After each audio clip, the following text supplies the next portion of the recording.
Good morning, ladies and gentlemen. Welcome to 4th International Conference Interprofessional Collaboration and Community Empowerment Politeknik Kesehatan Kementerian Kesehatan Bandung. This seminar is held by Politeknik Kementerian Kesehatan Bandung. My name is Aquila Putri with my partner Witri Priyawanti Putri will be your host for today's international conference. The Honorable Excellencies, Head of Health Human Resource Educational Center, Ministry of Health Indonesia, Dr. Sugianto SPD MAPPSJ, Head of Indonesian Medical Association for the Development of Traditional Medicine, Candidate Dr. Ingrid Tania MSc, Director of Politeknik Kementerian Kesehatan Bandung, Dr. Insinyur Haji Osman Syarif MKM, and also First Vice Director of Academic Department, Second Vice Director of Financial Department, Third Vice Director of Student Department, Head of Academic Department, Head of Research and Education Center, Head of Quality Assurance, Head of Research Center and Community Service, all of the head department and program of Politeknik Kementerian Kesehatan Bandung. The honorable speakers of the international conference, Dr. Philip Ghosh, PhD, FICM from NICM Health Research Institute, Sydney, Australia, Professor Zahra Saad, Director, International Relations, Mahsa University, Malaysia, Professor Ashir Ahmed from Department of Advanced Information Technology, Kyushu University, Japan, Dr. Ani Riani MKes, lecturer from Poltekkes Kemenkes Bandung, Indonesia, the moderators of the international conference, Dr. Elanda Fikri SKM MKes, Head of Center of Excellence Poltekkes Kemenkes Bandung, honorable lecturer and staff of Politeknik Kesehatan Kementerian Kesehatan Bandung, distinguished guests and participants of today's international conference from Indonesia, Malaysia, Thailand, Myanmar, India, Japan, and Australia. Praise and gratitude, let us pray to God Almighty for every seat that has been filled here only because of His guidance and wisdom. May this international conference be meaningful discussion for all of us.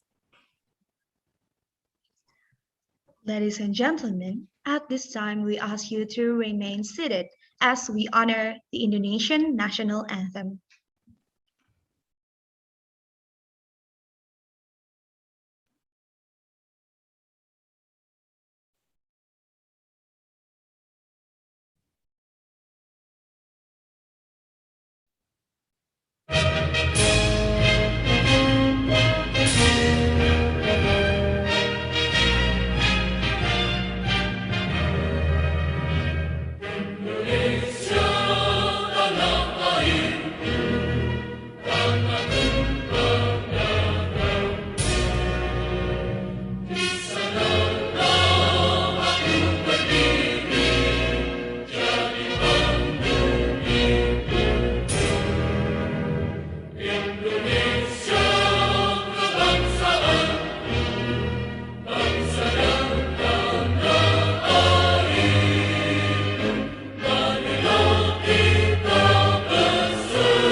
And now we will listen to the March of Politeknik Kementerian Kesehatan Bandung.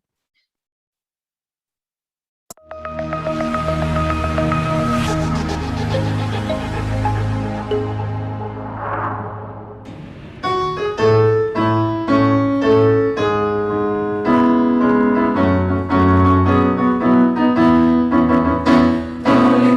kesehatan milik kita terdiri dari berbagai profesi, mendidik dan menghasilkan tenaga kesehatan yang handal sebagai abdi kesehatan.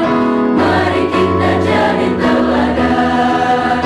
Hai mahasiswa Poltekkes Bandung tercinta, bersikap ramah, tampil dan bijaksana, warnai profesi kita dengan kedisiplinan, menjadi acuan kita menjalin suatu kerjasama.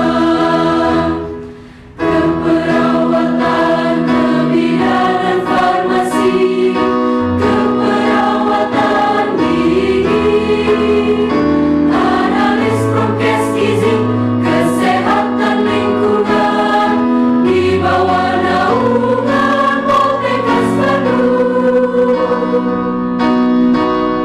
Mahasiswa Poltekkes selalu berjuang, Bandung masyarakat tingkatkan kesehatan.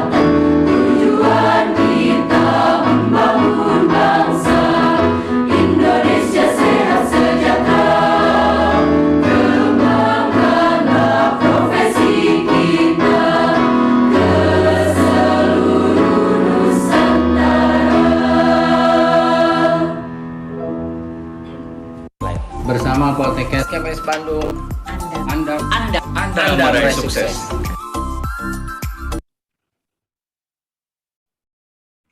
Thank you. Ladies and gentlemen, before opening up this event, I would like to invite the head of Center of Excellence Poltekkes Kemenkes Bandung as our project officer of today's international conference, Dr. Erlanda Fikri SKM MKes, to give his report. Ladies and gentlemen, please welcome Dr. Erlanda Fikri SKM MKes. Okay, thank you. Good morning, everyone. The Honorable Dr. Sugianto, the Head of Health Human Resources Education Center, Ministry of Health Indonesia. The Honorable Dr. Osman Sarif, as the Director of Bandung Health Polytechnic.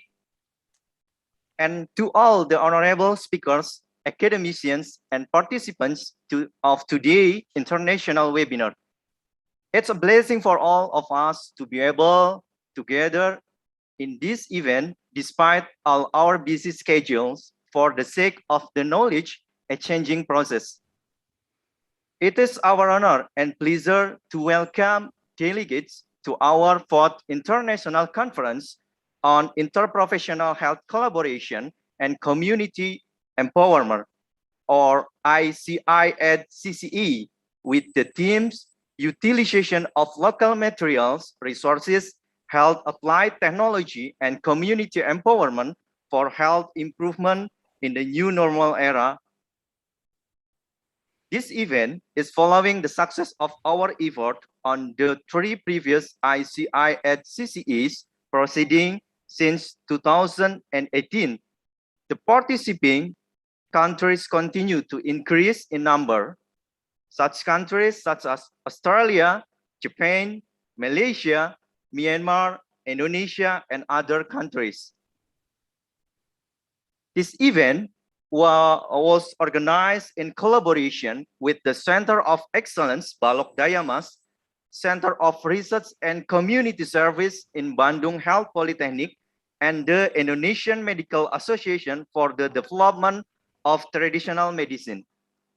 In this 4th ICI at CCE, we have planned various programs for the international webinar, such as expert session webinar, international proceeding, and research product exhibition. Within this welcoming speech, I will proudly report that this webinar is followed by 600 participants, 65 papers that include 42 research papers and 23 community development papers that have been accepted for oral presentation or poster. Furthermore, this conference offers a great opportunity and platform for us to share and exchange our research findings, as well as to build a research network and partner locally, regionally, and even internationally. I would like to mention a quote by Frederick Sanger. Scientific research is one of the most exciting and rewarding of occupation. Hence, on behalf of the committee, we welcome your participation throughout all the exciting programs in the International Conference on Interprofessional Health Collaboration and Community Empowerment 2021. We will attempt to ensure the most memorable scientific and social gathering experience for all of you. Thank you to all the committee, which I can mention one by one. Without you all, this event might not run smoothly as planned. That's all I have to say. Thank you very much for your attention. Thank you, Dr. Elanda Fikri, for the report. And now, we would like to invite the Director of Politeknik Kesehatan Kementerian Kesehatan Bandung, Dr. Insinyur Haji Osman Syarif MKM, to give his welcoming speech. Ladies and gentlemen, please welcome Dr. Insinyur Haji Osman Syarif MKM.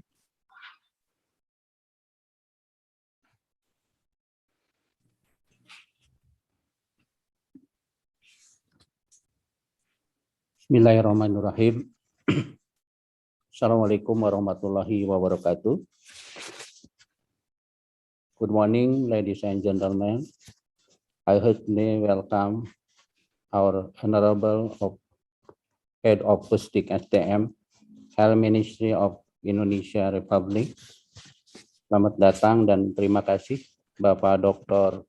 Sugianto MPD MAP PhD yang sudah berkenan hadir dan semoga nanti pada acara ini memberikan sambutan. The Honorable keynote speaker from Australia, Japan, Malaysia, Myanmar, and Indonesia. The Honorable Vice Director 1, Vice Director 2, Vice Director 3, Head of Center, Head of Department or Study Program, and fellow staff. The Honorable Head of PDVOTCE, Dr.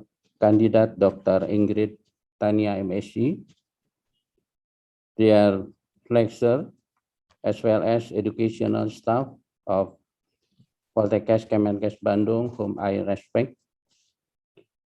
The outstanding student of Poltekkes Kemenkes Bandung, whom I am proud of. Their chairman and manager of PUI, as well as international webinar community. Their webinar participants. Thank you for being here with us today. First of all, let us express our gratitude to God Almighty, Allah Subhanahu wa Ta'ala, because we are still given health, strength, safety, and happiness to this day. In the end of this COVID-19, we are still given opportunity and to conduct this international webinar today. Their Excellency, distinguished speaker, colleagues, ladies and gentlemen, furthermore, we do not forget to express our deepest gratitude to the head of Pusdik SDM, Bapak Dr. Sugianto MPD MA PPSC, for his willingness to be the keynote speaker and at the same time officially open this international webinar event. In the middle of these extraordinary activities, once again, we would like to say thank you very much. And it is also an honor to thank and welcome speaker Dr. Philip Goss, PhD, FACN from Western Sydney University, Australia. Professor Asid Ahmed from Kyushu University, Japan. Professor Jahra Sad from Mahsa University, Malaysia. Dr. Aiksan Dusar Laing, BMTF, MMTH, MPH from University of Traditional Medicine, Mandalay, Myanmar. And Dr. Jenny Jihasondak from Poltekkes Malang, and speaker from Poltekkes Kemenkes Bandung, Dr. Ani Riani. Thank you for your willingness to be speakers this webinar event. The last but not the least, we would like to say thank you to the participants from Indonesia and abroad. Ladies and gentlemen, Poltekkes Kemenkes Bandung already has a Center of Excellence and Science and Technology that is using local resources in improving the degree of health and community empowerment. The center develop local resources, but plant and other material that are widely available in West Java and Indonesia to play a role in overcoming a problem in the community. The hope is start from reviewing the material according to the research principle, disseminated until it can be mass produced to be used by the community to overcome health problem or disease so that it increase the degree of community health. However, until now, some of the results of this research and local KOE resources have not even been able to be mass produced.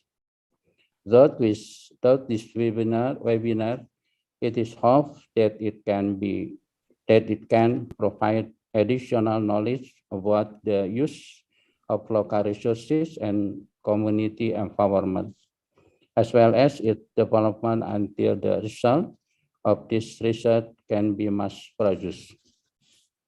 Ladies and gentlemen, as the end of this speech, we would like to congratulate all participants for joining this webinar. Hopefully, this webinar can be useful for scientific development, particularly in the health sector. I also express my gratitude to the entire committee, especially the Center of Excellence of Poltekkes Kemenkes Bandung for conducting this webinar. Hopefully, this webinar will run smoothly and be successful. Amin ya Rabbal Alamin. That is all my welcome speech. To all of you, thank you for being here. Welcome and enjoy the webinar. Assalamualaikum warahmatullahi wabarakatuh.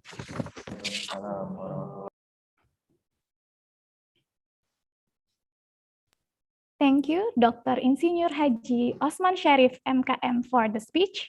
And ladies and gentlemen, for the next speech will be delivered by the head of Indonesian Medical Association for the Development of Traditional Medicine, Dr. Candidate Dr. Ingrid Tania, MSc. So ladies and gentlemen, please welcome Dr. Candidate Dr. Ingrid Tania, MSc.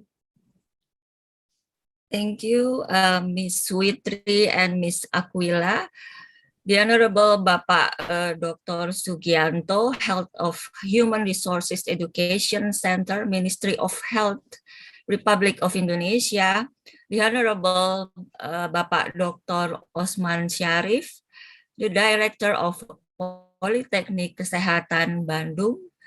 My colleagues, Bapak Dr. Elanda Fikri, the Chairman of the Organizing Committee and Academic Staff of Politeknik Kesehatan Bandung, distinguished speakers and participants, ladies and gentlemen, Assalamualaikum warahmatullahi wabarakatuh. Good morning, everyone. Let me begin by saying how pleased I am to see this international multidisciplinary conference on health sciences in pandemic times taking place virtually in Bandung, Indonesia.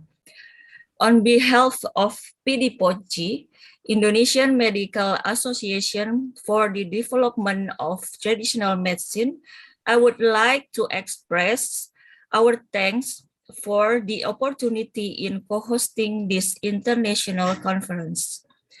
PDPOJ consists of Indonesian medical doctors who care and are involved in the development and use of local natural products in health promotion, disease prevention, treatment, and rehabilitation. Therefore, we hope that this event can motivate the optimal utilization of local material resources for health improvement. I'm truly delighted to welcome you, all the invited speakers and participants today at this event. I wish that this conference will not only be a forum for exchanging knowledge and research experience, but also inspiring and encouraging interprofessional collaboration, as the pandemic has taught us that we need to work together and empower community in fighting COVID-19. It is time now for multidisciplinary collaboration and global cooperation. Thank you. Wassalamualaikum warahmatullahi wabarakatuh. Waalaikumsalam warahmatullahi wabarakatuh. Thank you, Dr. Ingrid Tania, for the speech. Before we proceed further, let us pray together. I would like to invite Mr. Ujang Nurjaman SKM MKes to lead our prayer. So Mr. Ujang Nurjaman SKM MKes, the time is yours. Assalamualaikum warahmatullahi wabarakatuh. Waalaikumsalam warahmatullahi wabarakatuh. Good morning and greeting to all. Let's thank to God this morning we can meet together in international conference here, and let's try repentantly for each religion. Allow me to guide you all according to the guidance of Islam. A'udzu billahi minasyaitonir rajim. Bismillahirrahmanirrahim. Alhamdulillahi rabbil alamin. Hamda syakirin, hamdan na'imin, hamda yuafi ni'amahu wa yukafi'u mazidah. Ya Rabbana lakal hamdu kama yang bagi di jalali wajhikal karim wa azimi sultanik. Allahumma inna nas'aluka salamatan fid din wa afiatan fil jasad wa ziyadatan fil ilmi wa barakatan fil rizqi. Allahumma inna nas'aluka ilman nafi'a wa rizqan wasi'an wa shifa'a min kulli da. Ya Allah, there are no words and feelings that we deserve to convey to you this morning. Expect your gratitude for all the blessing and graduates that you have given us so that we can attend together in this international conference. Ya Rahman, Ya Karim, please make this conference getting your blessing, mercy, and guidance for us. Ya Allah, we realize that position and power is a trust. Therefore, please grow in us good innovation in every task execution. Give us heart, strength, and ability, so that we are able to carry out the duties and responsibilities for the good and benefit for our community, nation, and country. Ya Hafiz, Ya Majid, you are the fresh shepherd and the most noble. Unite our heart, unite our steps, and grow a sincere of the brotherhood. Keep our soul in purity and decorate our moral with exemplary. Ya Allah, connect the rope of love between us so that we can respond to difference beautifully, and also make this event today as a charity of worship, as a symbol of togetherness, strength, and unity to build a homeland that we love best of fight and fighting. Ya Allah, the most forgiving Lord, only to you we worship, ask forgiveness and help.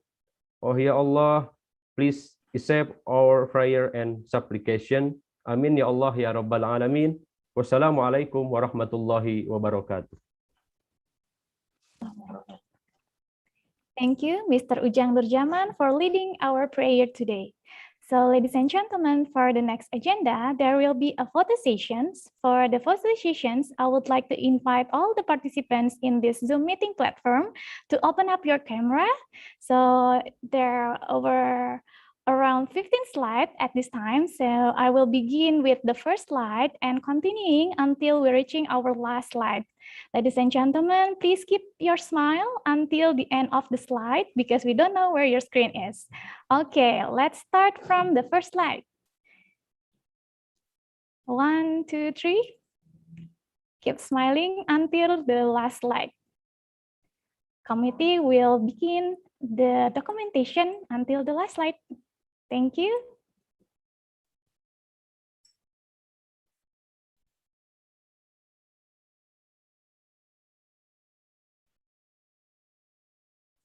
Okay.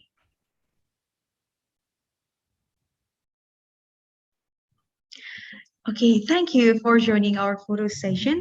Ladies and gentlemen, before progressing our agenda, let me read our event rules as follows.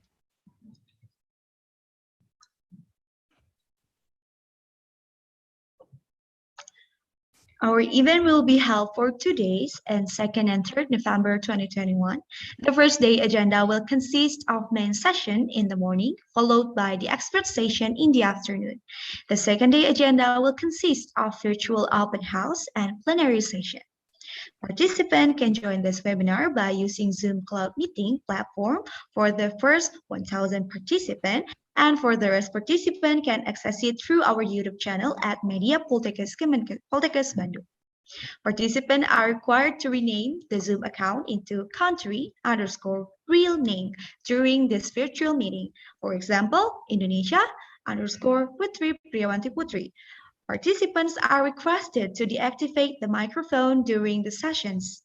Participants can ask the speakers via Pigeonhole by using the link that will be shared by the committee on the chat box by following the format: name_country_speaker's name_question. Attendance form will be delivered in the chat box after the opening, while the evaluation form will be delivered after the discussion. Certificates requirements include: 1. Participants should attend the first and second day of the conference. Participants should fill the attendance and evaluation form. And the last, participants should fill full name in capital letters in attendance and evaluation form. Thank you for your attention.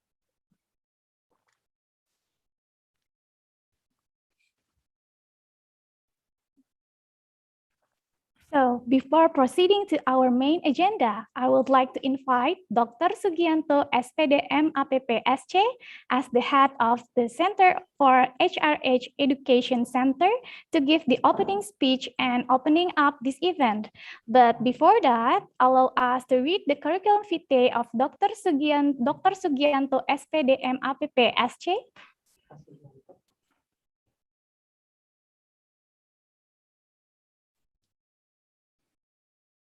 So, Dr. Sugianto SPD MAPPSC was born in Kulon Progo on 22 July 1966, and now he is a head of Center for HRH Education. For the education background, in 2019, he got his doctorate program in medical and health at Diponegoro University, Semarang. And then in 2004, he got his magister in MRI in Royal Melbourne Institute of Technology, Australia. And in 2002, he graduated from Royal Melbourne Institute of Technology for the diploma. And from 2017 until now, he is the head of Center for HRH Education. So, ladies and gentlemen, please welcome Dr. Sugianto, SPD MAPP SC.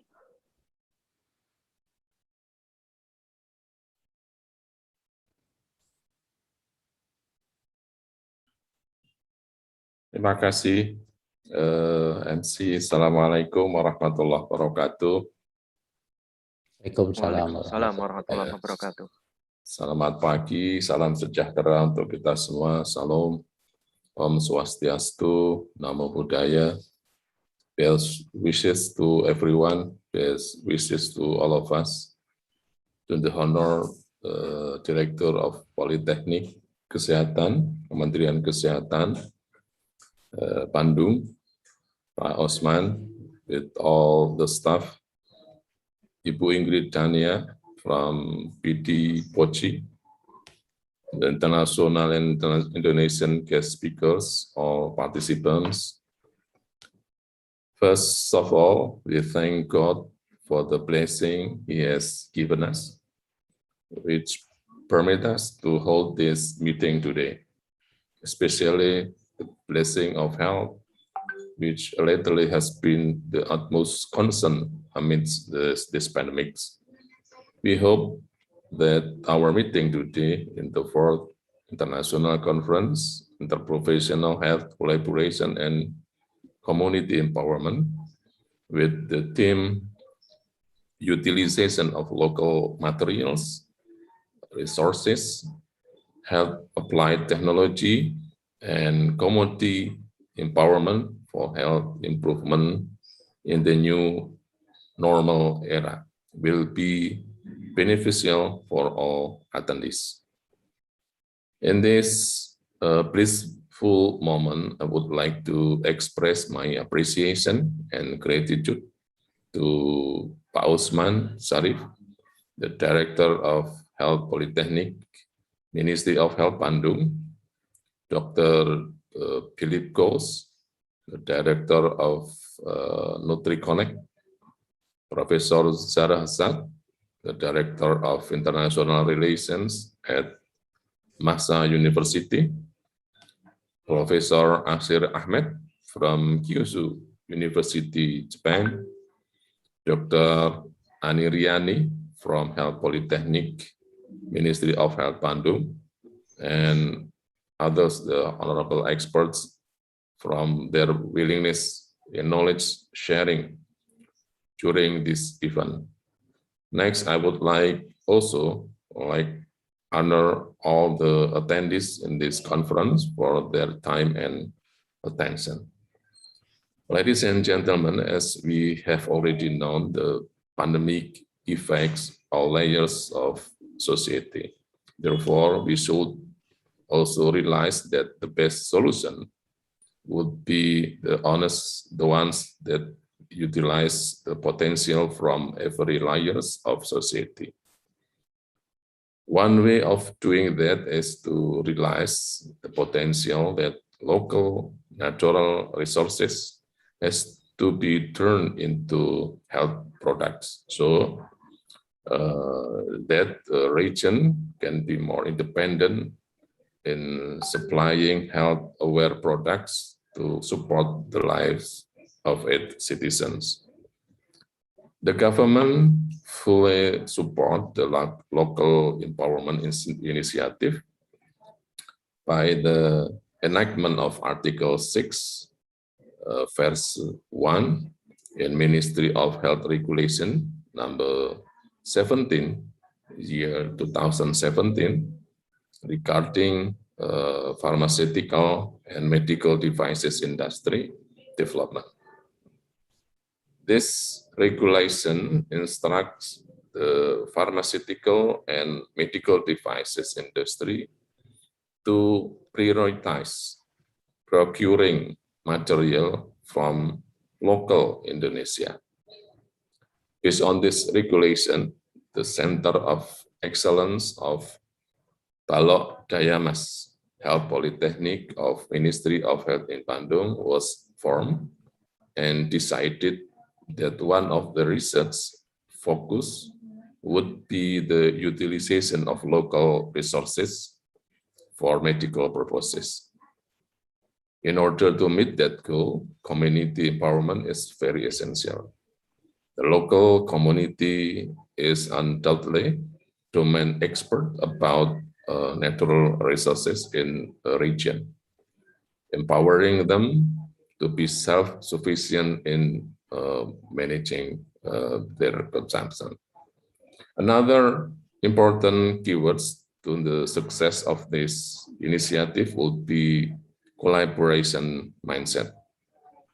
The Center of Excellence need to be a collaboration hub that connects the local people with their domain expertise of local resources to the higher education institution that have advanced laboratories and science experts. When this collaboration happens, the variety of local resources could be brought into further research. There could be health benefits of certain local resources like plants or animal waste that has never been found before. Then further innovation could be done in finding ways to implement the newly found knowledge directly to the industry so that the knowledge doesn't stay only in papers and conference, but also giving direct impact to society's health and economy. Surely, this need interdisciplinary expertise from the field of biology, medical science, biotechnology, up to industrial engineering, management, and pharmacy. A strong interdisciplinary research culture could bring about change in the industry efficiency and effectiveness in using material for health products. After research, we should also put importance on education. The local native should be educated and further involved in the innovation life cycles. When the locals are involved, it could bring positive impact to their economy and liveliness, especially if there are certain innovation that local could produce and market themselves. We could improve the local economies and health product standard in the same time, thus making the innovation life cycle more sustainable. Before we officially open the conference, we would like to express our utmost appreciation to Health Polytechnic of Ministry of Health Bandung for the honorable achievement of winning the Outstanding Lecturer Award and for its achievement in winning the competition in research and innovation. We hope this will be a catalyst for further achievements. Finally, with Bismillahirrahmanirrahim, the 4th International Conference, Interprofessional Health Collaboration and Community Empowerment, with the theme Utilization of Local Materials Resources, Health Applied Technology, and Community Empowerment for Health Improvement in the New Normal Era is officially open. Hopefully, through this conference, we can dig deeper into many more untapped potential through further discussion with the experts attending here. This event could also be a venue to keep up to date with the, a venue to keep up to date with the latest development and motivate ourselves to work harder and to innovate faster. Keep innovating, keep being healthy, keep the spirit. Terima kasih. Mudah-mudahan sukses Pak Osman atas kegiatannya. Ini seminar yang keempat ya, dan banyak hal produk yang sudah dihasilkan oleh teman-teman di Poltekkes Kemenkes Bandung. Terus berinovasi Pak Osman dan kawan-kawan, terus berkontribusi, mudah-mudahan bermanfaat, dan dengan interprofessional collaboration, mudah-mudahan produk-produk yang dihasilkan makin ya dikenal, makin bermanfaat, dan tentu menjadi satu produk hilirisasi dari Politeknik Kesehatan Bandung. Terima kasih, sukses. Assalamualaikum warahmatullahi wabarakatuh. Waalaikumsalam. Waalaikumsalam Pak warahmatullahi Pusdik, terima wabarakatuh. kasih Ya. atas nama Politeknik Bandung dan teman-teman. Terima Ya, kasih sukses banyak. selalu ya Pak Osman ya. Ya, terima kasih Pak. Ya, inovasinya ini memberikan inspirasi pada teman-teman Poltekkes lain. Ya, terima kasih. Thank you to Mr. Dr. Sugianto, for the speech, and also thank you for opening up our event. Ladies and gentlemen, we have arrived at the main event of this international conference, the presentation of material by awesome speakers and as well as discussion sessions, which will be guided by the moderator. The first session will be moderated by Mrs. Mira Mutiani, Master of Science. Before continuing to the presentation of material, allow us to read the moderator's curriculum today in this first session. So our first moderator is Mrs. Mira Mutiani, Master of Science. Mrs. Mira is graduated from 3-year diploma program measuring nutrition in Polytechnic Health Banjarmasin, and she got her 4-year diploma in dietetics and also her bachelor degree in health nutrition from Brawijaya University Malang in 2003 and 2005. She got her master degree in nutrition and health, specialized in nutritional physiology and health status from Wageningen University, Netherlands in 2012. Mrs. Mira is lecturer in Department of Nutrition, Polytechnic of Health, Ministry of Health in Bandung from 2017 until now. Her previous teaching experience was in the Faculty of Medicine, Brawijaya University, Malang, also in the Department of Nutrition from 2006 until 2016. Besides teaching, she actively joining the other programs, such as her thesis project in Human Nutrition Division at Wageningen University, Netherlands in 2012, internship project in Dr. Hasan Sadikin Hospital, Bandung, Indonesia, and becoming the dietitian at the project that held by Rumah Sakit Militer Dr. Supraon, Malang, East Java in 2017. As an active person, she also received several awards such as Top 10 Lecturers with the highest SINTA score in the last 3 years at Poltekkes Kemenkes Bandung in 2021, Fellowship CMO Refcon for postgraduate training on best practice in dietary assessment Jakarta in 2018, Netherlands Fellowship Program for short course in HIV and food and nutrition security, mitigating the effect of the pandemic through the right-based approach at Center for Development Innovation, Wageningen University, the Netherlands, 2016.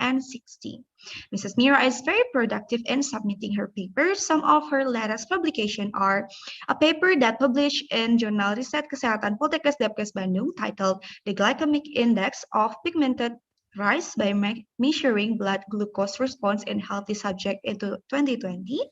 The second paper was published in International Medical Journal, IMG, titled Competition Between Maternal and Fetus Through Hemoglobin and Hematocrit in Part 2, Placenta, Umbilical Cord, Blood, and Placenta Weight, also in 2020.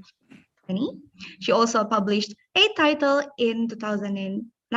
As I told you, Mrs. Mira is very productive and the list is still listed on. Along with the paper publication, our moderator also contributing for several books, which are the book titled Nutrition Care Process and Preparing Diet in Health Disease Based on Nutrition Care Process that use as guidance in Basic Molecular Biology course, International Seminar and Workshop on Nutrition in Health and Disease 2030. Ladies and gentlemen, without any further ado, please welcome our extraordinary moderator, Mrs. Mira Mutiani, Master of Science. Okay, yeah.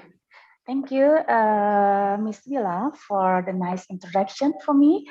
Is my voice clear enough? Okay. Yep. Yes, very clear. Okay, thank you. So it is my honors to moderate this morning session. For the first session, we have two speakers for our international conference. First from Australia and the second from Malaysia. From Australia, we have Dr. Dilip Ghosh, PhD, FACN, and he will be giving presentation on immunostimulant and other therapeutic role of botanicals against a COVID-19 virus.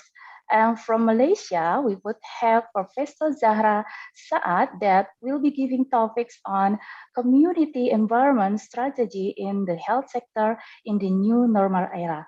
So we're gonna have 45 minutes for each speakers.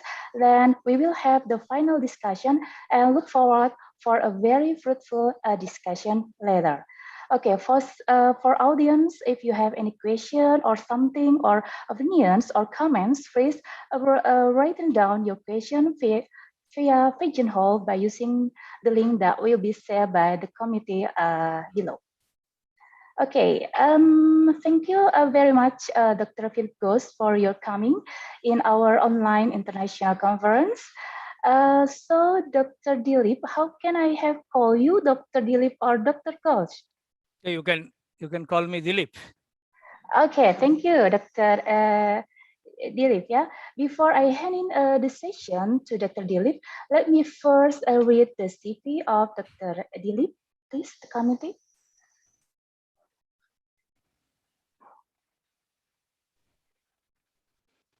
Okay, here it is. Dr. Dilip Ghosh has received his PhD in biomedical science from India and postdoc from USDA ARS HNRCA at Tufts University, Boston. He is an international speaker, facilitator, and author for professionally associated with NutriConnect and Trigonella Labs Australia, Young Industry Below, and ICM Health Research Institute, Western Sydney, Australia. He is also an adjunct professor at Kasturba Health Society Medical Research Center, Mumbai, India. He is a fellow of American College of Nutrition, professional member of Australian Institute of Food Science and Technology, an advisor and executive board member of Health Foods and Dietary Supplement Association, and also the Society of Ethnopharmacology, India. And he's also in editorial board of several journals. His research interests includes oxidative stress, bioactive, clinically proven functional food and natural medicine development, regulatory and scientific aspect of functional foods, nutraceutical and herbal medicine. Dr. Dilip has published more than 100 papers in peer-reviewed journals, numerous articles in Food and Nutrition magazine and books. His most recent two books, Pharmaceutical to Nutraceutical, a paradigm shift in disease prevention, and Natural Medicine Clinical Efficacy, Safety, and Quality under CRC Press, USA. And his latest book, Nutraceutical in Brain Health and Beyond, just published by Elsevier Academic Press. Yeah. So without further ado, I would like to hand in the floor to Dr. Dilip. Please, Dr. Dilip, the time is yours. Thank you, Moderator Mira. And good morning to my Asian friends and good day to all other audience from different parts of the world. I would like to thank you particularly Dr. Iranda Firki for inviting me for this presentation. And also I would like to thanks Dr. Osman Sharif, the director, and Dr. Sugianto also for their very that roadmap for the Indonesian academics and industry also. Nice to be here today. This is the first time I am speaking at your institute or that university also. I think just put my slides.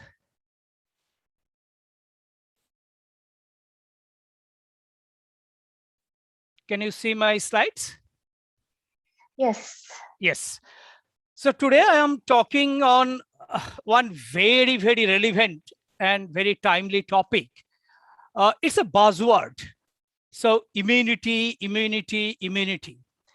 Every consumers, every people around the world, they are trying to improve their immunity during or after this pandemic.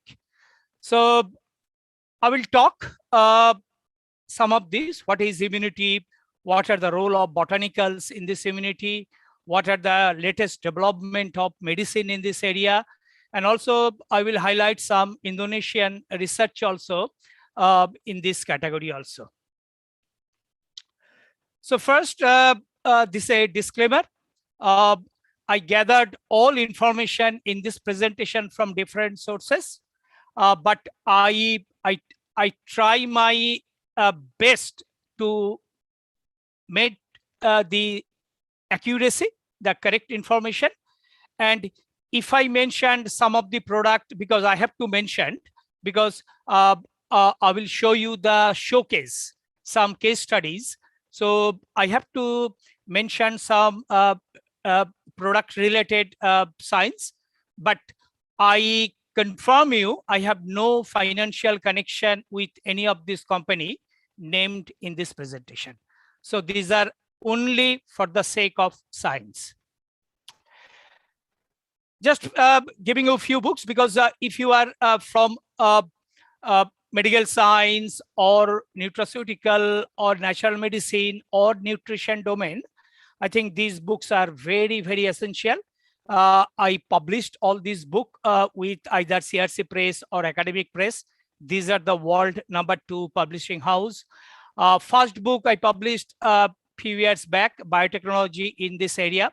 So what are the new technologies are involved in this area? So second book, the clinical aspect, what science, what clinical support are backing all these products.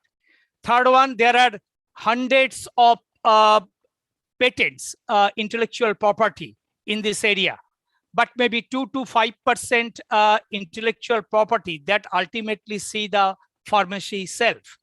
So this book, the commercialization and innovation in, so this book, how you bring your product from lab to the market.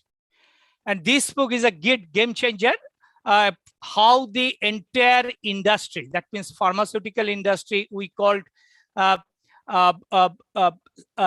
sickness. I think those people are sick, they need a drug or pharmaceutical. How this industry moves to the wellness area, that is the nutraceutical domain. So this book just published last year, all about natural medicine, clinical efficacy, safety, and quality. So there are, I think, 31 or 32 chapters, and most chapters are from industry who actually developed all these product. So this book published just 6 months before, in nutraceutical in brain health and beyond. So when we talk brain health, we generally focus on the cognition and memory. But brain health are much beyond this cognition memory. So there is autism, there is Alzheimer, Parkinson disease, brain trauma. So I try to address all this area with the nutraceutical. So this is the company, or I am associated with many companies, but this one the consulting company. So we are helping industry to enter into the new market with their product, with their science. So we are managing their clinical trial, we are managing their regulatory portfolio, we are managing their that partner, the marketing partner also. So we are helping industry to enter into the new market. So this is one of the most cited and viewed picture. That is the SARS-CoV virus. You can see every day in media, TV, newspaper, magazine, you can see this virus. So you can see the three highlighted protein that is called M protein, E protein, and most important is S protein. you can see the spike that emerging from the body of the virus, red color. So these are spike protein or S protein. Same picture in the different dimension. You can see the spike protein. So this is very, very important. R protein. So RNA virus, we know this virus is a RNA virus, not a DNA virus, and the envelope protein also.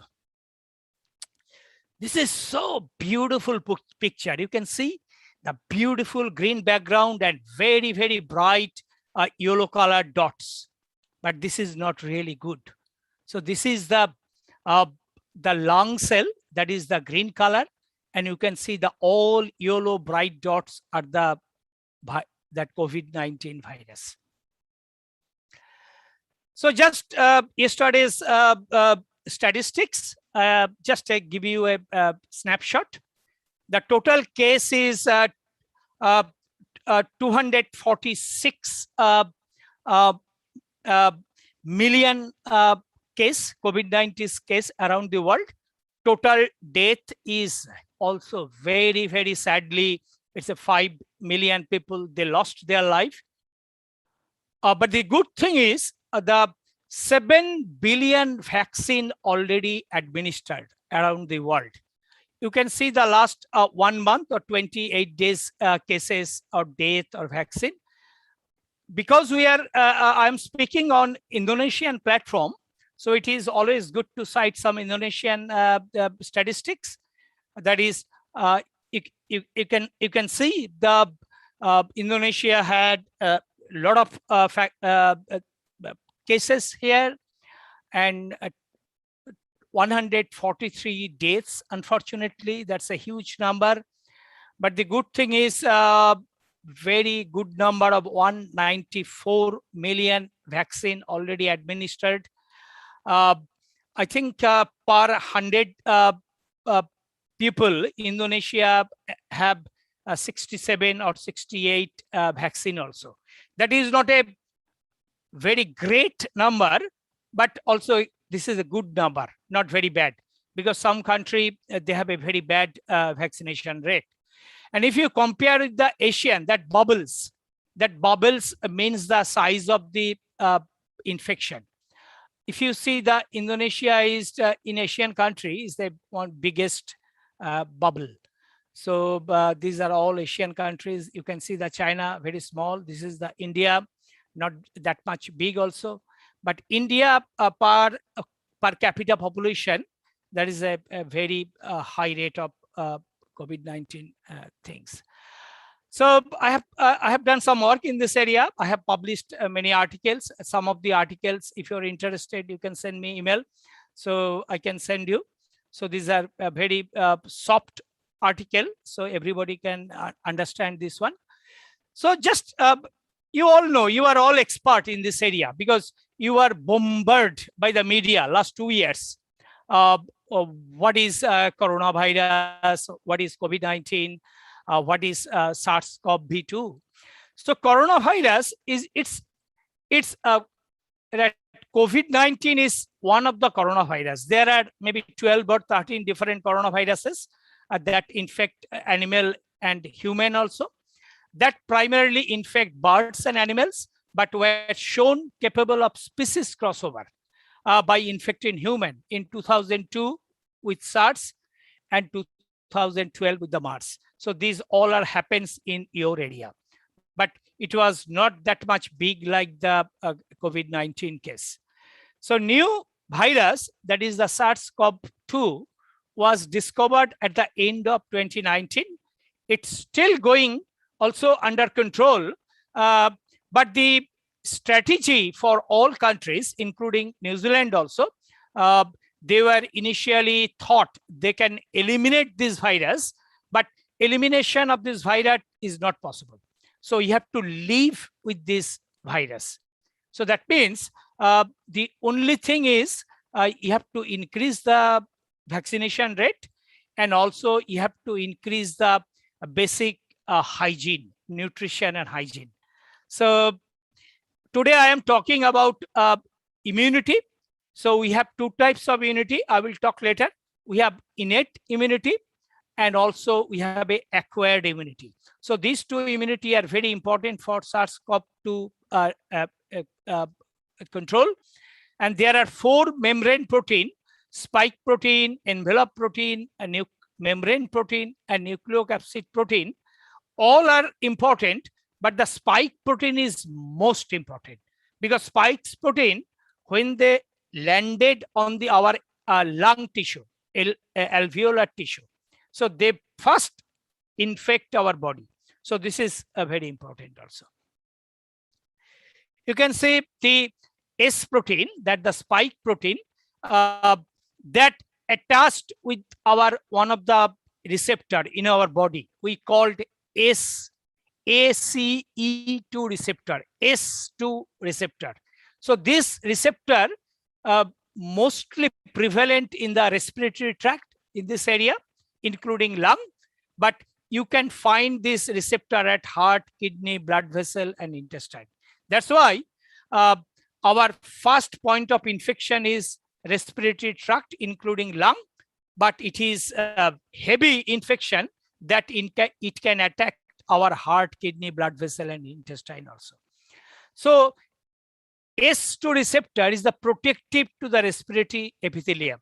So that receptor is try to protect our body from preventing to enter into the that virus into our body. Infection causes the overproduction and release of the pro-cytokines. If you see, so who are in the medical science, you know, most of the patient died in corona or COVID-19 cases, not from viral infection, but they died from overproduction of cytokines. We called cytokine storm. That means heart attack or heart-related problem. I will tell something about that. And most important cytokines are IL-1, TNF-alpha, and IFN. You can see that S protein, they have 2 subunits, S1 and S2. They bind to the S2 receptor in our body, and they entered into the lung. So I don't know whether you can see this one. This is a small one. We have 2 types of immunity, our immune system, innate immunity and acquired immunity. Innate immunity means which we acquired from birth. So and the acquired immunity, what immunity we can acquire during our lifetime. So in innate immunity, we have 2: non-specific character, complementary system, phagocytosis. You can see epithelial barrier, digestive features, all these things. Phagocyte, neutrophil, eosinophil, monocyte, macrophage, and dendritic cell, they can engulf or neutralize the virus also. Acquired immunity, we have 2 types of immunity: cell-mediated immunity and humoral immunity. Cell-mediated to one type, T lymphocyte. Humoral immunity, we have B lymphocyte. Here you can see different types of cells: CD8, CD4, CD thymus cell, all different types of cell, and they are releasing different cytokines also.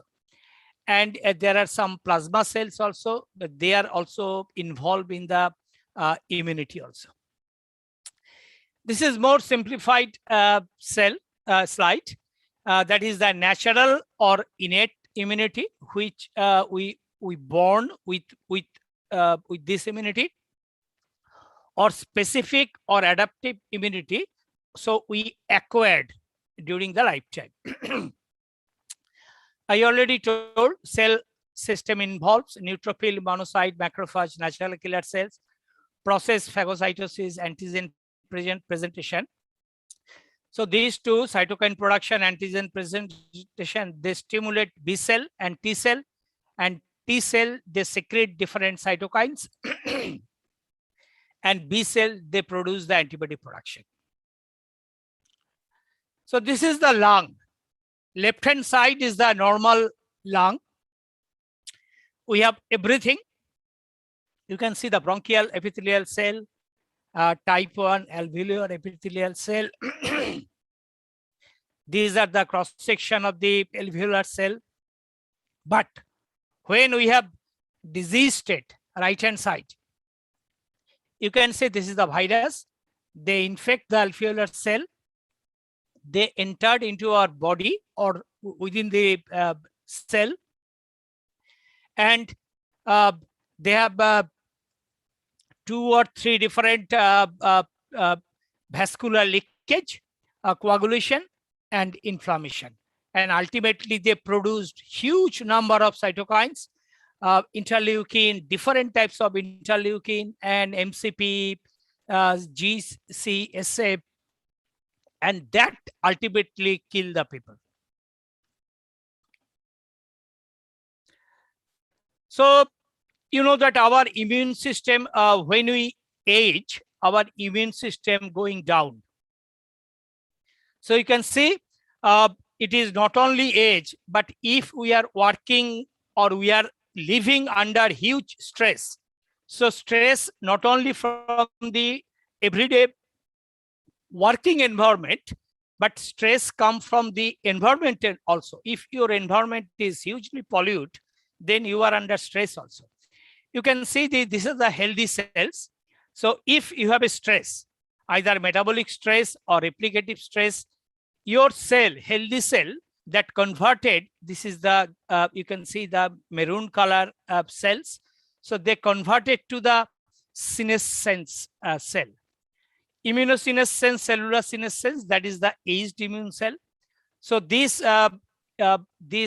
maroon color cell, some, if you have some protection, like antioxidant protection or immunity boosting protection, you can revert this process. So that means that maroon color cell that converted back to the green color, normal cell. But if you have a impaired removal of senescence, so your cells getting more maroon, that means the dead cell, and you are getting sick. So you are getting protection from different support system by phytochemicals. I will discuss. So phytochemicals from herbs or botanical. Probiotic, I am not talking about probiotic today. And there are omega-3 PUFA also. I am not talking also this area. I will only talk on the phytochemicals and botanicals. So just have a consumer part. The growing demand of product which support the immune health, that is increasing globally. If you see the global consumer demand, 58% on immune boosting product. Europe is the leading, 61%, but Asia, Latin America, and North America, they are all 58, 57, 56. So there is a huge demand in this area, the immunity boosting area. So go to the next slide. This is some media publication from India. You can see Chyawanprash. Maybe you are familiar because in Indonesia and the other Southeast Asian country, you have a great influence of Indian food and Ayurveda also. Chyawanprash sells across the industry, that is 283%. Branded honey rose 39%. Particularly the Dabur Chyawanprash, 700% increase in India. And there are few others non-herbal immune boosting product like vitamin C, vitamin D, zinc. You cannot believe zinc consumption increase 1100%, 1100% during COVID. Amazing. You can see this is the very recent data that support immune health, 67%, and improve sleeps and brain health, slightly higher than the immune health, but immune health is very high. In this area, when this is the medical threshold, that area, commercialization level 2 and commercialization level 3, the consumer demand is going above the commercialization level 3. So that means what consumer wants product, there are not many product, evidence-based product in the market also. I already mentioned this one. There are so many pro-inflammatory cytokines. We called inflammasome and cytokines. These are activated during COVID infection, and the cytokine storm happens. But there are some product they can inhibit this: curcumin, quercetin, melatonin, epigallocatechin gallate from green tea, and resveratrol from grapeseed extract also. So these are the good candidate to manage this cytokine storm. You know that last 2 years, there are so many drugs that came to the market also. So the drug development, these are mainly on the 4 areas. So number one, which product that can block the ACE2 receptor? This is the first target. So if anything, I will show you one example. That is the cinnamon extract, one particular cinnamon extract. They successfully block the ACE2 receptor. There are many Indonesian plant, they showed they can stop the ACE2 receptor binding with the virus. So you can stop the viral infection. Second, there is another receptor, TMPRSS2, that can be also possible. So third one is the virus-specific effector CD8 T cells. So most of the that vaccine, so these are developed based on this principle, and there are another group of product that pro-inflammatory cytokines. If you can stop this pro-inflammatory cytokine production, so you can neutralize this infection also. You heard all this name during COVID. The first one is remdesivir. It was craze last 6 months also. In India also, where there are 400,000 deaths every day. That time, remdesivir demand was that level in India. And sometimes it was sold maybe 20,000, 30,000 rupees per dose. So, but yes, decrease the hospital stay, but very expensive, intravenous. So people cannot take the pill. So it's the doctor can be only monitored into the hospital also. There are another product, the Abbott labs, they developed. These are not developed, you know, it is called repurposed drug. So these drug developed for other virus, but the scientists, they tested these virus have some effect on the COVID-19 virus also. That is ipinavir, ritonavir, hydroxychloroquine. It was very hot at the previous stage, especially when American previous president Donald Trump supported this thing. Favipiravir, corticosteroid, dexamethasone. It's a very good, but not that much 100% very effective. There is some plasma therapy, some monoclonal antibody also, but some of this product have some effect, but not because these are not developed for the COVID-19 patient. You see this medicine, it is came to the market just few months before. So Merck, that is a German multinational company, that is called molnupiravir. This is the technical name. This product already registered in USA. They are going to register in Australia also. It's a capsule. So if you are a entry level or mid level corona affected, COVID-19 affected, if you take this tablet 1 week, so 50% reduction of death or hospitalization. That's a very good results. But cost is very high. that is $700 per week cost, although it is not that much in the Western world, but this is $700 is very, very high for Asian countries also. But I hope, because 5 Indian companies, the generic drug production company, the Merck already tie up with this company, so they can manufacture this drug in India and they can sell at a reduced price also. So now I will talk about some botanicals. Our immune system is our first line of protection against disease. So how we can protect? Our first line protection is definitely prescription medicine.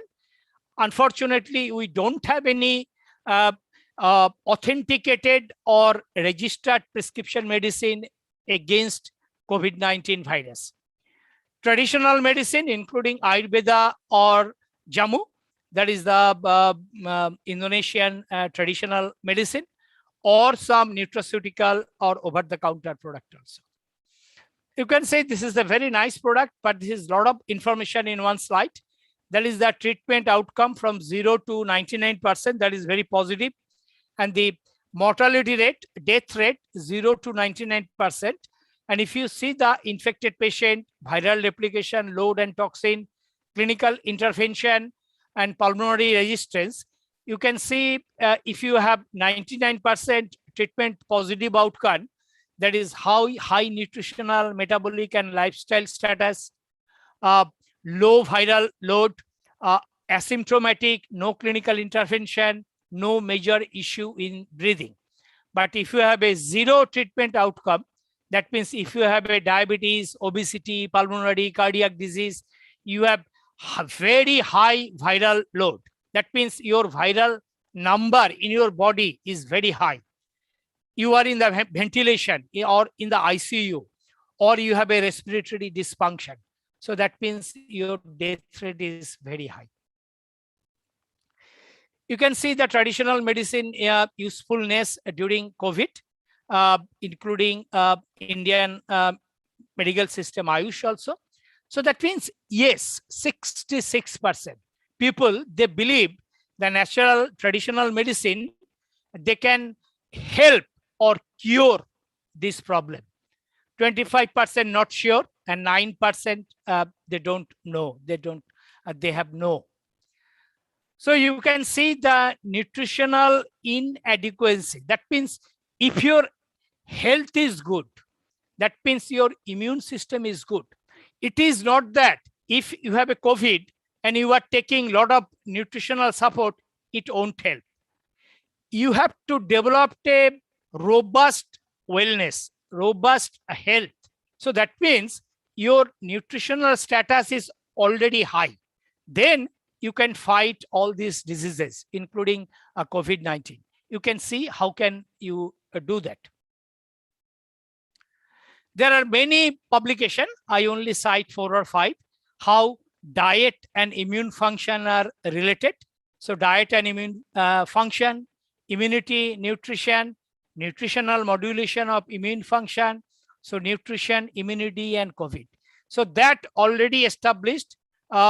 In addition of vaccine, in addition of prescription medicine, you need good support from herbal product, botanical product, and nutritional product also. That undoubtedly. Some Indonesian scenario, the average age of COVID-19 positive patient, 44.5 years. Approximately 17% of the patient has comorbidities, mostly cardiovascular disease and diabetes. 22% COVID-19 patient were asymptomatic. That is very high. And that is not good also. You don't know whether you have COVID, that virus, that high, very high. 34% has mild symptoms and only 44% exhibiting moderate to serious signs. So we all know, although Indonesian population is very big, I think world 5th largest population, but Indonesian biodiversity, so natural richness, that is second in the world after Amazon rainforest. So that means the Indonesia has very, very high number of indigenous medicinal plant. Indonesian government has divided the preparation of medicinal plant into three categories. One is jamu, that is the very, very traditional system like Indian Ayurvedic system or traditional Chinese medicine system. Standardized herbal medicine, this is some sort of modern medicine system. And the last one is phytopharmaca, that is called phytomedicine. So this is a drug produced from the plant. So I am giving only three examples. One is Esha, that is combination formulation of few Indonesian herbs, Uricombi, Retrofracti, Piperis, Phyllanthi, or Gingiberis. That is the immunostimulating properties. Bicus kenkur sido mulkal, that is Tamarindi pulpa, Zingiberis, cinnamon, Campharia, and Oryza sativa. Enhance immunity to combat diseases. Tonic tea plus down dewa dan ginseng, that is the Gingiberis, gingiber different rhizomes, Panax ginseng, Retrofracti, Thiafolia, and Colisemen and Gynura folium. Improved body immunity to make the body fresh, fit, and energetic. And there are some combination of that particularly fight against virus, that is Melaleuca leucodendron fruit and Anora muricata. So they already showed they can fight against anti-herpes simplex virus 1 and anti-HIV activity. So it is already demonstrated if any product they have, if the positive effect on the herpes virus and HIV virus, they may have some positive effect on the COVID-19 virus also. There are many product Indonesian herbal ingredients. They have shown not in the clinical trial, but we call the docking score. That means, yeah, I already mentioned the S2 binding site. So that means how this molecule binds with the S2 receptor. So that is called the docking experiment. Scutellaria, Irigeron, citrus, glycine, licorice, aloe vera combination. This combination also, these are the compound. Their binding energy very high, that is 5 to 14.9, and these are the binding sites. This compound, they showed they can bind to these binding sites also. These are very positive, but we need results from the clinical setup. So these are good from your laboratory in vitro study, but we need a high level of big clinical trial outcome also. You can see there are very recent 2020, 2021 Indonesian publication, potential compounds from several Indonesian plants to prevent SARS-CoV-2 infection. Sero-epidemiological study of SARS-CoV-2. This is very important. This is 2020. Maybe today this is very high.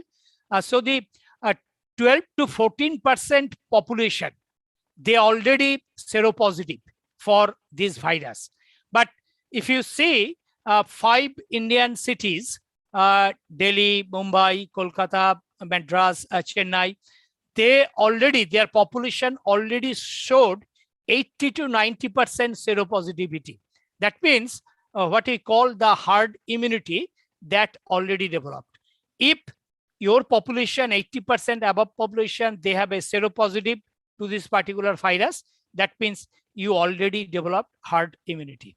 Potential Bengal, there is a Zingiber montanum rhizome extract as a supplement to prevent and reduce the symptoms of COVID-19 patient. This is also the Indonesian work also. There are many things, especially from traditional medicine, Ayurveda. So food is very, very important. In Ayurveda, it's called Ahara. Ahara has been considered as a Brahma, that is the creator of universe.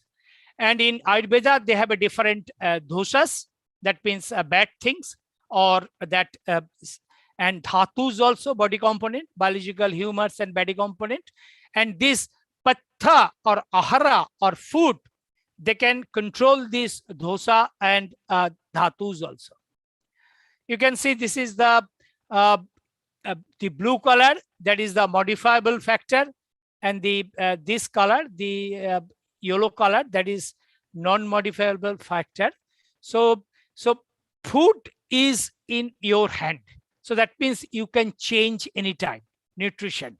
And with change with the nutrition, you can control all these good thing in your body. And these are from all Ayurveda term: karma, satma, agni, bala. So that means you can improve your immunity with nutrition and food. And maybe you have heard this one, the dietary management that is recommended by the government of India, Ministry of Ayush, that is ginger, coriander, basil, cumin seeds for a drinking purpose. It should be fresh, warm, and that's it. And if you drink the golden mix, that is the half teaspoon of curcuma longa, that is turmeric, in a hot water in night, so that's a good thing. And at the end, the Ayush Kadha or Quat, that is the hot infusion or decoction once a day, and they have a good results. So it was applied to the 40,000 Delhi police, because the police were at the forefront. They are every day, they are encountering the COVID-19 patient, and they have a fantastic result when they drink every day the Ayush Kadha or Quat. Dr. Dilip? Yes. You have 5 minutes left. Okay. Okay. Sorry, So I am going quick, maybe 5 to 10 minutes maximum. Thank So you. there are many spices: turmeric, cumin, coriander, garlic. You can see I already, and you can nasal application of the some oil also, a stream inhalation of the mint leaves, clove powders, capsicum, cardamom, cinnamon, coriander, turmeric, fenugreek, ginger, black peppers. You can see these are the major components. They have shown they boost the immunity against the COVID. There are many publications in this area. You can see, and there are not on, these are not botanical, but the dietary supplement or micronutrients, zinc, different combination of zinc, vitamin C, ascorbic acid, zinc, resistant potato starch, vitamin D, copper, fucoidin. So these are very good. Garlic, ginseng, andrographis, and decoction kada. These are also very good in this. And you cannot believe during this COVID, if I go to the next slide, 293 clinical studies have been registered only in India. Only in India, 293. And among them, 183, that is 64.16%, are interventional study. That is very high level clinical trial. And 105, the observational study. And many of these studies based on the that herbal product, nutraceutical, yoga, and naturopath. And I can mention 4 products: ashwagandha, Jestimodhu or Mulethi, Guduchi Pipili, Gilroy, and Ayush 64. It was developed for the malaria, anti-malaria product. This shows very, very high level of protection against the coronavirus. These are the list. If you are interested, you can go through this list later. So there are Tulsi, Dalchini, Sunthi, Maricha, Guduchi, Ashwagandha, Haridra, and Makaradhaj. So these are immune boosting product in Rashayana drug. That is the traditional Ayurvedic product also. So viral entry, I already mentioned. If you stop this S2 receptor binding, you can stop the infection.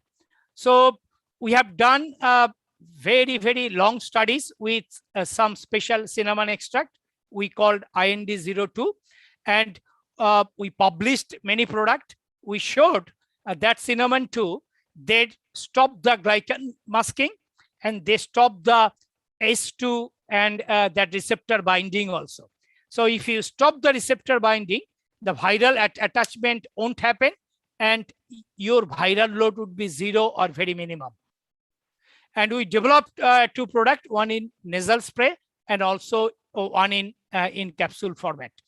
We have done different concentration studies also. And you can see this is the one of the highest with cinnamon also. And this is the different, it's not the antioxidant effect. It can stop the antiviral activity on this different virus and also on the COVID SARS-CoV virus also.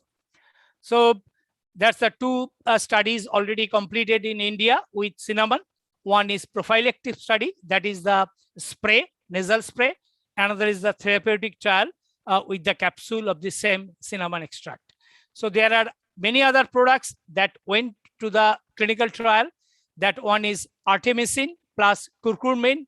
They showed very good results, preliminary results. There is one product they developed by the one big pharma company, Sun Pharmaceutical in India. Phase 2 clinical trial they completed. It was originally developed from the dengue fever, but now they find a very good results on coronavirus COVID patient. There is another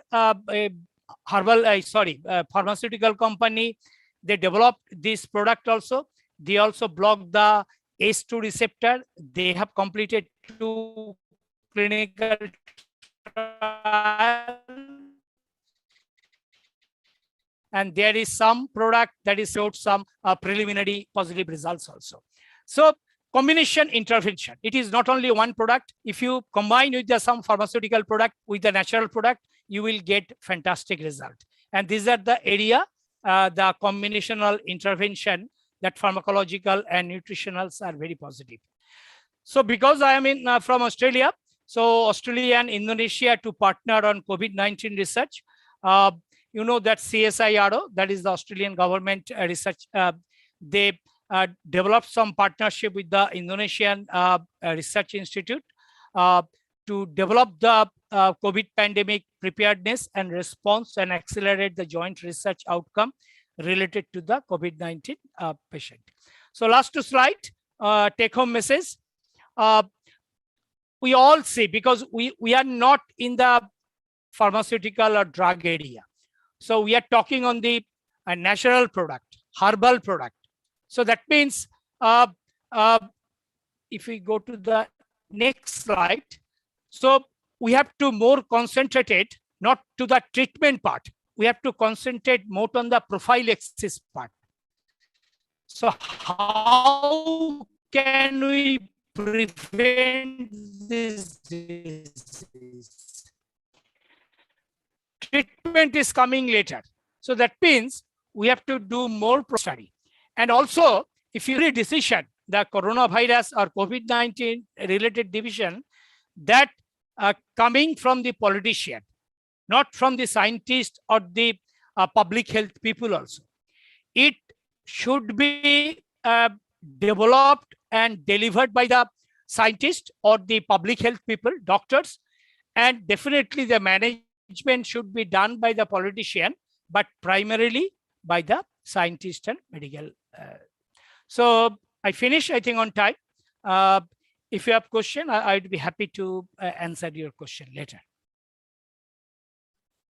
Okay, thank you, Dr. Dilip, for very nice, interesting talk. I think for the question will be held at the end, because after this we will hear another speaker.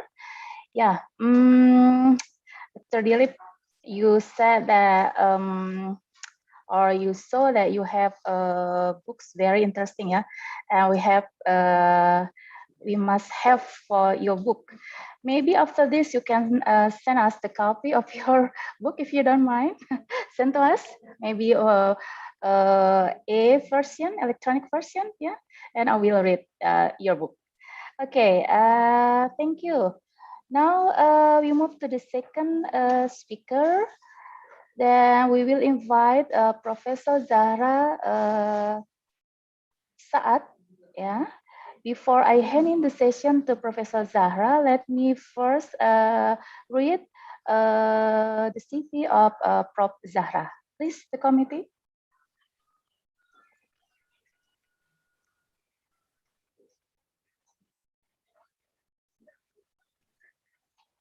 Okay, Professor Zahra Saad.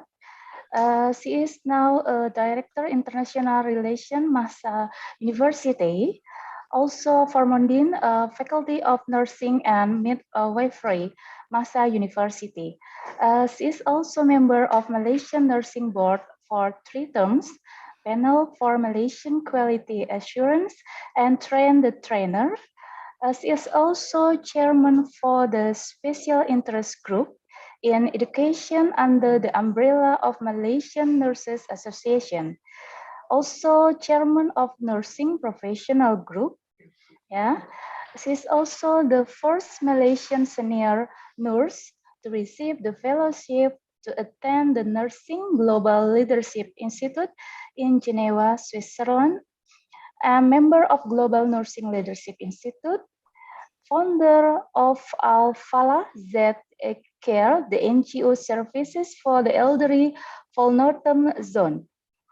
Also, elderly care certificate from UK, University of Sheffield, and has Excellent Service Award by State Director of Health and Director of Health Malacca and Kedah.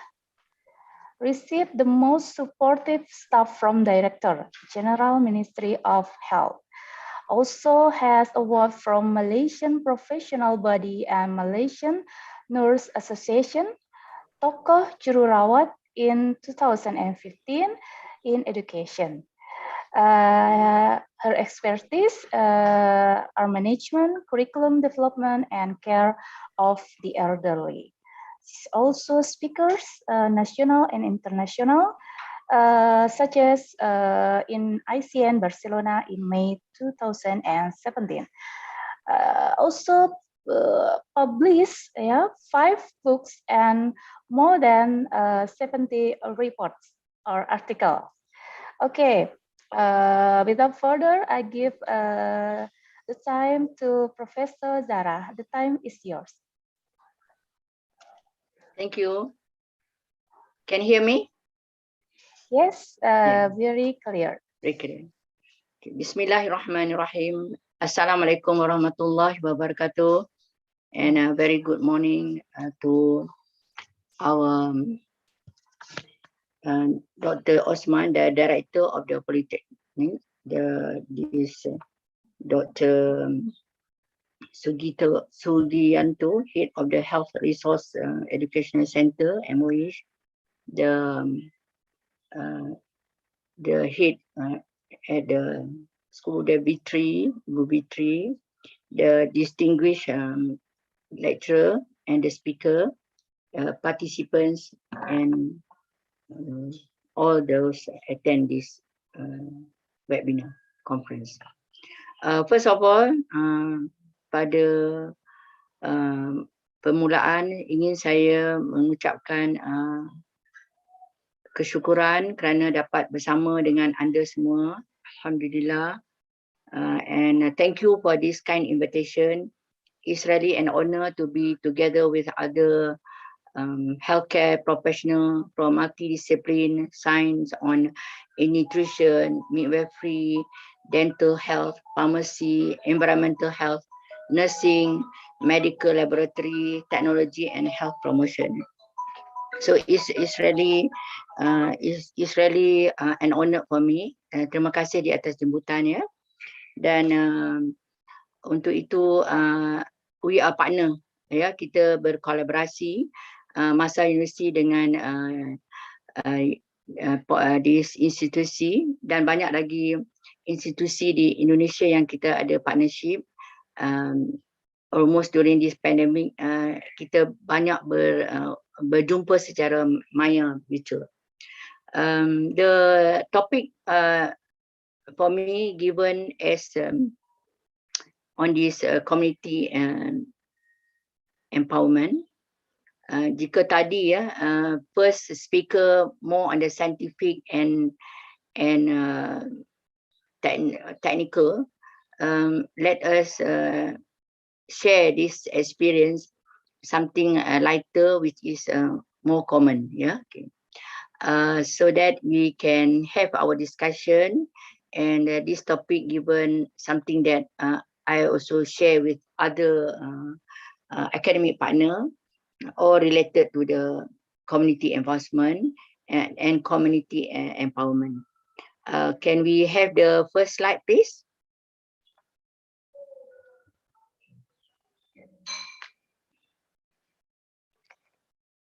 So this is the topic given for me to share, community empowerment strategy in the health sector in the new norm era. And thank you again for this invitation. Love to see more than almost 300 and almost coming to 370 participants, such a big group, And today we are talking about this pandemic, and still for the past 2 years we are still talking, and with the community empowerment strategy in the health sector in the new norm era, how we are going to go about this. Continue, life have to continue, life have to go on. And very I mean, indeed true, as the first speaker just now mentioned about the knowledge about the vaksin given, di mana lebih daripada 7 billion vaksin, the 7 billion been vaccinated. So inshallah with this vaccination given, we hope we can have more prevention better than cure, okay. So with that, we can go to the next slide, I don't have to introduce, already introduced. Can we go to the next one? So we just go to the basic, because I think we have so many category here, from various, from medical practitioner, we have nutrition, environmental health. I just want to go back to the basic, the prerequisite, as the topic given. What is you mean? What do you mean by community empowerment?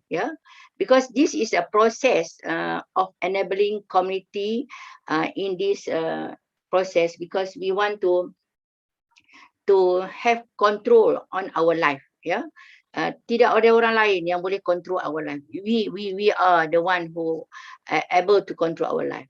So when we talk about this, regardless of the category, sama ada di local, national or international. So with this specific, we want to have this kind of knowledge, and this empowerment, because it refers to the process by which the people gain this control over the factors and the decision that shape their life. Okay, because community empowerment is relevant to all parts of the public sector, and is an area of increasing important given developing legislation and policies. Kita yang menentukan kehidupan kita nanti. So that's why we have to be in this community, and to be more focused, we are in the health sector. Today we're going to discuss and further in depth in that. Okay, so when we talk about the community empowerment, it require the community bodies in community planning, in particular those represent the interest of people who experience inequalities of outcome from socio-economic disadvantage. So di sini kita ada health sector, and Indonesia tentu lebih banyak health care professional as compared to Malaysia, based on your population, the third ranking in the world. and we only have 33 million ya di Malaysia. Jadi of course the strategi and the tanggungjawab itu lebih besar berbandingkan dengan populasi di sini ya. Jadi it is important that we share this understanding what we want to know, our understanding on this community empowerment yeah, because the principles of community empowerment document aim to raise awareness of this community empowerment, because to promote, and we want to promote health yeah, and share this understanding as a security body to support this community empowerment yeah. So we have to understand this community empowerment sit within increasingly complex, changing and uncertain environment, which places different demand and expectation on public bodies at the same time. So masing-masing negara mempunyai polisi dan guideline. Whatever it is, we are here to talk about, and the strategy. At the end of the day, we want everybody to achieve health for all. Ya, di dalam WHO kita katakan health for all, because the community empowerment is relevant to all department, the role and level within these public bodies. Ya. So di dalam keadaan new norm sekarang, the current situation, the social custom that is different from what we has been experienced or done before. So now we expect to do something is current, follow the new norm. Yeah. So it should not be seen only relevant to certain people or certain category. No, this is relevant to everyone, because we are directly in the community. All public bodies should be involved, and especially the citizen more in the decision making. So now today is the platform for us to discuss, and all public bodies should be involved, and this is all about our memperkasakan masyarakat ya. Community empowerment is memperkasakan masyarakat dalam strategi menangani cabaran-cabaran di dalam norma-norma baru ini ya.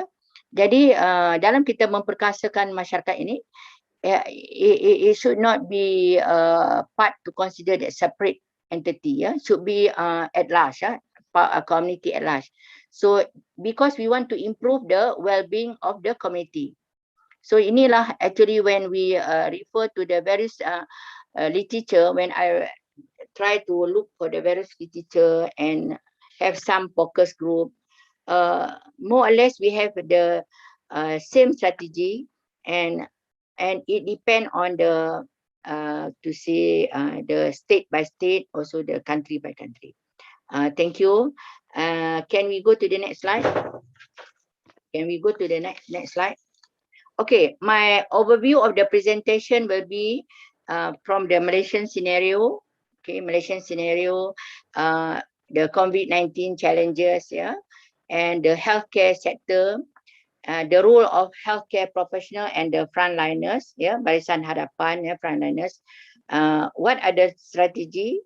Even though when we read through, we go to the teacher search, we have the similar. However, the implementation may vary according to the setting. And what are the new norm? And kita akhiri dengan the take home message ya. Okay. This is the overview of the presentation dalam masa 45 minit yang diberi pada saya.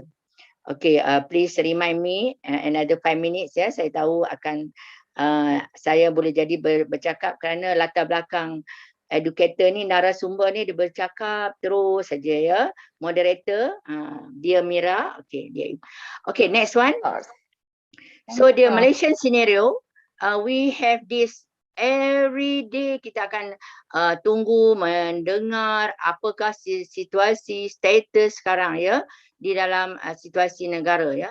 This was in year 2020, 2 years ago. So sekarang kita tak perlu lagi tunggu dalam direct telecast atau siaran langsung. Kita boleh tengok di dalam My Sejahtera, what is the status of COVID-19. We can check in the COVID-19 now. So there are many platform or the reference that you can refer to, yeah. And this is because we are concerned. We are concerned our process of this community empowerment, because we want the community to increase, control their life. They know what's happening now. And this is a process where people work together to make change happen in the community by having more power and influence over what matters to them. So this is, we have to sit down and address this. And some maybe they take it lightly, but we have to be serious because we are also healthcare provider. We are in the healthcare sector. We play a big role here. Yeah, we play the big role because we are in the healthcare sector. So the strategy here, can we go to the next one, please? This is the statistic on the COVID-19 formulation. Every day we can check in the My Sejahtera, we can check in the nursing now, yeah. And all this will be followed by the community day by day on daily basis, yeah. Okay. So next one, I will show you the status 2 days ago, because the latest saya preparekan this presentation was the day before, so I able to get the status yang terkini, update status. Next, please. Before that, just to introduce, this is our hospital, the first hospital been given this role to take care of the COVID-19 patient. So hospital Sungai Buloh adalah hospital yang diguna khas untuk COVID-19 pesakit-pesakit. Then bayangkan we used to send all the medical student, we used to send all the trainee to this hospital. Then suddenly, because of the situation, pandemic, all the posting of the student to be stopped and restricted to certain hospital only. So everything we have to make some adjustment. Although it's in the difficult situation, we have sometimes can say that a bit difficult to make the decision, because training in the practical area is compulsory for the all healthcare professional. Yeah, so this is the situation. Let us see the status, what I mentioned just now. The next slide. The COVID-19 cases on global level, as mentioned by the first speaker just now. Yes, this was 30 on the 31st, 2 days, day before yesterday, reached to 246.4. Yeah, 246.4 million cases worldwide, and from 222 countries. So the disease has impacted almost every country, and this is the source from the WHO data analysis, and also source from Johns Hopkins University, which I also follow. I am so in the member of that GANM. Yeah. So the 5 million deaths since China reported its first case to WHO in December, as compared now almost 5 juta. Yeah. So the number increasing daily as disease spreads and testing increase, and likely under reporting berlaku. Maybe some of the country masih tak report, did not give the real number. Yeah. So low resource countries, political economy consideration to not report. It could be. Yeah. Okay. Ini apa yang I got it from the report. Yeah. Just sharing. Yeah. Okay. So next one. So this is the report that to show that we are following, we must be as the healthcare professional, as the health in the healthcare sector, we should be updated ourselves, then we follow, because we want to know which is the red zone, which is the yellow zone, which is the green zone, where we can go and where we can have more strict SOP and so forth. Yeah. Okay, next one. Next is the latest. Yeah. Okay, so this is in Malaysia by itself, and the number sudah berkurangan. Kalau dulu 20,000, 30, almost 25,000. Now sudah coming to less, yeah, 4,979. Yes, day before yesterday, that is the latest, with only 19 deaths. So dah kurang, yeah. And how we follow from the My Sejahtera. We can follow My Sejahtera. We can follow this all the update from COVID now in Malaysia, and we also can follow from the official Malaysia government, and also website for data and insight on the COVID-19. All this from the official website. Yeah. Okay. Next. So that is about the Malaysian scenario. Then in my outline, as I would like to highlight on the our community empowerment. Yeah. Okay. When we talk about community empowerment, we not focus only our healthcare professional, but we must go beyond. Who are the community involved? Okay. So with this, the healthcare professional and the frontliner, to achieve this community empowerment, there are few strategies here. Yeah, as what we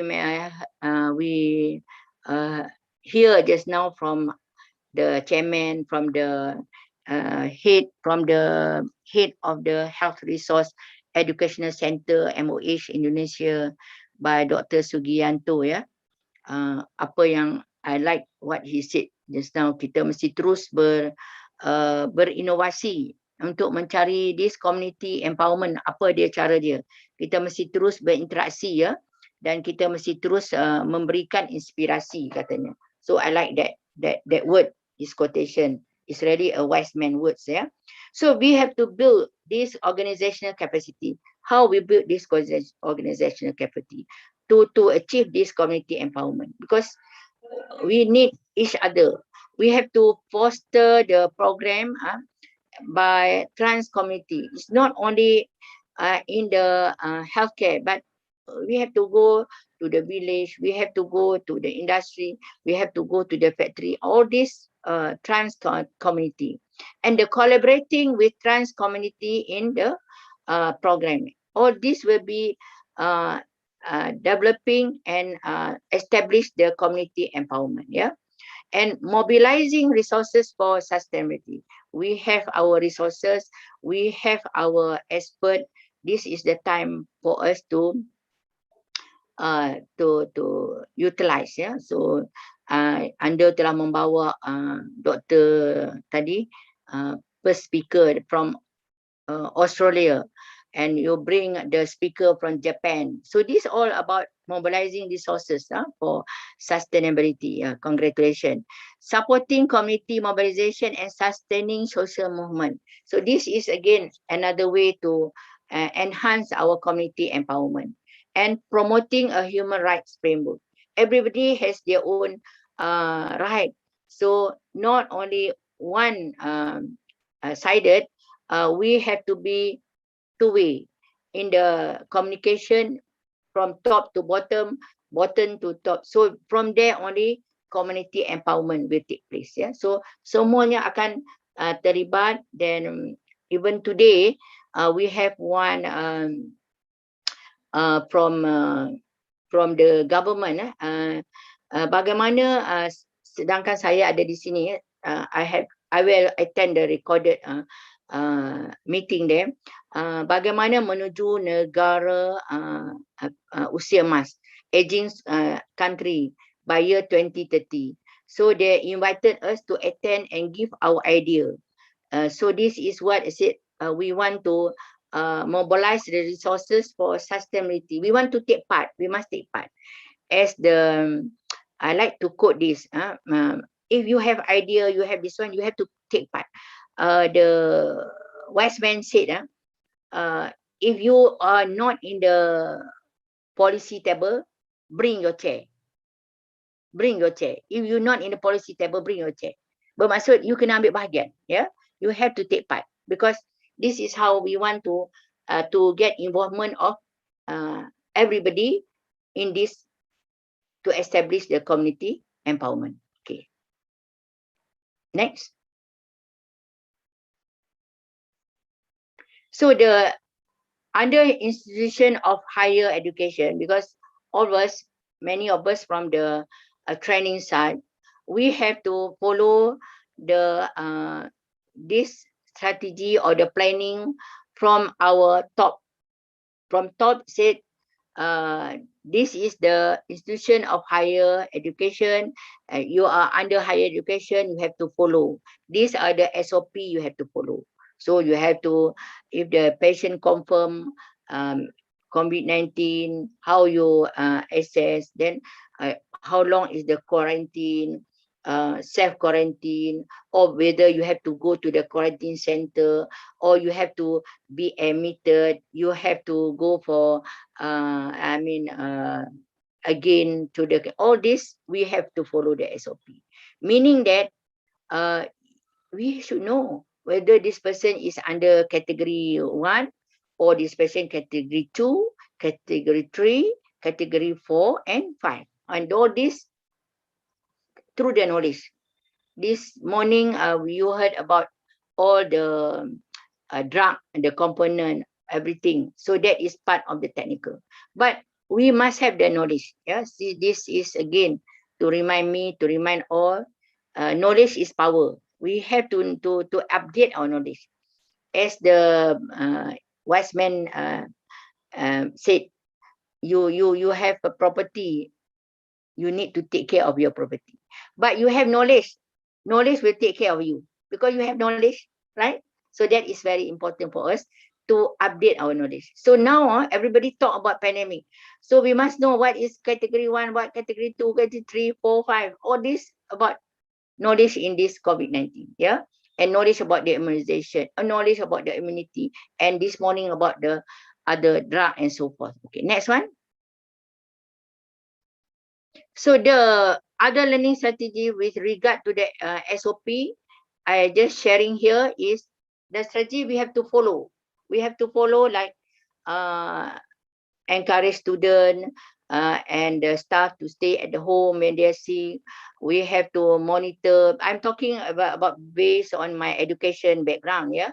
So we follow this SOP because we want to ensure this can be controlled, and towards the end that how community empowerment will be established. Yeah, from there you have to plan the distance learning. Still the class still can go on, but you have to be in different mode. Yeah, okay, so this is the strategy because in an effort to mitigate the outbreak of COVID-19, many countries have imposed drastic lockdown or MCO during that time. Yeah, but now they are slowly already lifted, and so but some still some areas still have to have this lockdown. Yeah, some places if you read through, and this strategy to ensure effectiveness and depend on the cooperation and the compliance of members of society. This is how we talking about community empowerment. We have to understand each other. So the community must give the cooperation. It's not come from one end, one party. That won't reach the goal. So the important is now, because if we give them the knowledge towards this promotion of health, yeah, so the knowledge, attitude and practice people, they will hold this towards the disease, and they will also will play the integral role in determining a society readiness to accept and this later behavioral change to follow. Yeah, okay. Learning only take place when there is a change in behavior. So this is all we have to plan something, assess way how to follow this SOP. Yeah. So again, the important, they have to work with your local health department for guidance on the closure or reopening.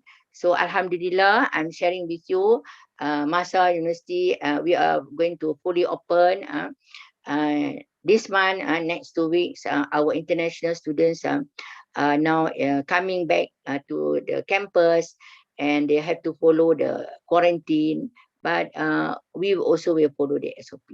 So during the last almost 2 years, there are now most under MCO and also online, and we also still continue online, but those who want to come face to face, we still welcome them with strict SOP. Yeah, good. So this is about learning strategy, yeah, to follow during the pandemic. Later we were going to go under endemic. Now it's pandemic. Soon, inshallah, by next year, according to our Minister of Health, we will practice endemic in this country. Okay, next one.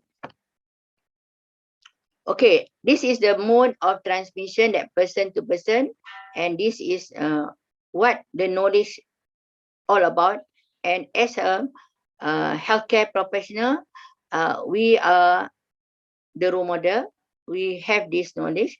We are practicing the best practice, and to show to the community as our clients, as our customer, and then only they will integrate this, and this become the responsibility in order to achieve our community empowerment. All this about knowledge and the disease, yeah, because we want to promote health, and everybody will be concerned on how to take care of their health. Okay, next one. This is again, as I mentioned, we should know with whom that we are dealing with. Yeah, okay.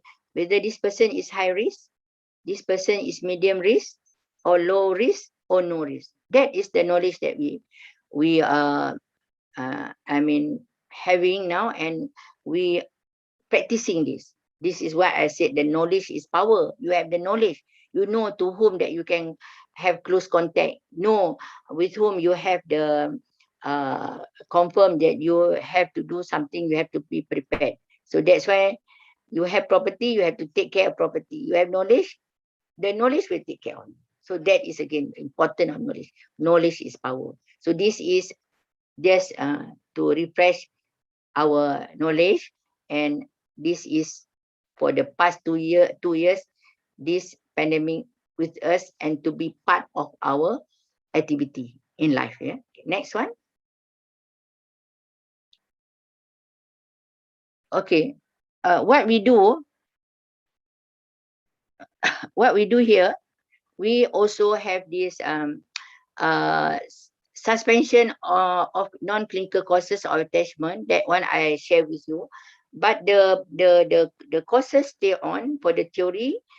We also use in the strategy that for the learning, we use various platform, and they can go to Microsoft Teams, they can go to Zoom, Google Meet, go to meeting, or follow the virtual meeting and so forth. But to practice at the clinical, we have our SOP. We used to send, let's say, 10, 15 students in one area.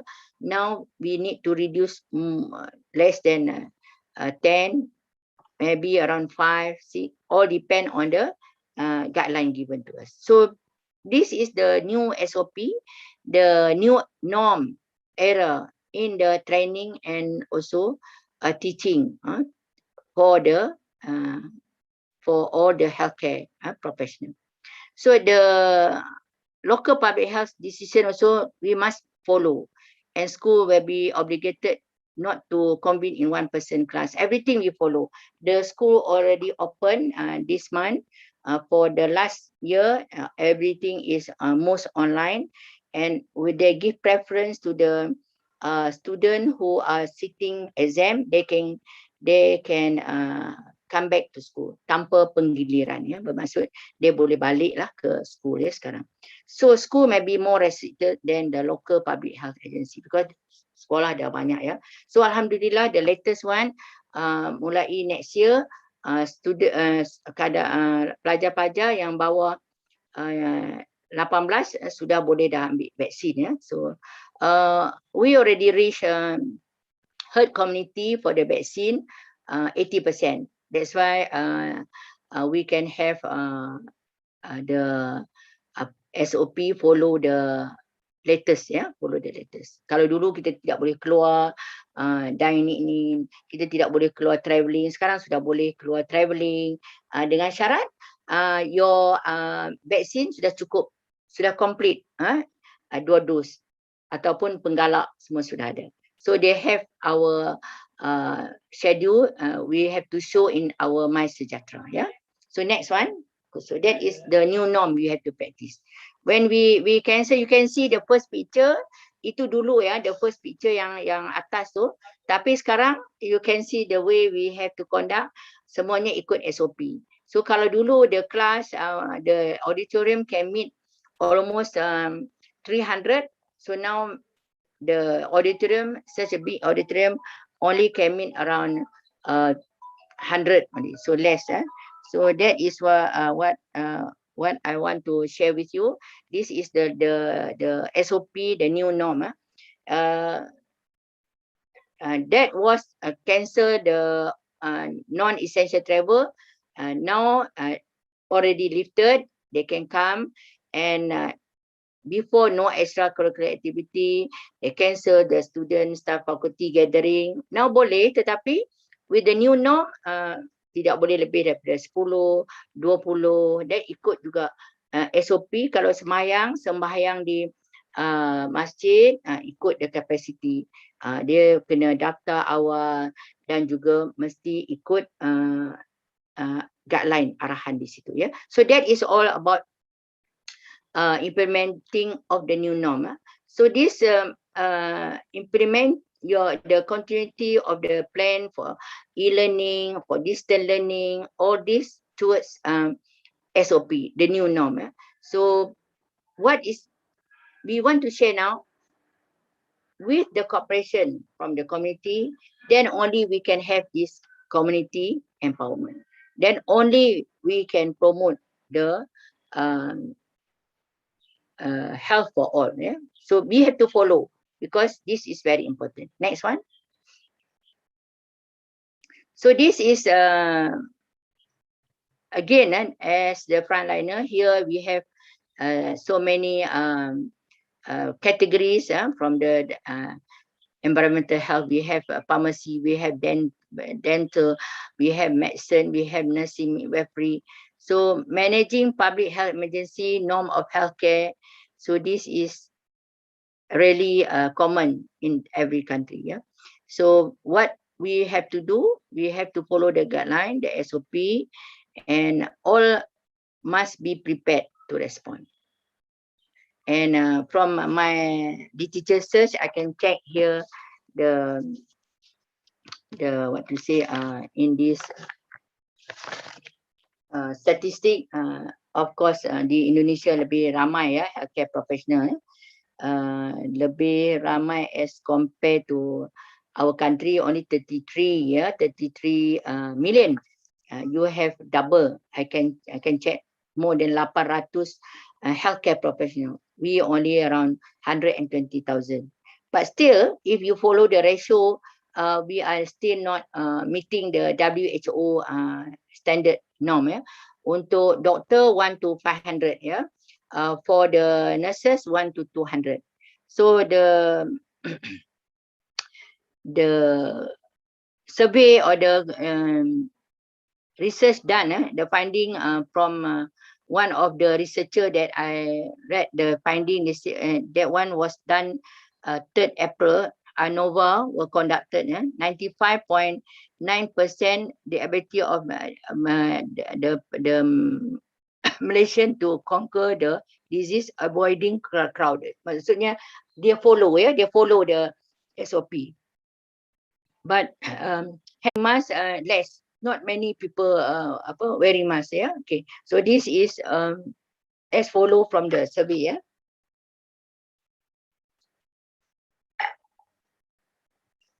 Okay,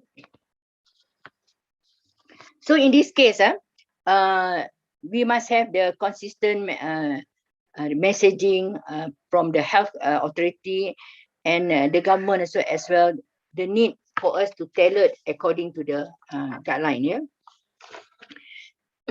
So as well as we need the for tailored health education program to improve the levels of knowledge, attitude and practice. So this is about community empowerment.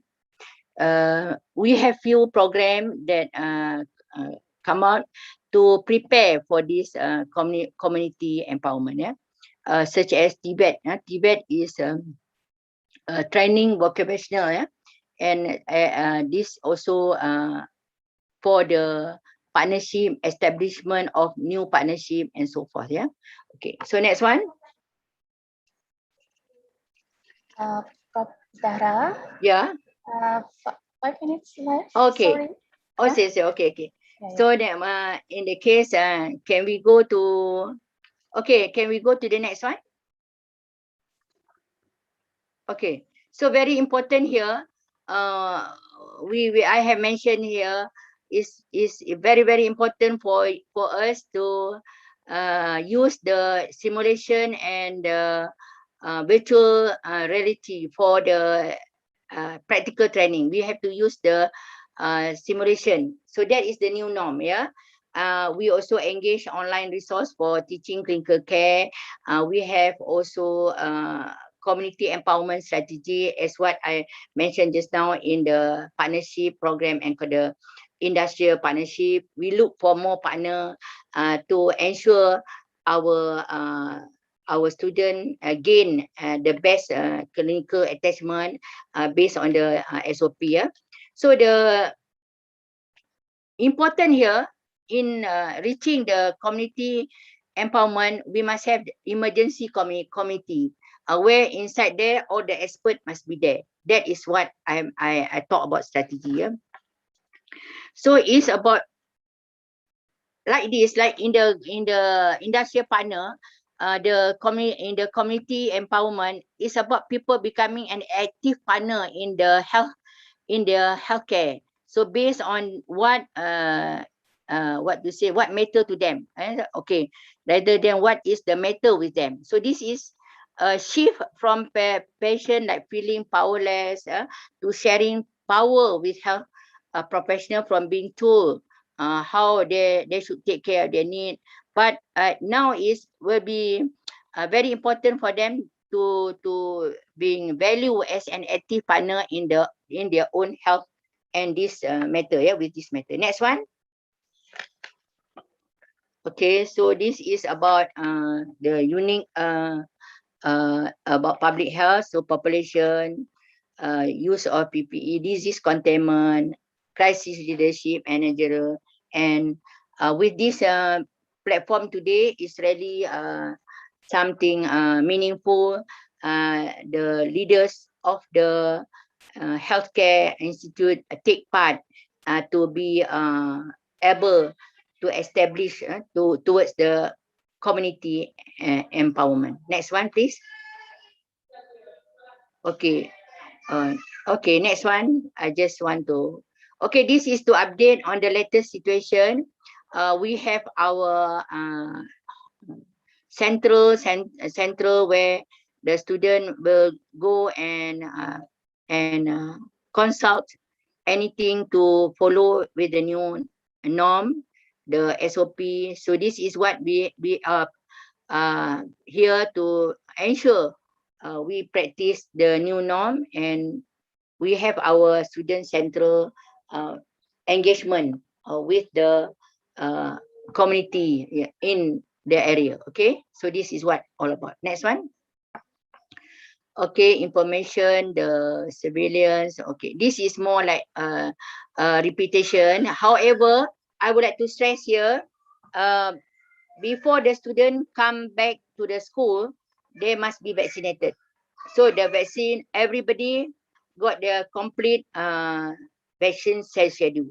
So Alhamdulillah, and last 2 months I involved actively in the PPB mega, and we able to reach that community herd during that region, our valley, 130,000 been vaccinated. So that is and now all the students must be vaccinated before they come back to school. Yeah. So we reach, Alhamdulillah, we reach the community herd more than 80%. That's why now the SOP been follow accordingly based on the community herd. Yeah. Okay. On the vaccine. Next one. Okay, this is what I stressed now towards the end. We have to ensure this all been in place for the community empowerment. Okay, just towards the end. Another 2 slides, suppose. Okay. Okay, I just, yeah. Whatever it is, we follow the WHO. Our SOP, our guideline, everything is from the WHO Global Service Center, the situation report, everything. And now this week, we have the WHO, the assembly. And I also in the GNM member, I also be part of the, we have tomorrow, tonight, we have the meeting under the global nursing leadership. Then we are going to meet the alumni, and we will discuss on the pandemic situation and the challenges, because I'm also part of the member in this forum. Okay, next one. Okay, I just would like to share, this is depend on the country by country. Last week, we just received, last 2 weeks, we just received from this announcement, Saudi Arabia reduced health precautions starting Sunday, October. So boleh pergilah nak buat umrah sekarang, di sana tidak perlu pakai mask lagi. Ya, jadi ikut di sana ya. Jadi itu follow country by country. So you have your vaccine, you have your schedule completed, then only you're able to go. So this is something announcement, the good news from Saudi. We are banned from going to Saudi for the past almost 2 years. Now we can go, Alhamdulillah. So that is all about the new era, yeah, SOP. We have to follow according to the country policy. Next one, I'm going to finish soon. Yeah, so this is all about to remind ourselves, we have to follow all these precaution. We have to know what we should do, the 3A, 3W. With the last slide, I think I have another 2 last slide, please. The 2 last slide. Okay, next one. Okay, this all about the SOP we have to follow, mask and so forth. Next one. This is the standard, and in the hospital that clinical area, when we send our student, they ask to put on the N95. So we have to follow. So we cannot simply use the ordinary mask. So that is the new norm. So we have to follow. Use alternative to N95. All this follow the policy and the guideline given in that particular organization, because we want to reach the community empowerment. Next. Okay, this is another center which they use as quarantine center. Now also they can use as a community center where they can have the health talk there, they can have health promotion there. So this is the new way of in the community they practice towards the health promotion. Next one. Okay, next. Okay, next one. Okay, again repeating. Next, last. So this is the new application where we put in the phone the application, so that easy for reference. That also can say as a new norm. Yeah. Okay, provide the nurses and other healthcare professional with the real-time reference, how to reference. Then last, I just want to share here, in Malaysia, we have 70 private institution, and under masa, we have trained more than 10,000, almost 15,000, but still, we are still lacking of nurses. The shortage is global, yeah. That's why we would like to have this collaboration.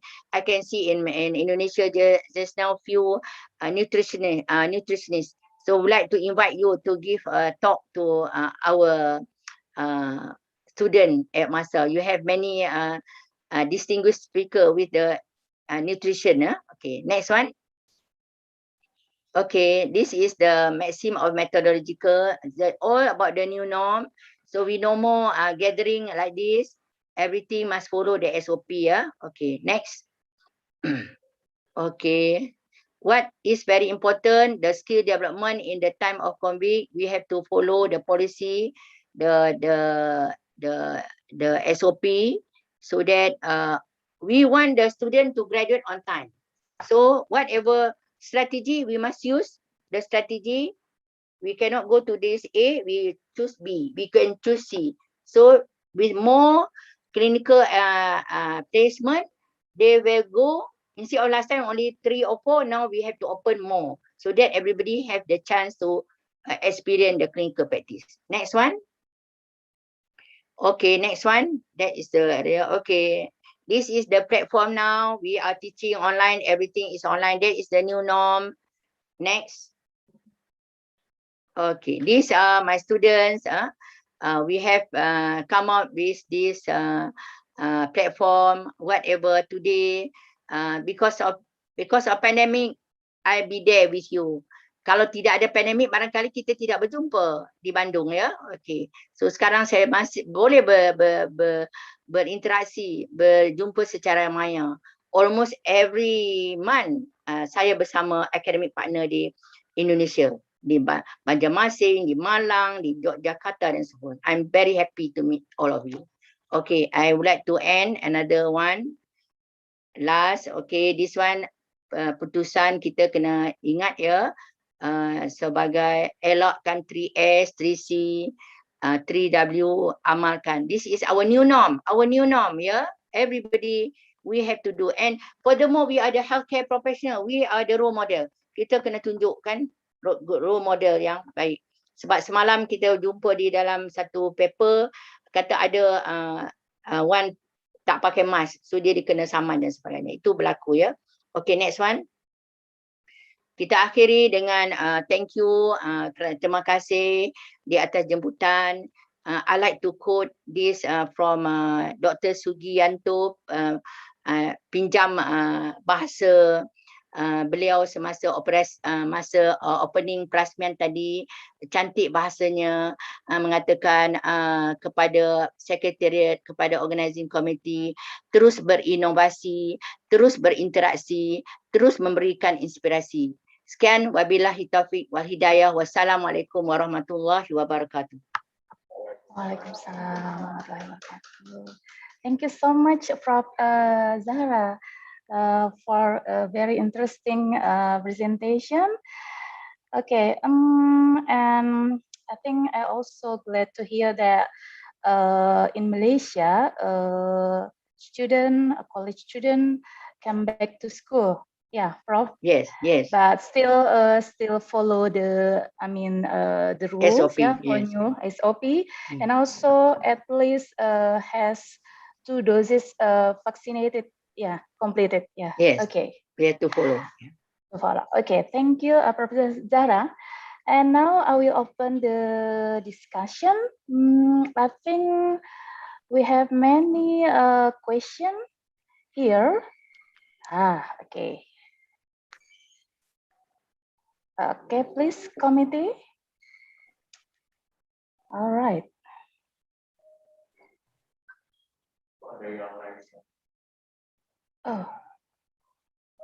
Okay, before we start the discussion, I saw that Dr. Ingrid Tania raised a hand. Do you want to directly ask the speakers? Yes. Okay. May I? Okay. Thank you. Thank you for all the speakers, the very informative presentation. My question is addressed to Dr. Dilip I have three questions. And question number one is, during this COVID-19 pandemic, many people swallow a variety of information, including disinformation mixed with valid information. Everyone wants to have a strong immunity, so all the herbs and health supplements they hear about are consumed.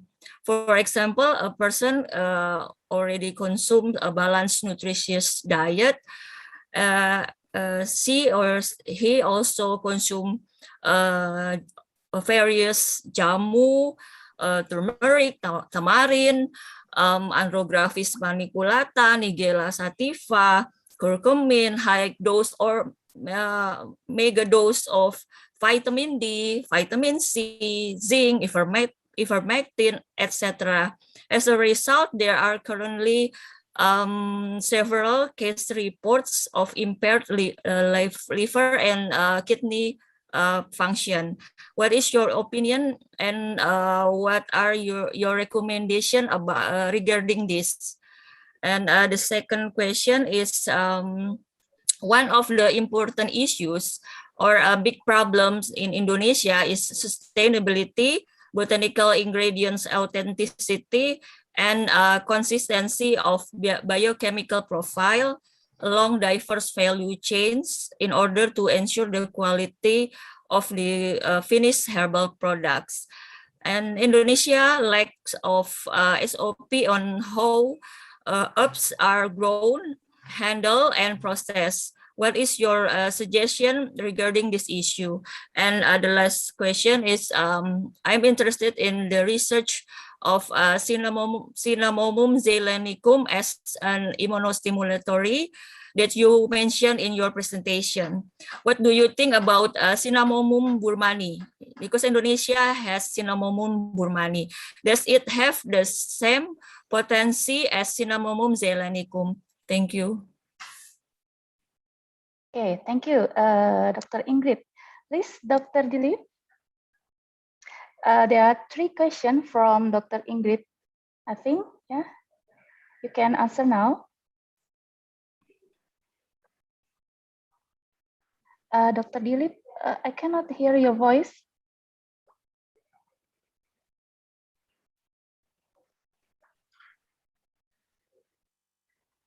Okay, sorry. Hello? Sorry. Okay. Yeah, actually, Yeah. it was in the yeah. So if I start from the last question, the cinnamon one, I think that we used the Sri Lankan cinnamon xylenicum, not even Indian cinnamon xylenicum. I think the world-based we found. I am not comparing with Indonesian or Chinese cinnamon, but for our study, because we used a very high concentration of proanthocyanidin A, that is the most active component in our cinnamon, and that is very good in Sri Lankan cinnamon.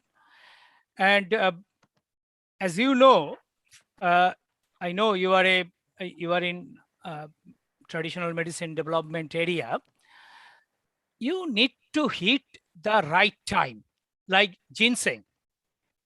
If you don't harvest ginseng at exactly the 6 years, if it is 5 years or 6 years and a half, you won't get the right ginseng.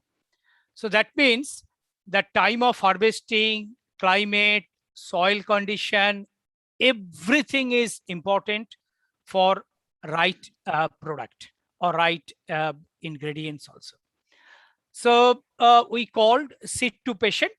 So where do you grow, how you grow, so how you extract that, how you manufacture under GMP environment, and also the clinical trial. That is the good clinical trial practice. You have to follow this good clinical trial practice, and then you can reduce the batch to batch variation. Otherwise, some batch will be 90% good, some batch will be maybe 10%. So if you follow all these things, so you will get the right thing. The second question, I still forgot the second question. What is the second question? Oh, yes, I think the Indonesian problem. I think it's not Indonesian problem, that because our environment is polluting, especially in the Asian country, and all herbs are growing on the soil.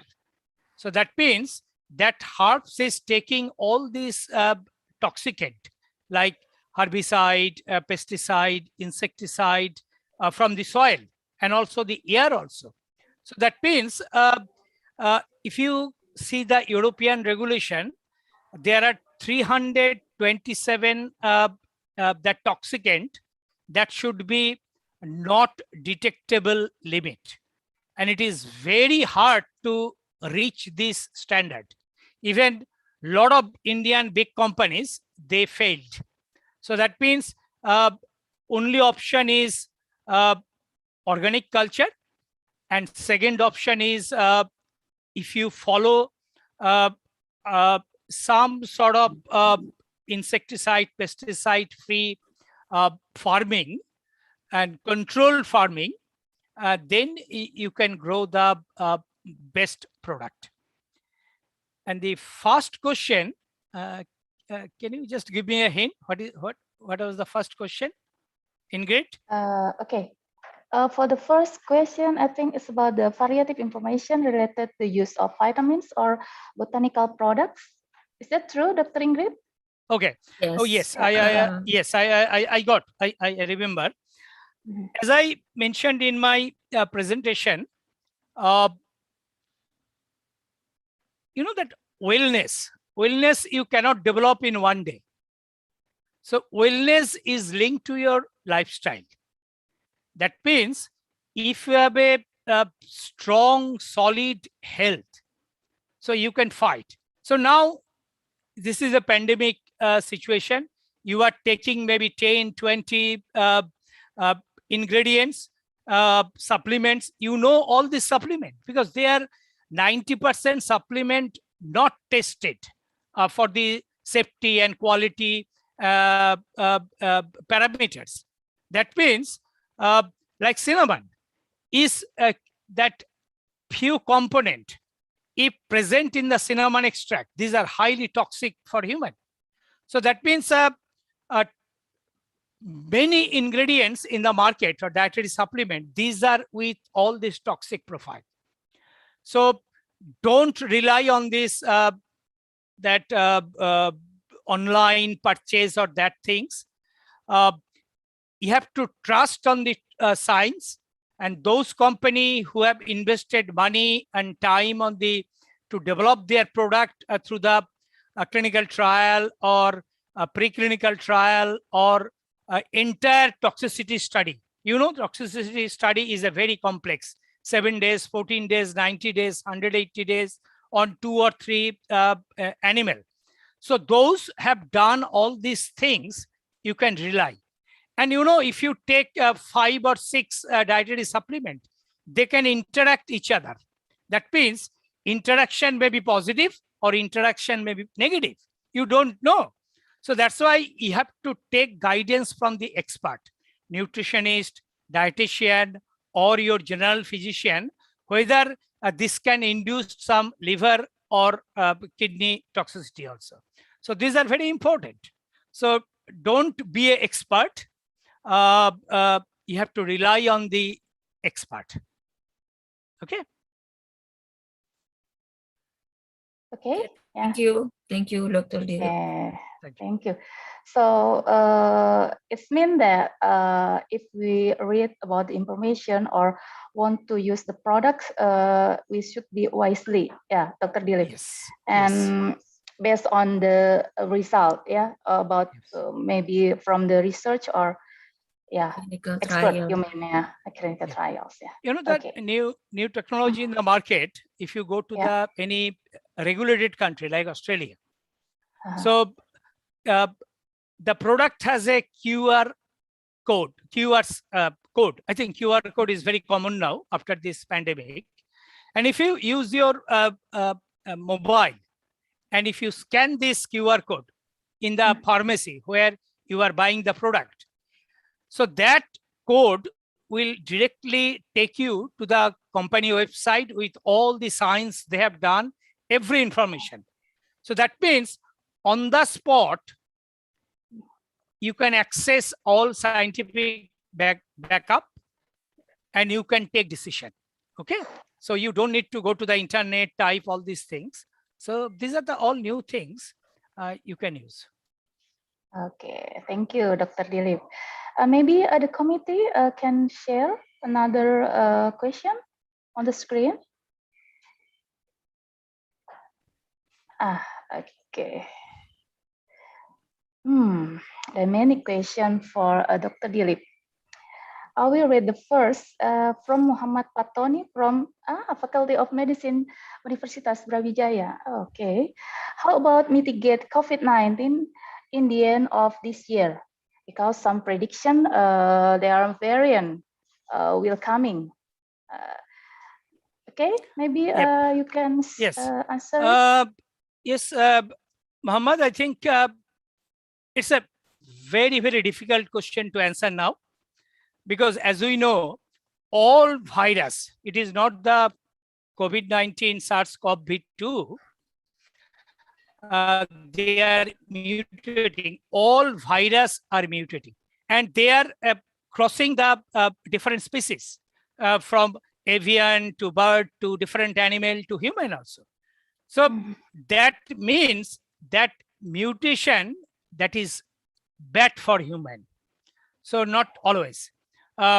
Some mutation, that is the Delta mutation, that proves it is very devastating for the human, because the replication or infectious cycle is very strong.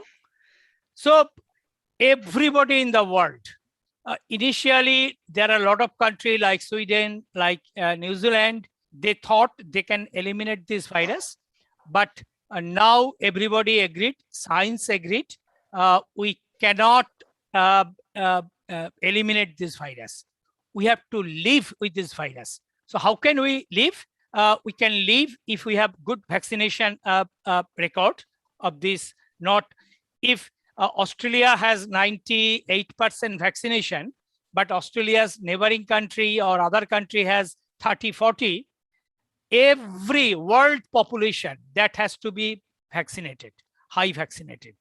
And you know this, there are not only, I showed only one product from the Merck. So there are many top level pharma company, they are working very hard, and these are in the pipeline, develop the COVID-19 specific antiviral drug. So maybe you will expect next 3-4 months, end of this year or early next year, another 2-3 capsule that can handle the corona. So that means you have a vaccination. Most of the country, when they will reach some herd immunity, and then you have a antiviral drug for the COVID-19 virus. So then it will be like a flu. So every year we are taking a booster shot for flu. So I think it will be a part of our daily life. Only problem, we have to reduce the hospitalization rate. We have to reduce the death rate. Then everything will be fine. Okay, yeah. We have to live, yeah, with the virus, with the vaccine, and we cannot, eliminate the virus, but we have to face the virus. Yes. Okay. For the second and third question, I think it's related to the question number 1. How to prevent the third wave of COVID-19 in Indonesia that will be predicted in December until January 2022, yeah. And number 3 also, because Indonesia has a big completed vaccine. So what should the people do to prepare the third wave of COVID-19 in Indonesia? Yep. So I cannot answer this question specifically for Indonesia because I have not that much idea about the Indonesian health system. But if I answer this question in general terms, that means that is applicable for any country. So that means for third wave or fourth wave, whatever you are telling. So we need a preparedness for handle this wave. And you know, this India learned very hard the second wave of COVID. Many millions people died in India, and that is the world highest infection that happened during that time. So what happened? Vaccination rate was that time only 10 to 11%. Now India's double dose vaccination is nearly 30%. Second, the oxygen supply, that was very poor because nobody imagined. So every day 400,000 people will infect. That means government also, they have no idea how to tackle this oxygen demand in India. Also the hospital bed. Most of the developing countries, they have a very poor health system, not good health system like hospital bed, ICU or ventilation system. These are very expensive. One ventilator cost a couple of thousands, $100,000 also. That means if we prepare, our government is prepared to handle all these things. And another one is the shortage of healthcare professional. You know, that happened in Australia also. Because if any hospital, maybe 2 or 3 or 4 people infected, the entire hospital under lockdown. That means you are losing at 100, 200, 300 healthcare professional, doctor, nurse, support system. So that means you have to prepare for the supply of healthcare professional.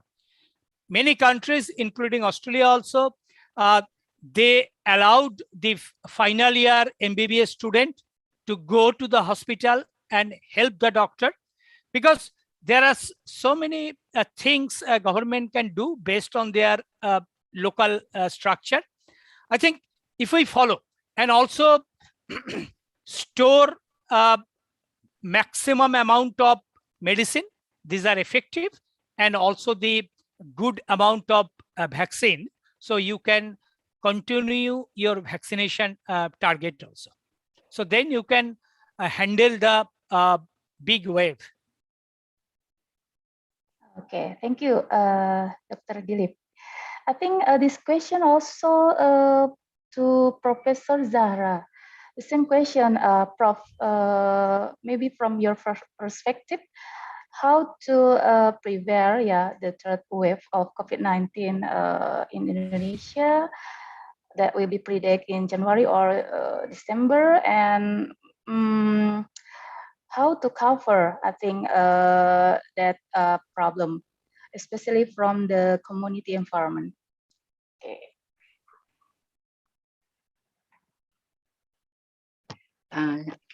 Terima kasih di atas soalan tersebut ya. Very true. This is quite common question. How to prepare the third wave of COVID-19 in Indonesia that predicted in December, January 2022. What we would like to mention as from the beginning, we must have our emergency committee. Dari awal lagi kita kena dah ada preparedness itu.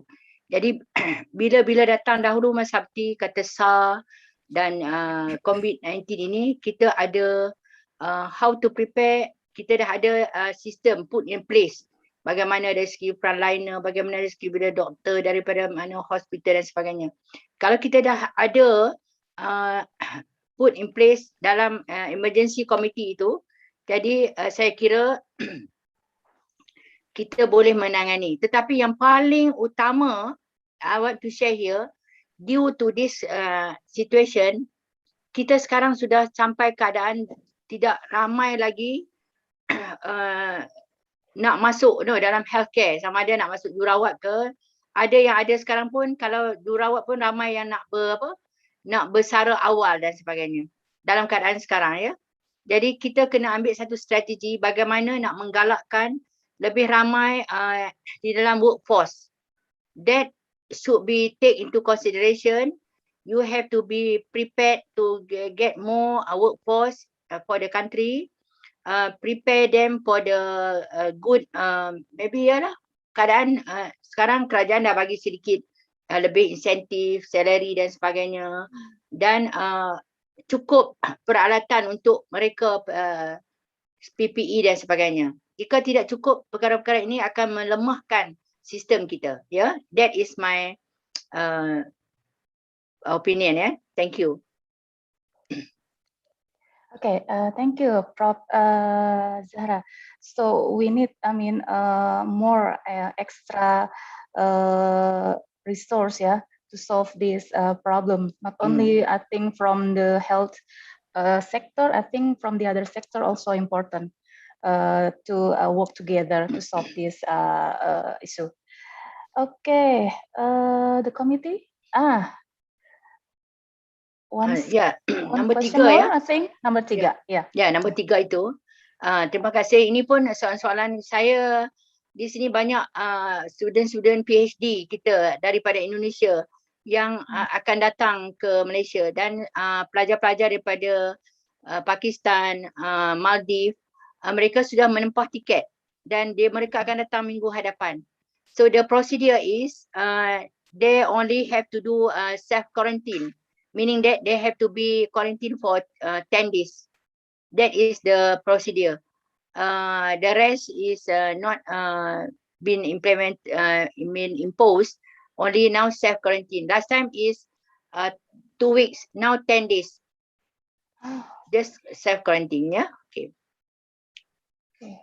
So self They can quarantine. go back to dia.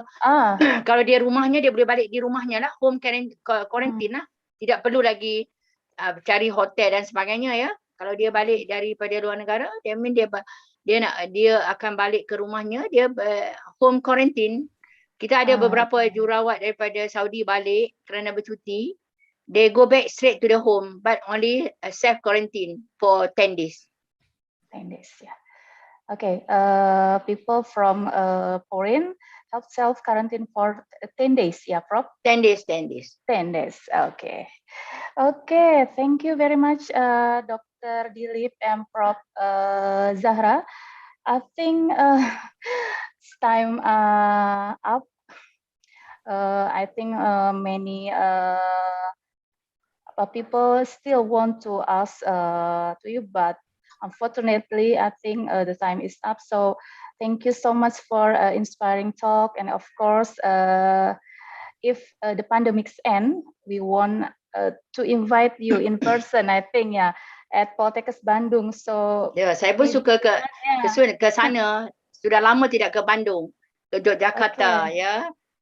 Please welcome, Prof. One time di mana Samarinda, ke Samarinda. Ya, Kalimantan itu, Prof. Ya. Samarinda, ya. Okay. Insyaallah. Okay. Terima kasih. One maybe take a message. I think for the this session is important to combine, yeah, the medicine, I think, nutritional support, and also the botanical or therapeutic role to stimulant against the COVID-19. And also, I think this is the take-home message from Dr. Dilip. For the vaccinated, therapeutic decisions are made based on science and evidence, and not rely on politics or etc. Yeah, and for the handle or solve this issue also, we need the empowering communities because it's very important. Yeah, don't forget to follow the protocol, all the rules, completed the vaccinated. Yeah, and hope this pandemic will disappear. Okay, inshallah. I mean, Okay, once again, I think a big applause to Dr. Dilip and Prof. Zahra. Okay. Enjoy the rest of your day and I hope to see you again in the future webinar. Thank you so much. Thank I you very will much. give it back to Miss Willa or Miss Witri. Thank you. On behalf of the committee, we would like to thank Dr. Dilip Ghosh, PhD, FICN, and also Prof. Zahra Saad for the great presentation of materials. Also, our moderator, Mrs. Mira Mutiani, MSc, for guiding the presentation of materials and discussion in this first session. I think it is a very interesting session. Once again, thank you for your extraordinary speakers and our moderator for this first sessions. So ladies and gentlemen, for the next session, there will be a presentation from our next speakers, which will be moderated by Mrs. Surmita SGZ MKes. But before that, we will read the moderator's curriculum vitae in the second session.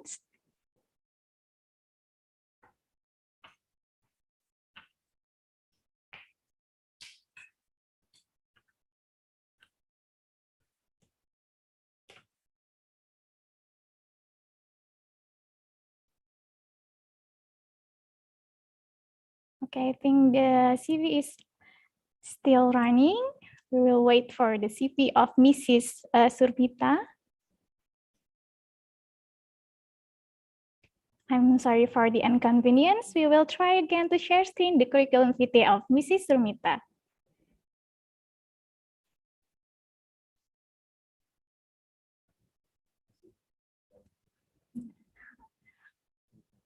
I think it's still loading. Okay, now it show up.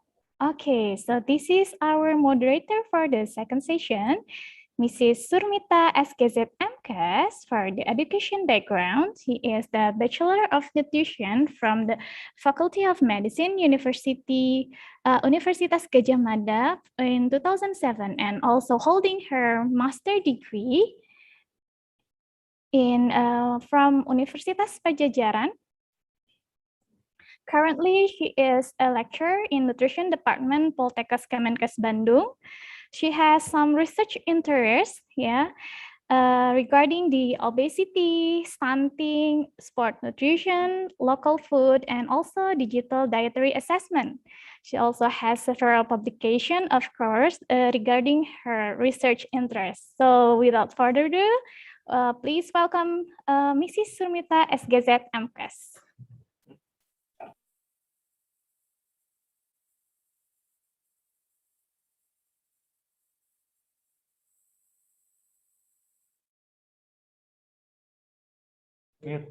Still muting, Ms. Surmita.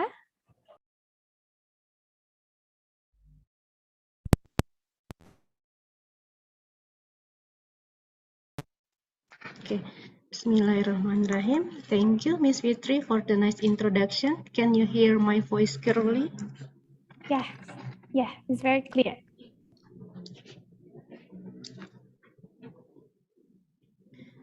Can you hear my voice? Yes, your voice sounds very clear. Okay, thank you. Assalamualaikum warahmatullahi wabarakatuh. Good afternoon, the honorable participant. Thank you for joining us in this webinar. My name is Surmita, and I will be your moderator for the next section. In this section, we have two speakers, the third and fourth speaker. The speaker is Professor Asir Ahmad from Kyushu University, Japan. Professor Asir, have you joined us in this Zoom meeting? Yes, yes, I'm here. Thank you. Okay, thank you, Professor. How are you today, Professor Asir? Oh, fantastic. Thank you. Okay, thank you. Okay, the first speaker is... Ya, terima kasih. Terima kasih. The first speaker is Dr. Ani Riani from Poltekkes Kemenkes Bandung. Dr. Ani, have you joined us in this Zoom meeting? Yes, I am. Ya, apa kabar Ibu Ani? Baik, terima kasih. Alhamdulillah. Okay, thank you for Professor Asir and Dr. Ani for joining us today. I hope both of you in the great day. All participants, I hope you can still enjoying this conference. In the next 120 minutes, we will continue our section.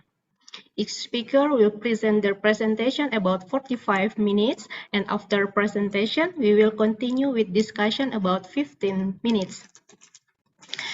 If you have a question to the speaker, just send your question to the pigeonhole link that have been shared by committee. Don't forget to write your name, country, speaker name, and your question. I will read some questions to get an answer from our speaker. So don't hesitate to ask. I will wait for your question. Now, let's start to the next main event. The next speaker is Professor Dr. Asir Ahmed. Please, committee, share the screen for CV for Dr. Asir Ahmed. Okay, Dr. Asir Ahmed is Associate Professor from Faculty of Information Science and Electrical Engineering, Kyushu University, Japan. He is a Director of Global Communication Center, Grameen Communication, Bangladesh. He is founder and CTO, Social Tech Japan Incorporated. Dr. Ahmed research aims to develop technologies to achieve social goals. Toward this goal, he established Global Communication Center, GCC, inside Grameen and developed a research team in Kyushu University. The team produced numerous national and international products. For example, Gram Health, Gram Car, Gram Agri, and Gram Clean. He belonged to the Yunus and Shiki Social Business Research Center in Kyushu University, promotes social business to Japanese organizations and assists creating number of social business. For example, Grameen Euglena, Grameen Sound Power, and he also organized an international conference on healthcare, SDGs, and social business since 2017. He is a founder of Social Technology Japan, a social business company in Japan to develop and deploy technologies to efficiently solve social issues. After he receiving PhD from Tohoku University in 1999, he worked with Avaya Lab, former Bear Labs, and NTT Communication Japan. He loves cooking, writing books on ICT for development, social business, and non-fiction stories. He also loves performing and MC for cultural shows. Today, he will share for us about applied health science for health improvement in the new normal era. Would you please join me in welcoming Professor Asir Ahmed? Professor Asir Ahmed, the floor is yours.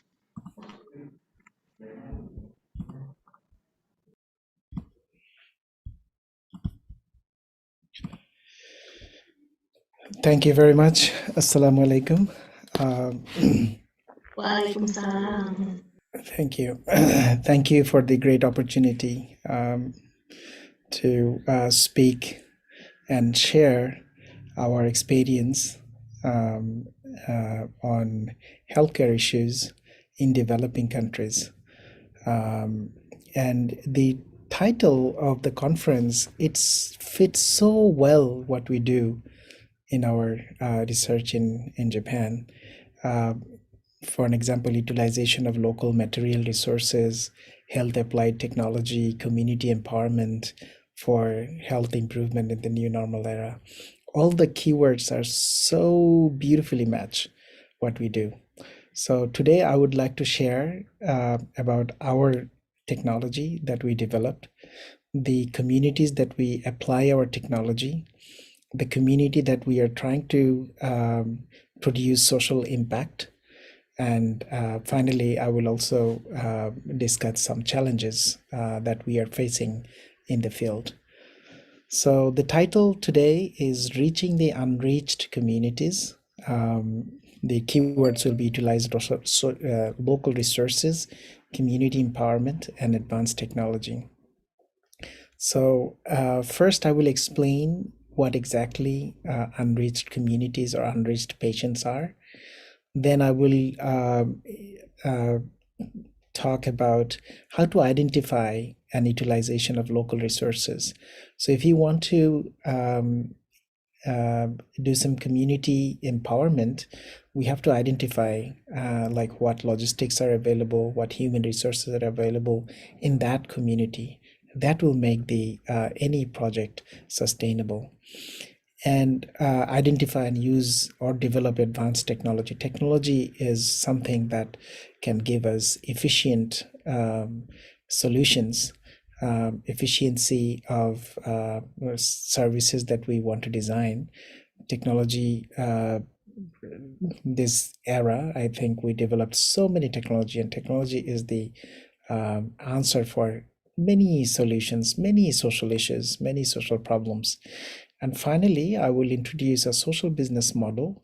So there are many types of businesses. We categorize them into two. One business model is to make profit, make money. There's nothing bad with that. But we are trying to introduce another sort of business.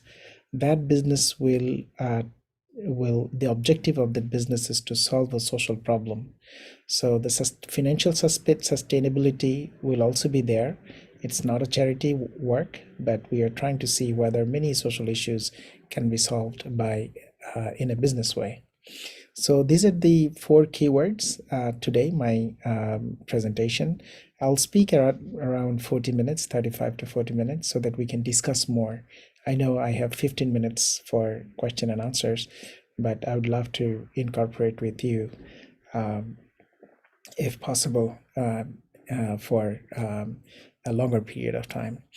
I really wanted to go there. I love Indonesia. I love Indonesian food. So this time I missed going there, but having an online also, it's not bad. So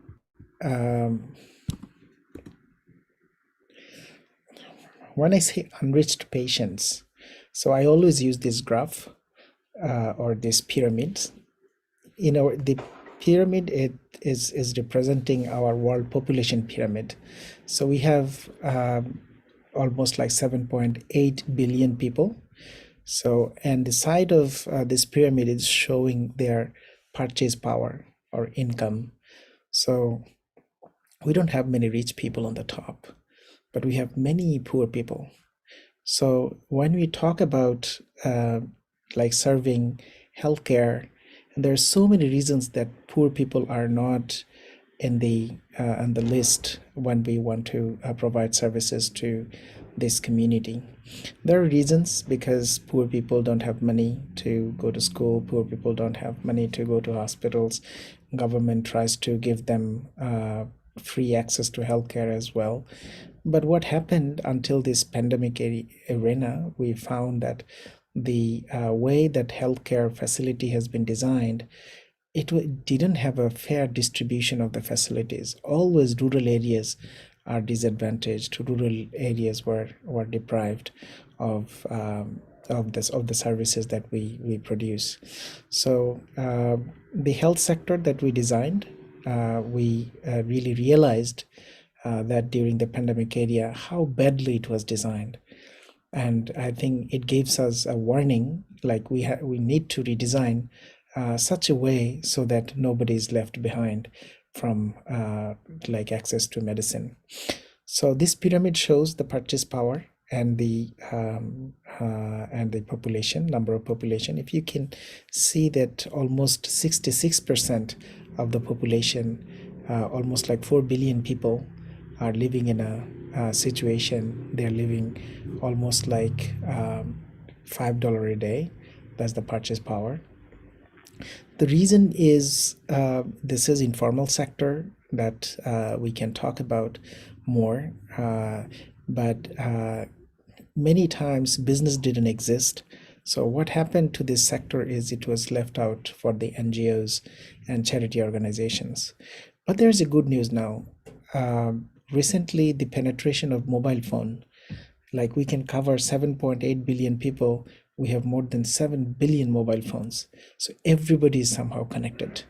So if people are connected, this is a great opportunity for us to provide information. even during this pandemic situation, there was so many misinformation thanks to the social media.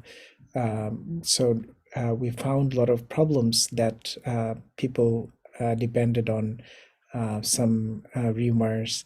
Many things happened, but I think information communication should be redesigned during for this kind of situation as well. So I'm going to the point like how the low resource settings or unreached communities are facilitated so far. So as I have mentioned, unfair distribution of healthcare systems, healthcare facilities in urban and rural areas. If you look at the many developing countries in Asian and African countries, that we do not have enough doctors in countries like Bangladesh, India. Indonesia is doing better, Malaysia is doing better, but many other countries, we even do not have 10 doctors for 1,000, 10,000 patients. So, and if you look at those doctors, they live in the urban areas. We cannot send them to the rural areas. But 70% of the population in many countries live in the rural areas. They need more doctors, but we cannot send the doctors. So that's why I'm saying that the distribution of facilities, including the doctors, it's not really fairly distributed or equally distributed. Quality hospitals do not sustain without a stable income in rural areas. So what happens, there are so many villages, so many areas, even in Indonesia, there are so many small islands that they do not have enough necessary doctors, and hospitals cannot stay there because they don't have a sustainable income because of the rurality or the poverty situation in many countries. And in African countries where the population density is low, sometimes even the government wants to provide free healthcare services in the urban areas. The transportation cost becomes bigger than the treatment cost. So they can cover the cost. And once they spend money on the healthcare systems, many countries even don't have the insurance system.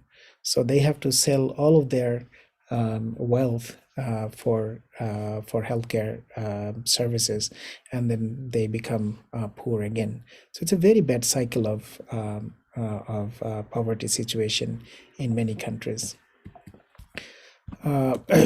So here it comes. So I think that this slide I like before because it directly goes with the title of the conference this time. So our approach is like, if we do not have a clinic in a rural area, can we see what kind of components actually make a clinic? So if we can dismantle the clinics into parts, then we can see what modules can be made available in the local area and what modules cannot be made available in the rural areas. So can we use the technology to make or to utilize the resources? So for an example, in a typical clinic, wherever you go, you have a receptionist, you have nurses, you have diagnostic tools, normally they're very big, and you have doctors. So combining these three items, that makes a clinic. And of course, you will need operational staffs as well. But if we dismantle this, and if you look at that, we cannot probably make nurses available in rural areas, but we can have community healthcare workers. It's available almost anywhere. You can train a girl, you can train a boy, becoming a community health worker. And then the diagnostic tools, this is about the technology. These days, all the technologies are becoming smaller. I mean, the medical sensors, like your blood test, urine test, all those modules can be are coming very much smaller, and the efficiency is becoming better, and so they become portable, they become affordable, it's becoming cheaper as well. So why don't you dismantle the diagnostic tools into small pieces which are affordable and portable, cheaper, smaller, faster, and they're becoming accurate as well. The only problem is the doctor. We cannot make the doctor available in the rural area. But it's not a new idea, but we are trying to see whether we can come up with an out-of-the-box approach, put the doctor inside the box. So how can you put the doctor inside the box is put the doctor somewhere, but connect him or her by using the internet. The telemedicine concept was already there, but we can engaging the doctors in such a way that all the data that we are taking from a patient can be made available by using the technology that we have now. As I have mentioned, 7.8 billion people have 7 billion mobile phones, and the smartphones are becoming so popular. Smartphones are so powerful. I think Indonesia is the country which has the most density of smartphones in the world. So the smartphones can be taking the patient's information and transmit the information to the doctor by using the cloud. So doctor can see the patient's information and listen to the patient as well.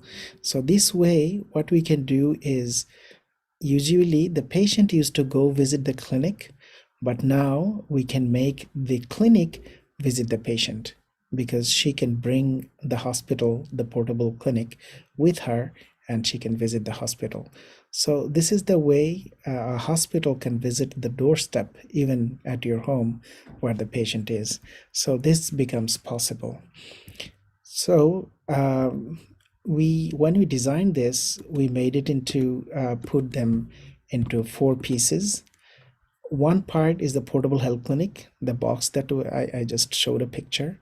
Number 2, we need to empower a women micro entrepreneur. So we are not looking at a salary person, but we want to create entrepreneurs. So this is a part of the social business that I will talk later.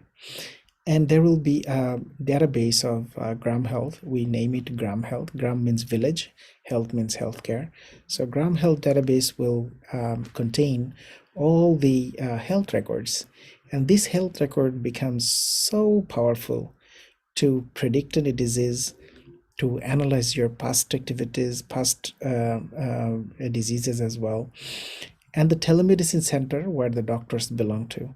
So the doctor can be at their home. The resources can be connected by using the internet. I don't know about the situation in Indonesia, but in Bangladesh, we found that many female doctors, after they get married, they do not have enough time to have a regular job. So they have to take care of their kids, they have to take care of their family, so they cannot have a full-time job in the hospital. But the resources are really underutilized. Even if they can give us like 2 hours a day, 3 hours a day at their home, they can join us. But recently during the pandemic, it worked very nicely, but we designed it before that how we can connect the local resources piece by piece by using the internet. So they can work as a part-time, we provide them training, and they can connect the patient by using the software system that we have developed. So these are the 4 components of the portable health clinic box. I would like to show a video to show how it works. So the box looks like this. Inside the box, we have different diagnostic tools, from blood pressure, urine tester, blood tester, hemoglobin, cholesterol, all the basic information that we need to detect or primary screening. It's not actually give you a decision, but it can be a primary screening to understand whether you're healthy or unhealthy. So she's the local entrepreneur who uses the box, take measurements, and inside the box we have an artificial intelligence based triage system which can categorize the patients into 4 colors. from green to red. So green means you are safe, and red means you are in a risky state. So the doctor can talk with these risky patients and give them some advice. Prescription can be written, and the prescription can be locally printed. So you can see all the functionality of one clinic can be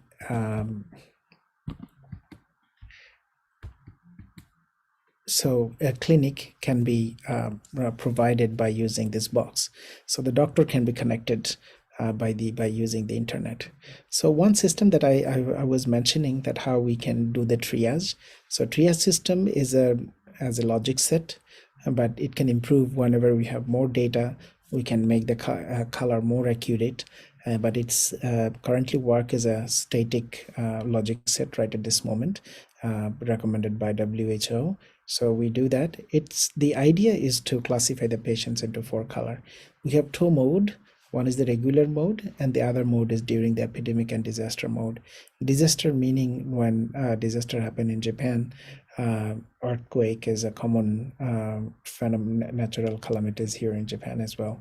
So we also need a disaster mode because the parameter changes.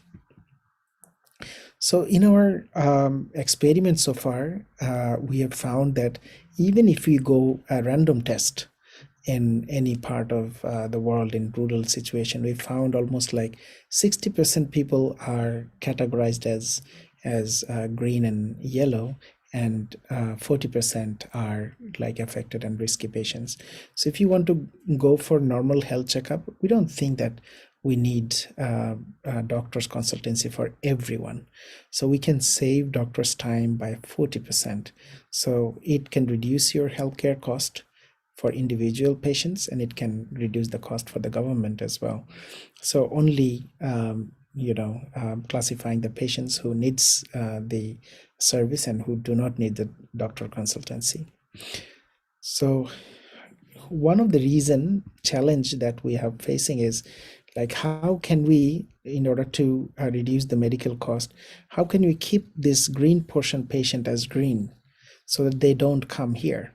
So we need to advise some activities. It can be physical activities, it can be some diet activities, so that they don't come to this red color. And the red color patients, we have to give some guidelines, how can they come to this green zone. So we have experimented that. We found that 3 months later, half year later, 1 year later, that a big portion of this red zone is coming to the green zone. So this is very good result that proven that the technology really does work. So as you know that these days, the life expectancy is becoming bigger and bigger these days. I have a small video here, but I can explain it from here. I think this is better. So from there's a relationship between the income and the life expectancy. But these days, we can see the life expectancy is really becoming bigger in other countries as well. If you look at all the South Asian countries, Maldives, Sri Lanka, Bangladesh, Nepal, Bhutan, Indonesia is also doing good. The life expectancy is almost like 72 in Indonesia as well. And the life expectancy in 1965 was like, in this level, 30 to 60 years. Very unfortunate. But life expectancy is becoming bigger. This is maybe good, we want to live long. But the question is whether we want to live long as a patient, or you want to live long as a healthy person. So the green zone needs to be longer, not the red part. So that's why we need some sort of knowledge and some sort of preventive activities, so that we can enjoy our life, not in the hospital bed, but we can enjoy with our family doing some activities. So this is what I was trying to explain, that we need a healthier, longer life. If the lifespan is like this, 72 years, but the unhealthy life, we have to die anyway with any reason. So how can you minimize this unhealthy portion will be the challenge. So inside the box, we have like 15 different measurement tools. We wanted to make it smaller so that even a micro entrepreneur can really start a business with this. This is not business for you, but business for the entrepreneur or the local healthcare worker that we want to give the device to. The major services are like 10 major tests in 15 minutes. It's very fast. And you can have the on-site remote doctor consultancy and a printed prescription. Printed prescription is so required service because many times doctors give them a handwritten prescription. And handwritten prescriptions, people complain that the doctors handwritten are not really sometimes understandable. They write very fast. And it's very affordable. One health screening will cost less than a $5. And other services that can be included is to refer a nearby hospital or a doctor. So we can serve the rural poor people, urban senior citizens where the money can come, and we can serve that by using social business model so that it can serve the poor people by the money that we make from the urban rich people. And also we started this recently to school children. We need to provide health education from the very beginning of their life. So it's very preventive. So we started providing health education to the school children as well. So many advantages because early detection, of course, of any diseases can save thousands of dollars. And instant doctor consultancy for prescription. For urban senior citizens, they can receive their services at home. And also they receive medication alert. The old people, they forget taking their medicine, and we provide a medication alert system so that they don't forget. And doctors, some female doctors who wants to work from home, this is the great opportunity for them. And for the researchers, it's an enormous opportunity for us researchers that there are many data analysts, healthcare data analysts these days, but they have to use many simulated data. But since we have this kind of data from the real field, it can give an enormous opportunity for the data researchers as well. And for the policymakers, we can show the data. It should be like the data-driven policy making, like which area we need more funding, and like when we can prove with evidence that this technology does work. So there are so many issues, so many policy that needs to be made for telemedicine system and this kind of new technology. I think showing some examples really help the government to make decisions. So what would be the model? There are two models. One model will be like we are creating a social business fund. So this fund will give money to a rural poor people. We give training and give the box. So this box, and with the training, they can provide services to the rural areas. And from rural areas, they can receive a part of the money. And if they go to the urban area, they can also having the same sort of systems. So the part of the investment will go to the social business, go back to the social business fund.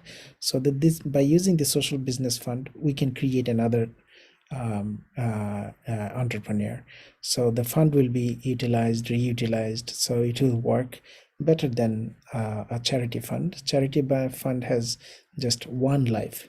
So you have $1, you spend the money, it doesn't come back. But by using the social business fund, it can come back, return, reutilized, and we can create more empowerment in the rural areas. So how can we create a micro entrepreneur? So in Bangladesh, what we know, in India also, unemployed girl can be given a certificate from the government if you have 6 to 12 months training, a healthcare worker. So this is the minimum. Of course, there are 3 years training, 4 years training as well to become a nurse, but it is less than a nurse. So within a year, you can get a health worker certificate. So what all we need to operate the box is a health worker certificate, and then we give 2 weeks training for the PhD and entrepreneurship skill. So she becomes a micro entrepreneur. We call them healthcare micro entrepreneur. This is not an easy task. We have so many challenges. First of all, when we went to the field, the feeling of the patients, actually they are not really happy with seeing a patient on the screen. They really want to see a real doctor. So how can we provide them a real doctor? Of course, the cost versus because they don't have to go to the urban area to see a doctor, they're happy with that. At least they can talk to a certified doctor. But also their expectation is they really want to talk, not by using the technology, but they want to talk face to face. Technical challenges, quality of the services. So when we provide the services in rural areas, sometimes the network is not very good. The facility is not really, the logistics support is not very adequate. So sometimes we have problems, but we have come up with some solutions. When we cannot show the video, we change the mode, then it goes to audio only. And even the audio cannot work, what we do, we can keep the information on the app, and then later we can reschedule and give the service, but service shouldn't stop. Business challenge, of course, people don't want to spend money on their preventive health. They want to spend money more on like when they are sick. So we have to give this awareness, education that also we need to introduce insurance to those. But the good news is many countries, even developing countries like Indonesia, also providing their services to Puskesmas and like small community health clinics as well, and they have access to some sort of government services as well. So these are the good solutions coming in to develop a business in many countries. It also works in Thailand as well. So we actually experience in many countries, Bangladesh, India, Pakistan.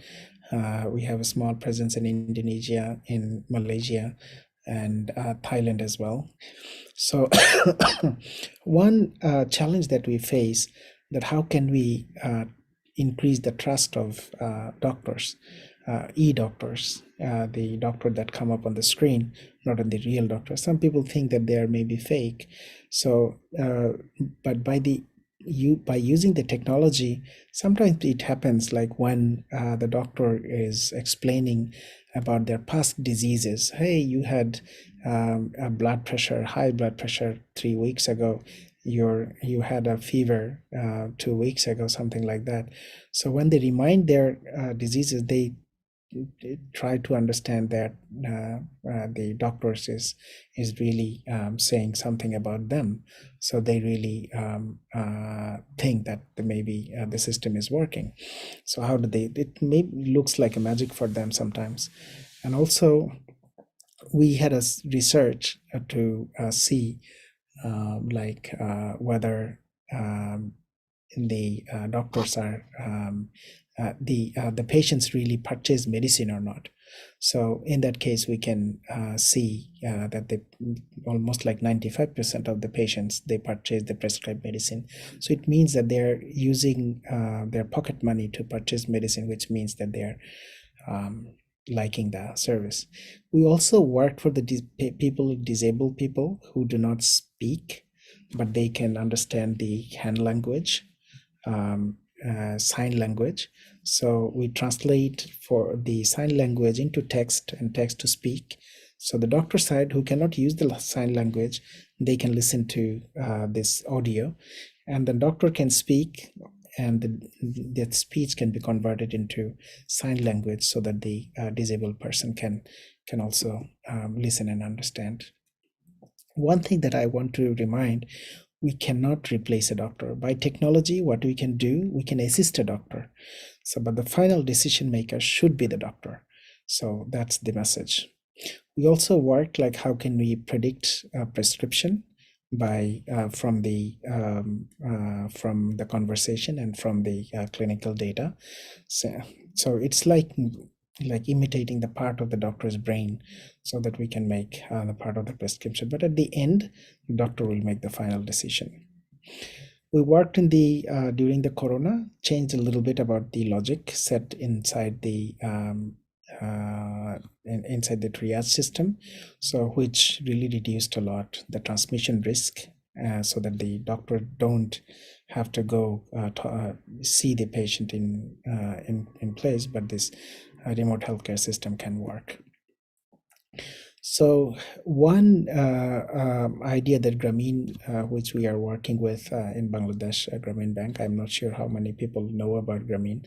It's a Grameen Bank for the poor people, but they have the philosophy that how do we increase the number of investment at the end? I mean like in the pyramid, there's the rich people, middle income people, low income people.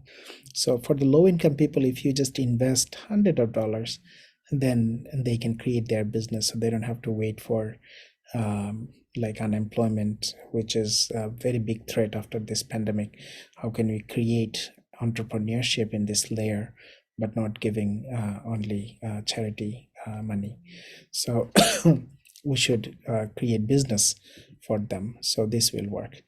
So I want to conclude the problem that we face, that we do not have enough hospital in remote areas, and we cannot really easily increase the number of doctors in one day. So the idea is whether we can come up with a solution, that the out-of-box idea is to put the doctor inside the box, so the doctor can be connected, and how to identify the local resources. It can be here and there, but we can find their time, and then we can schedule the doctor's schedule as well. So it's not only the solution for developing countries, but it can be work as a reverse innovation to Japan, like developed countries as well. Japan is also losing population in rural areas, so they will also need this kind of systems as well, and also during the disaster situation. So thank you very much. I would like to stop here.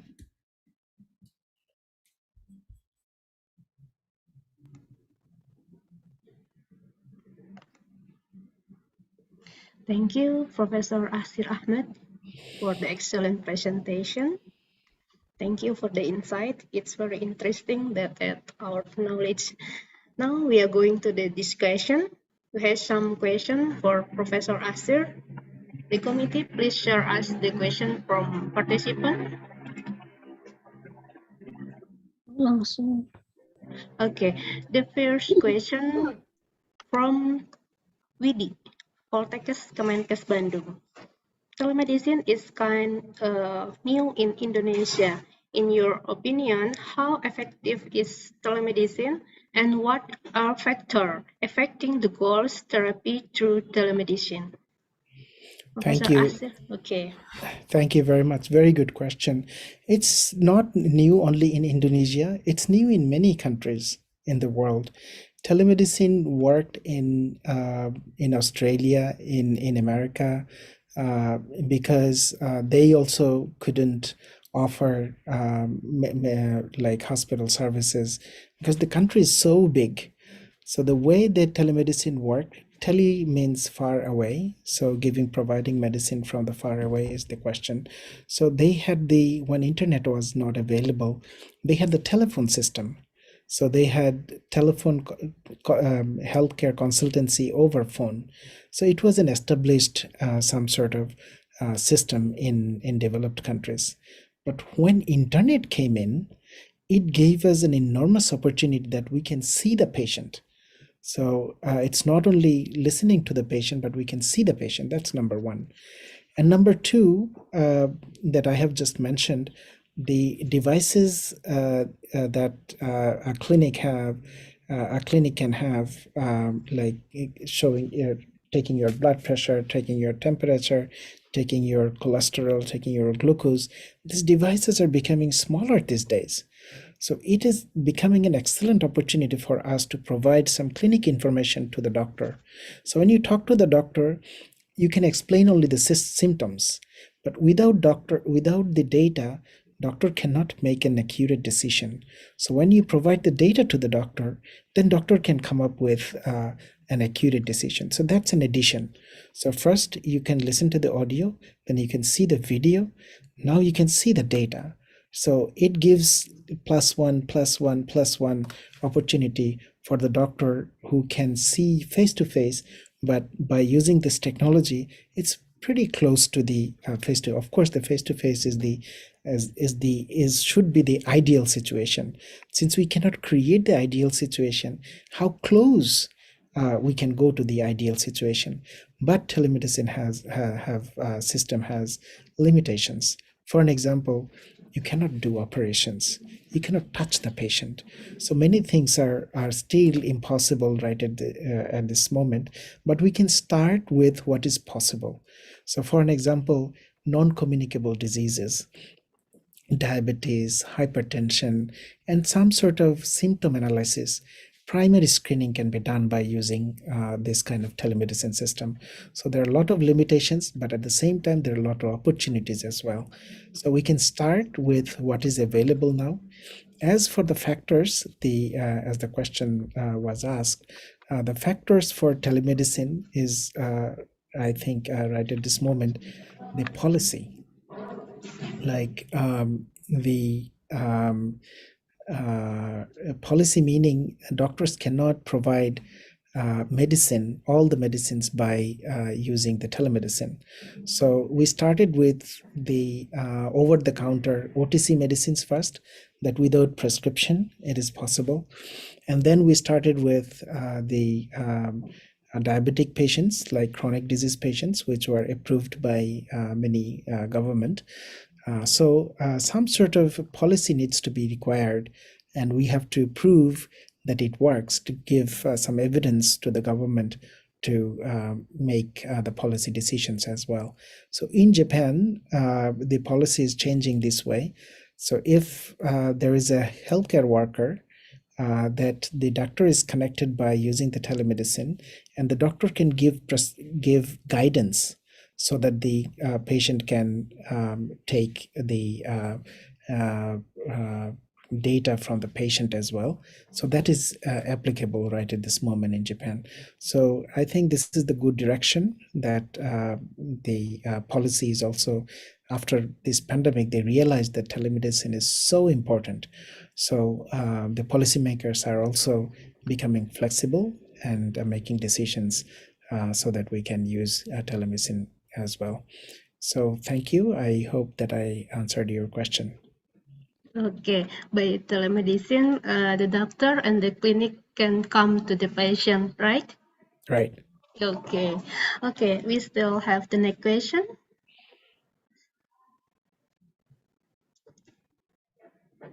The next question. Okay, from for Dr. Asir Ahmad, how do health professionals overcome the barrier during telemedicine? Example, doctor cannot do palpation or other examination to patient directly. Right. So as I have mentioned, that the doctor cannot do it, but on behalf of the doctor, health worker can do some activities that is allowed these days in Japan. So the doctor can give directions, so the healthcare worker can do some activities on behalf of the doctor, partly, not 100%. Okay, maybe it will have some misperception between the doctor and health that in the clinic. How we can eliminate it to the misperception? Since the doctor is connected directly, so it's when health worker does some healthcare activities. So the conception, I'm not sure what misconception you're talking about, but since they are connected, if something goes wrong, doctor can immediately give some instruction to the health worker. But in absence of the doctor, if the health worker does something, then it will be problematic. We have to identify like what kind of misinformation they get. Then we can go piece by piece to find out how to solve that problem. Okay, thank you, Professor Asir, for the explanation. Okay, we have one of participant that raised hand, Mr. Tarjuman. Mr. Tarjuman want to open mic, please.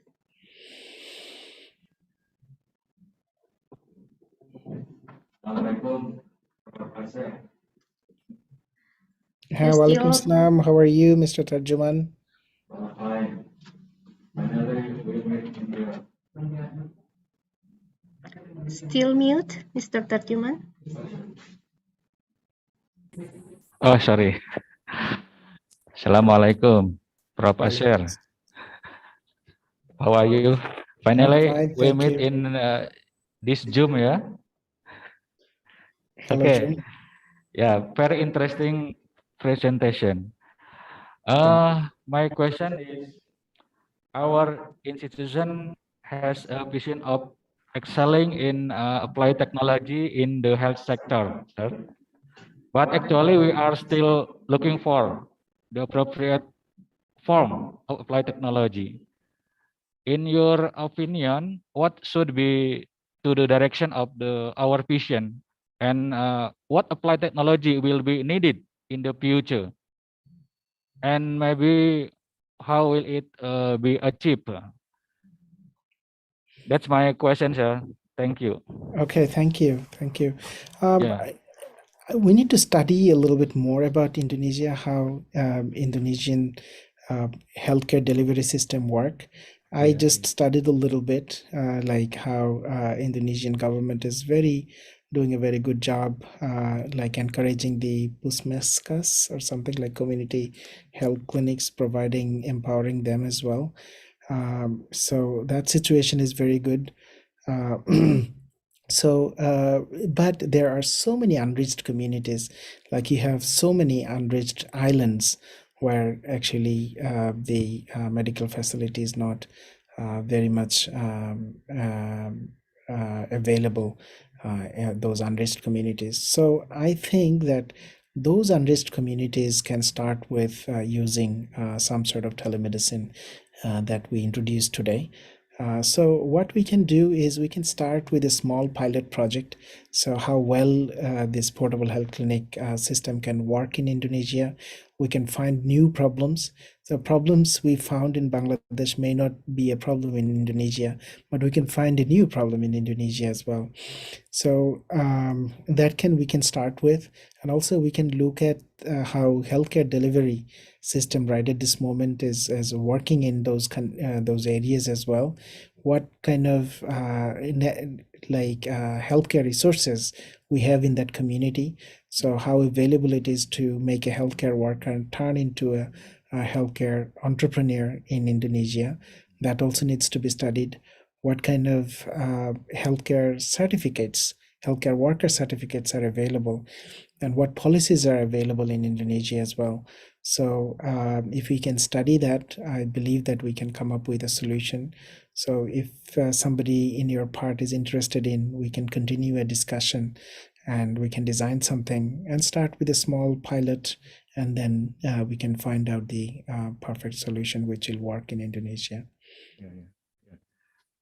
Thank you, sir. So your title still relevant with our vision, rich in unreached patient. All right. Right. Okay, thank you. Hopefully we can collaborate in the future for the Definitely. solution. Yeah. Thank you, sir.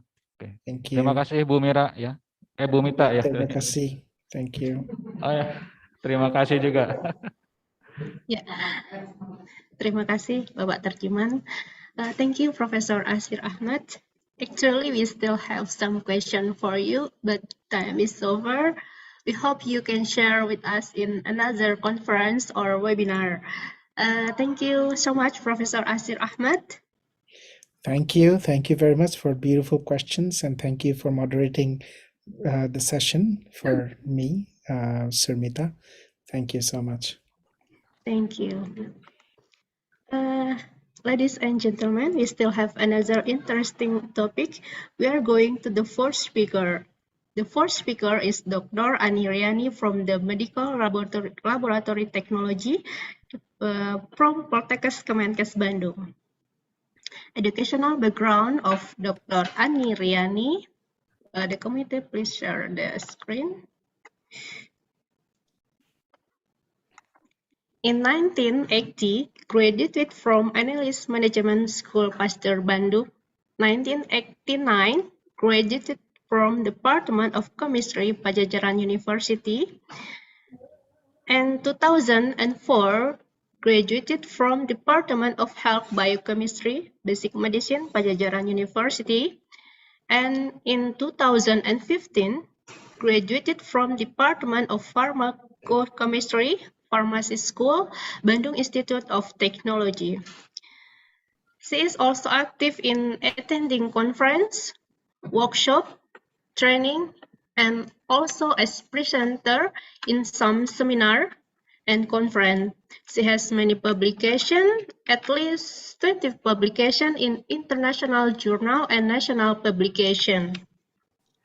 Today, Dr. Ani will deliver technology application medical laboratory in the new normal era. If you have question for Dr. Ani, just send your question to the Pigeonhole link that have been shared by the committee.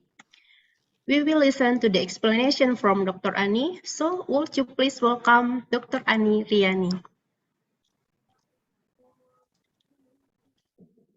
Okay, thank you. Can my voice be heard? Yes, your voice is clearly, Miss Ani. Yes. I want to share screen.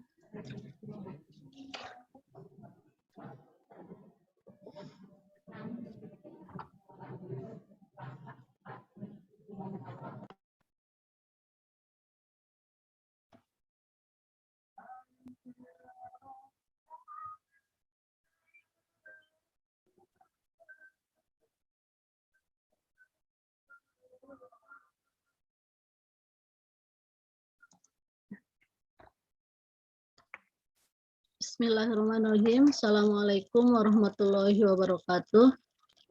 Waalaikumsalam warahmatullahi wabarakatuh. Alhamdulillahirrahmanirrahim. Salatu wassalamu ala asrofil anbiya wa mursalin wa ala alihi wa sahbihi ajma'in. Rabbi shrah li sadri wa yassir li amri wa hlul 'uqdatam min lisani yafqahu qawli. Good morning, ladies and gentlemen. How are you today? I hope you are very happy today. Thank you for the opportunity. Today, I would like to present about application of technology in medical laboratory in the new normal era.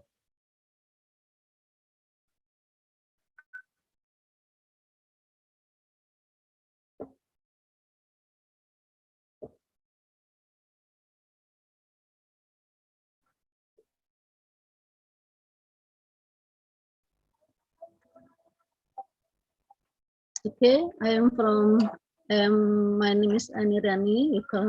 You can call me Ani. I am from Bandung Health Polytechnic. I am lecturer in medical laboratory technology major. Okay, this is Bandung Health Polytechnic office, and this is medical laboratory technology major office in Babakan Luas Street, Cimahi.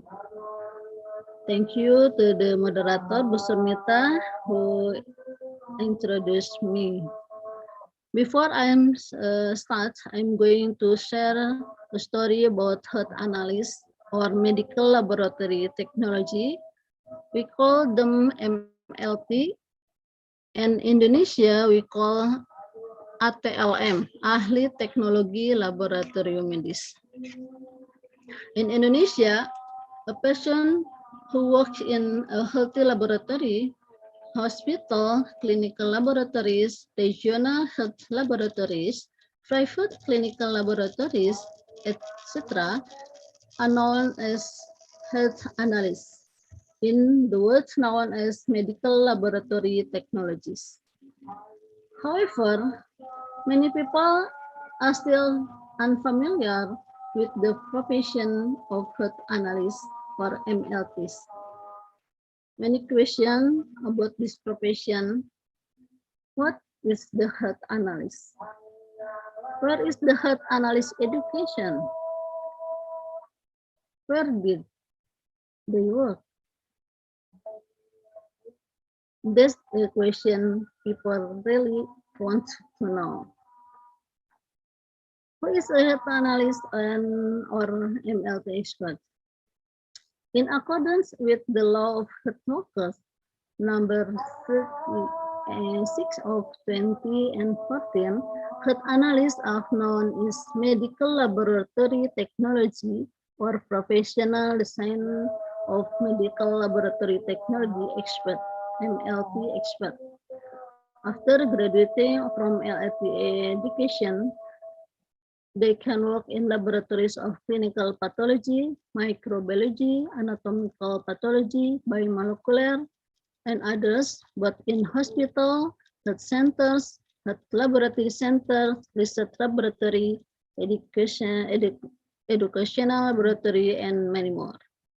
According to Indonesian Minister of Health Regulation number 42 of 2015, MLT expert is any person who has graduated from medical laboratory technology or a health analyst or medical analyst education and has the competence to perform an analysis of the fluids of tissues of the human body to produce information about individual and public health in accordance with the provision of the legislation.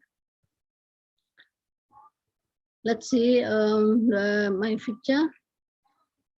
This picture shown as MLT at work, but taking collection sample from the patient, but sample in children and other. They must be complete understand every specimen, collection and transport requirement. And conducting examination of the patient sample. They carry out macroscopies, microscopies, and chemistry examination and using both manual and modern equipment. Where does MLTs work? MLTs work in almost all hospitals spread across Indonesia, such as Cipto Mangunkusumo Hospital, Hasan Sadikin Hospital, Sarjito Hospital, Hermina Hospital, etc. Also work in health laboratories, health office, regional health laboratories, community health center, clinical laboratories, and others.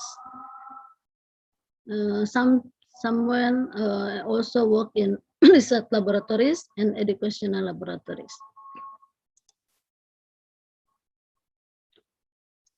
What many people ask, where is the MLT education?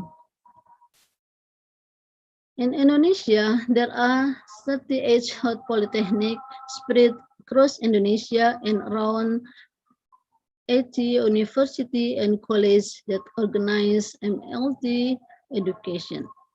Some of these polytechnic are Bandung Health Polytechnic, Jakarta Health Polytechnic, Yogyakarta, Surabaya, Semarang, Malang, Padang, Palembang, Mataram, and Medan, and also the others. And other university and college like Muhammadiyah University Semarang, Bakti Asi Analis Akademi Bandung, Raja Wali College, Health Bandung, and others. Some of them have 3 years diploma and 4 years diploma or bachelor degree, and even have master education on doctoral level.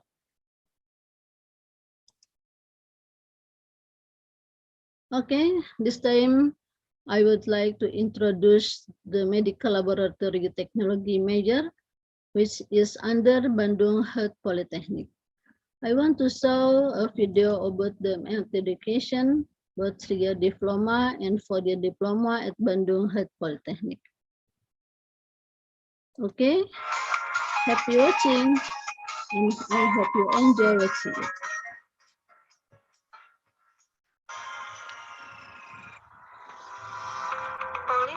Kesehatan Kementerian Kesehatan Bandung, jurusan Teknologi Laboratorium Medis, program studi D3, terletak di Jalan Babakan Loa nomor 10A, Kota Cimahi. Program studi D3 diketuai oleh Dr. Ani Riani MKes. Program studi D3 memiliki visi menjadi program studi rujukan yang unggul dalam penerapan teknologi laboratorium mikrobiologi medis penyakit tropis pada tahun 2020. Untuk mewujudkan visi tersebut terdapat beberapa misi, yaitu menyelenggarakan proses pembelajaran dengan menerapkan kurikulum pendidikan tinggi sesuai dengan IPTEK, menyelenggarakan kegiatan penelitian yang bermutu dan relevan dalam pengendalian penyakit tropis, menyelenggarakan pengabdian masyarakat yang relevan dengan masalah kesehatan terintegrasi dengan program pengendalian penyakit tropis, menjalin kemitraan strategis dengan stakeholder dalam pengembangan pusat rujukan laboratorium pendidikan mikrobiologi medis di Indonesia, meningkatkan kualitas sumber daya manusia dalam memberikan pelayanan prima berdasarkan tata kelola yang baik. Keunggulan program studi D3 yaitu mikrobiologi medis yang terdiri dari bakteriologi. Selain bakteriologi, ada juga parasitologi rhizopoda, helmintologi, dan entomologi. Terdapat juga mikologi dan virologi. Jurusan Teknologi Laboratorium Medis Politeknik Kesehatan Kementerian Kesehatan Bandung memiliki tenaga pengajar yang ahli dalam setiap bidangnya dan didukung oleh berbagai instrumentasi yang canggih sehingga mempermudah mahasiswa dalam melaksanakan penelitian. Adapun kegiatan mahasiswa yaitu BPMJ, Himpunan Mahasiswa, Keluarga Muslim Analis, MLT Researcher Community, Mapala Repasnik, Kreasi Mahasiswa Analis, dan Analis Touring Community.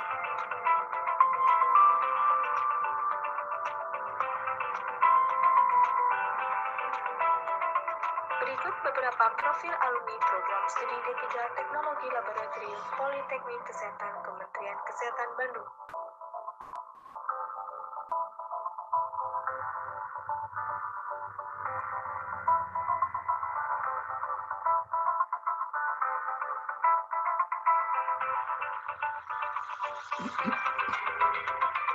Itulah program studi D3 jurusan Teknologi Laboratorium Medis.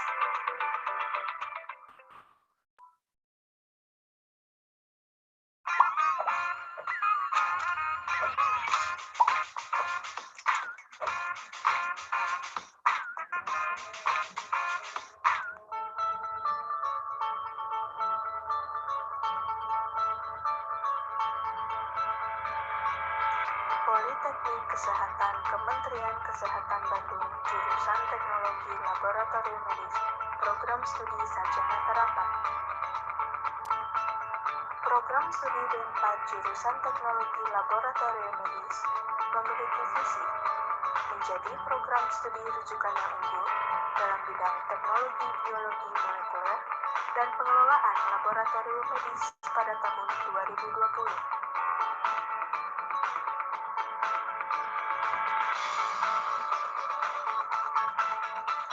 Program studi D4 jurusan Teknologi Laboratorium Medis Politeknik Kesehatan Kementerian Kesehatan Bandung telah bekerjasama dengan 6 Politeknik Kesehatan dan Universitas di Indonesia, diantaranya Politeknik Kesehatan Banten, Universitas Muhammadiyah Palembang, Sekolah Tinggi Ilmu Kesehatan Nasional, Universitas Muhammadiyah Semarang, Politeknik Kesehatan Tanjung Karang, dan Politeknik Kesehatan Kemenkes Jayapura. Jurusan Teknologi Laboratorium Medis Politeknik Kesehatan Kementerian Kesehatan Bandung memiliki tenaga pengajar yang ahli dalam bidangnya. Proses pembelajaran didukung oleh berbagai instrumentasi yang canggih sehingga sangat membantu dalam penelitian yang dilakukan oleh mahasiswa.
Okay, how about that video?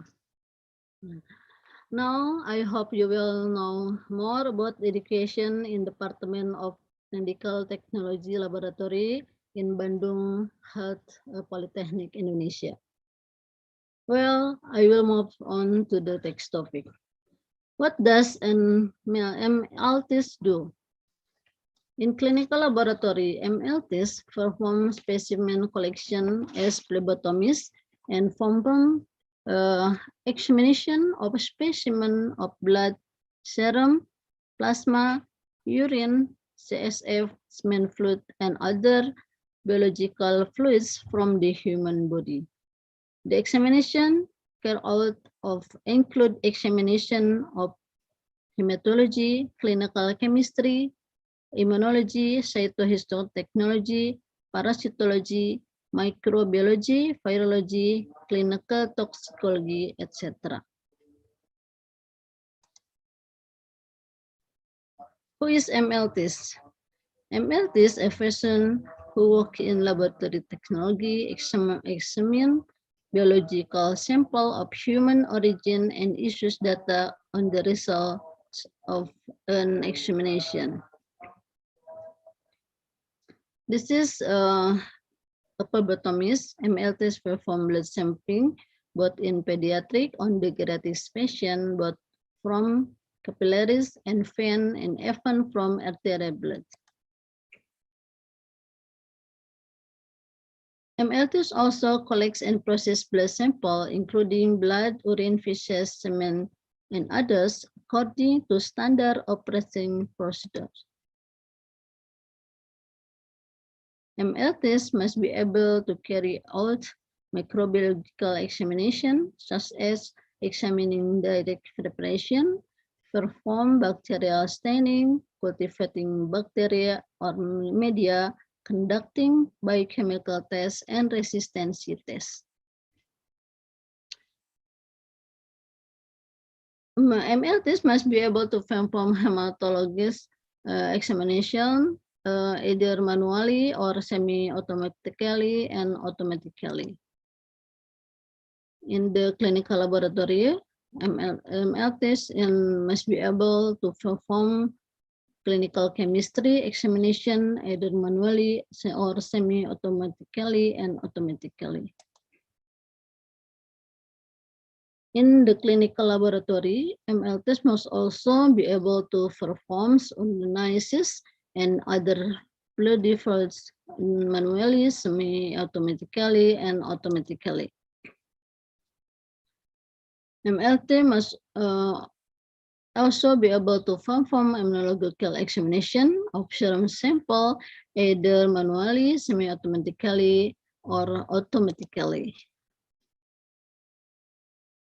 And cytohistotechnological, the automatical pathology laboratory, MLT must also be able to perform cytohistotechnological examination of tissue sample, tissue fixation, transfer specimen into cassette, tissue processing, section, and staining.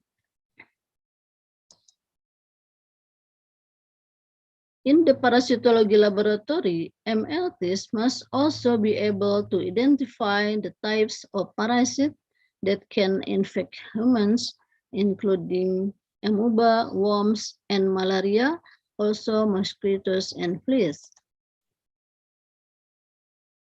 In the virology laboratory, MLTs must also be able to isolate and identify type of viruses by direct preparation using a microscope or an electron microscope, can be isolated in embryonic eggs.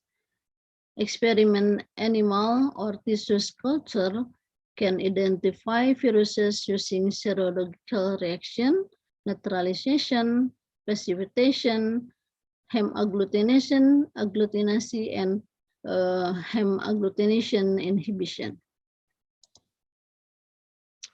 In the clinical toxicology laboratories, MLT must be able to examine drug contained in human body sample manually, semi-automatically, and automatically.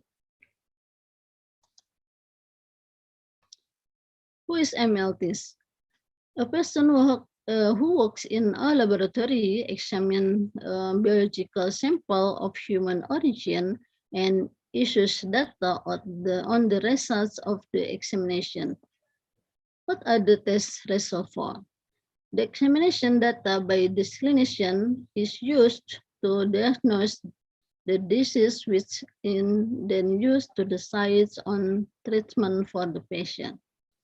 In some of literatures, it says that 70% of diagnosis decisions are determined by the results of laboratory examination. According to Minister of Health Regulation number 42 of 2015, MLT is every person who has passed the medical laboratory technology education, has a competence to perform an analysis in carrying out an role. MLT must be able to work according to competency standard, continue to upgrade science and technology in laboratory field, comply the authorities according to regulation of the Minister of Health and number 42 of 2015, which generally include pre-analytical, analytical, and post-analytical aspects. There are three stages of examination into laboratory. The first pre-analytical, second analytical, and the final post-analytical. Pre-analytical stage include choosing the test, placing the order, preparing the patient, collecting and handling the specimen, transporting the specimen, any specimen preparation work, quality of materials and reagents, preparing the laboratory equipment, and daily quality control. And analytical stage, this involves actual testing to the specimen and all routine procedures up to research reporting include works procedures, methods, control material, implementation of tests, early detection of deviation from laboratory process, assessing test results, feasibility of tools, methods, and results, assessing, conducting broader testing of laboratory parameters. And post-analytical stage, disease concerns primarily with forwarding results to the appropriate hospital department or physician, and routine daily maintenance include this research report, verification process, validation process, laboratory quality control, and normal review. Review their quality and review test results, and conventional health and safety and documentation. MLT is also required to be able to communicate well with patient, clinician, nurses, and other health professionals to obtain information that may affect this result. This commission is important to establish interprofessional relationship as well as to obtain relevant information according to laboratory requests. For example, drug intake that may affect these results, specimen collection, and others. MLTs, as a member of the profession, has obligation to maintain, uphold, and respect to profession, colleagues, and other profession, patient and user service, society, and oneself regulate in the professional code of ethics. And MLTs also needs to improve the mastery of science and technology in the laboratory field, which can be done through formal and non-formal education. This is formal education start from diploma of three years diploma, 4-year diploma, applied bachelor, a master and doctoral program study. And normal formal education about seminars, workshop, and training activities. This is MLT's education in Indonesia.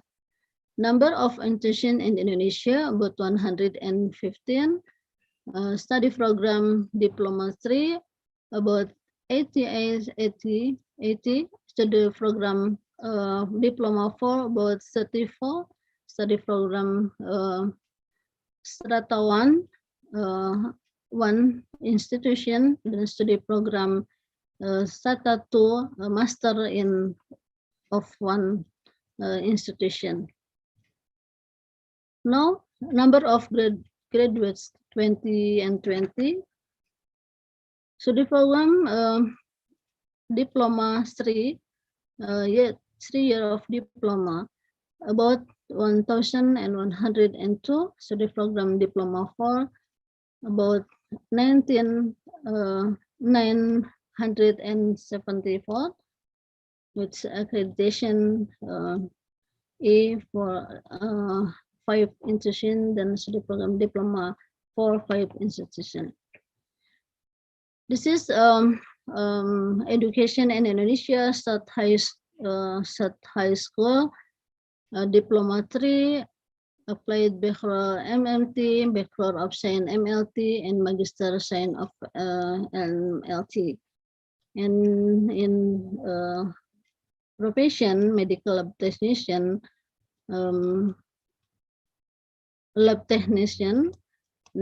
as verificator, supervisor as validator, posisi and works manager of quality and technical consultant.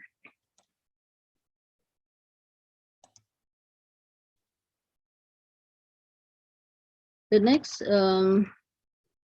topic, the role of the laboratory during of COVID-19 pandemic. Many people who do not know a profession works in laboratories behind the skin to develop, perform, and interpret diagnostic tests. During this pandemic, people just realized that MLT was needed to analyze specimens that caused COVID-19 to spread so quickly. During this pandemic, MLT so sought after, and often new graduates were sought as volunteers to take oropharyngeal and nasopharyngeal swab specimen. Patient will continue to increase, require professional staff to handle COVID-19 case during this pandemic. Ladies and gentlemen, one of the job of an MLT expert is to take specimen of patients suspected of having been exposed to the coronavirus. The patient specimen were tested using the polymerase chain reaction or PCR methods and rapid antigen to support the clinician diagnostic related to COVID-19. The results of laboratory tests will determine whether the patient is positive or negative for COVID-19. The existence of the laboratory is urgently needed to support clinician diagnosis, especially during a pandemic like today. In this regard, laboratory personnel at a high risk of contracting disease from patient. Currently, MLT expert is one of health workers who at the forefront of fighting this pandemic. Although the MLT expert profession is not as popular as clinician of nurse, the job of MLT expert are not less important than other medical personnel. This proves that MLT's profession is not only complementary in the healthcare setting, but also is important as other health profession.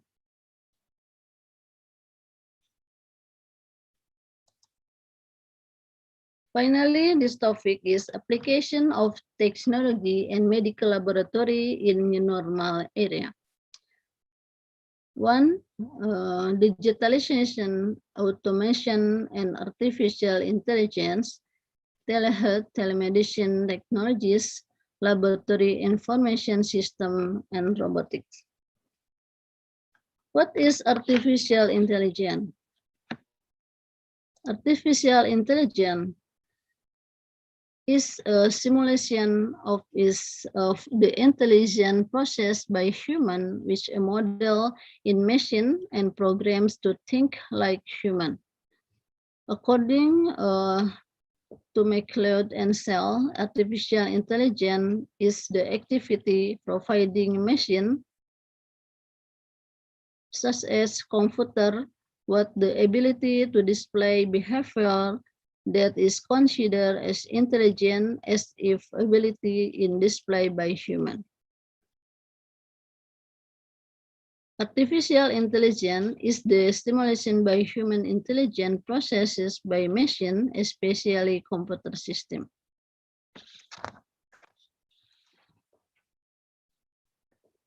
Specific application of AI include expert system, natural language processing, speech recognition, and machine vision. The application of AI can provide personalized treatment and X-ray reading.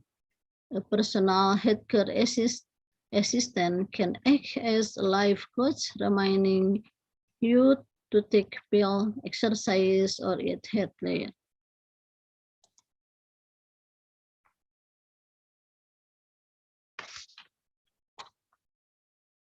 Digitalization, automation, and artificial intelligence increase healthcare demand has placed pressure on laboratory medicine to improve turnover and optimize efficiency using digitalization, automation, and artificial intelligence.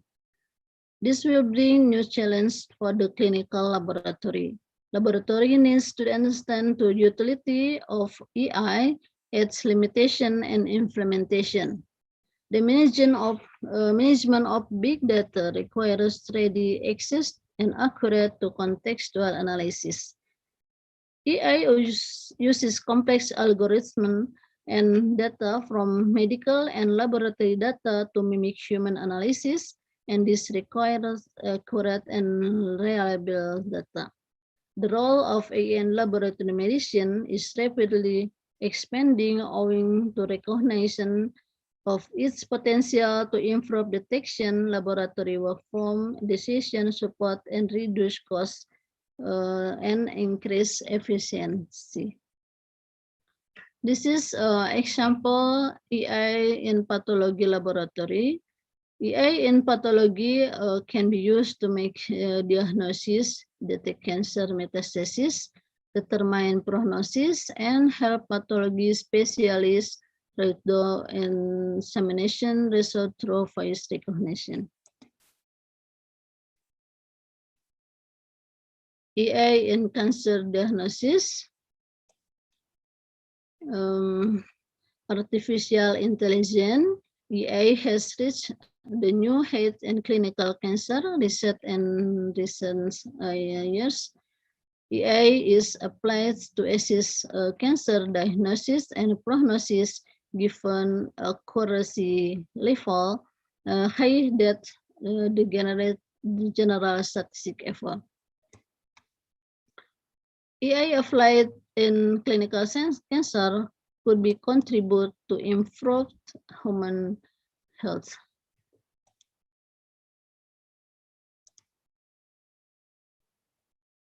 EA in clinical pathology, such today improve analysis, next improve diagnosis, and future multimodal data integration and clinical decision making. Sorry, Dr. Ani, you have about 5 minutes left. Okay. EA in parasitology laboratory. The development of computer-assisted malaria parasite characterization and classification using machine learning approach based on light microscope image of peripheral blood smears. In doing this, microscopic image acquisition from stains, slice, illumination correction, and noise reduction, erythrocyte segmentation, feature extraction, feature selection, and finally classification of different stages of malaria.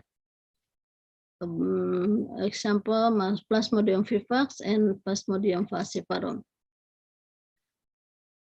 Traditional method for malaria detection like this. There are several methods and tests which can be used for malaria detection and diagnosis. Thick and thin blood smear examination, polymerase chain reaction, PCR, and rapid diagnostic test, RDT. And now, to diagnosis malaria, use deep learning for malaria detection. Deep learning models more specifically convolutional neural network CNN have proven to be really effective and a wide variety on computer vision tests. AI model achieve an accuracy of approximately 97%.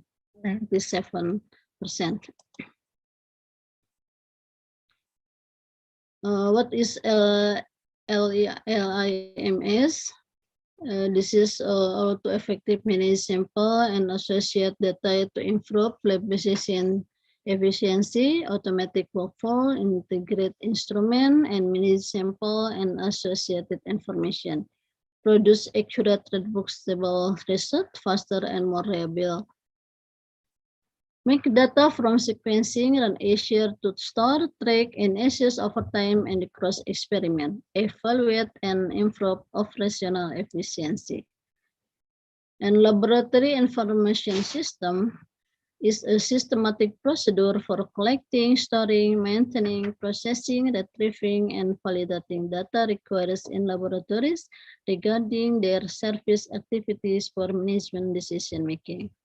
This time often have to interact with the other instrument and information system such as hospital information system.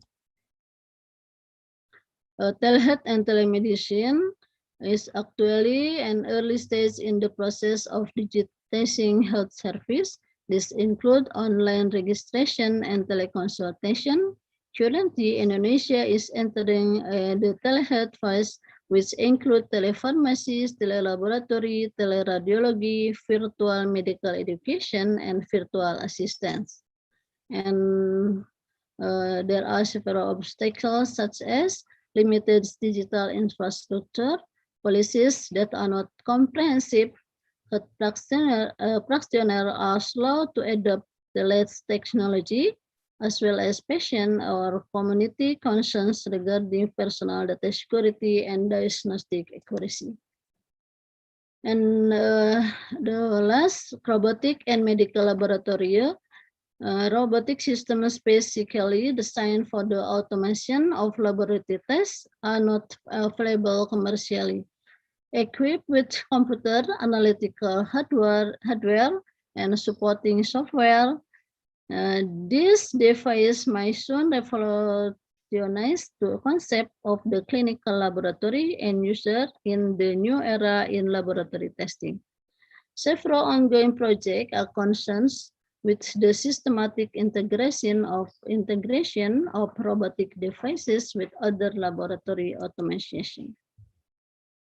In future, robotic phlebotomists and robot lab assistant can deliver a sample for COVID-19, and this robot in getting ready for clinical laboratory. conclusion this presentation, in the future, even more MLTs experts will be needed in the new normal era.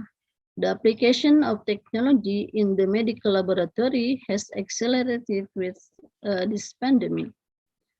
We must be ready to anticipate big change into the future by improving laboratory science and technology.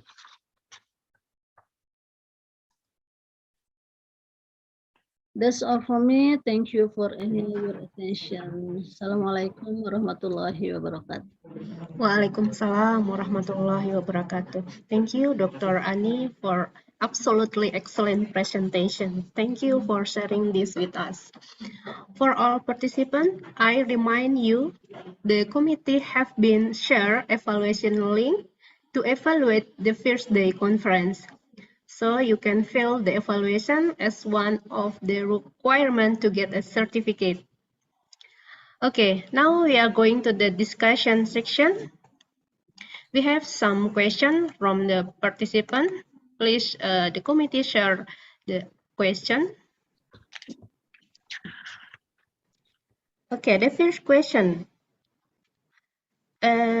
During a pandemic, massive blood draws are often carried out, and even a lot of trained personnel suddenly come to collect specimens. What do you think? What do you think, Dr. Aniryani, about this problem? Yes. Training to personnel to collect specimen needed to pandemic during a pandemic, and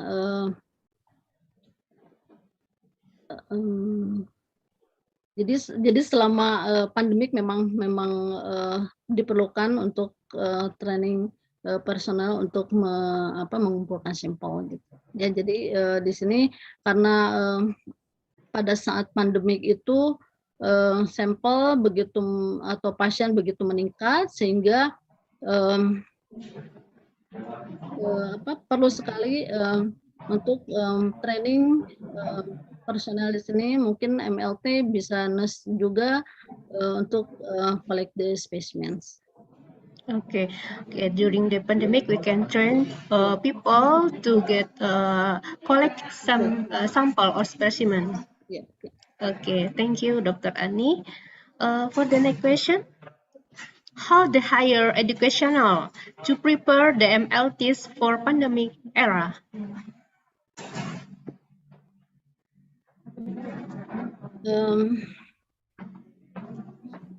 Yeah. Maybe this needed to prepare MLTs for pandemic era because in Indonesia only one higher educational master educational in Polytechnic Polytechnic Polytechnic must be prepared to MLTs higher education master education for MLTs. Jadi perlu sekali karena memang di Indonesia itu baru hanya satu yang ada untuk higher educational di sini, mungkin master ya, master untuk MLTs itu baru hanya satu di Semarang, dan mungkin tantangannya ke depan kita memang harus menyiapkan pendidikan tinggi itu, pendidikan S2 itu, karena banyak sekali yang harus dipersiapkan untuk menghadapi pandemi yang mungkin bisa terjadi ke depannya gitu ya. Jadi perlu sekali kita menyiapkan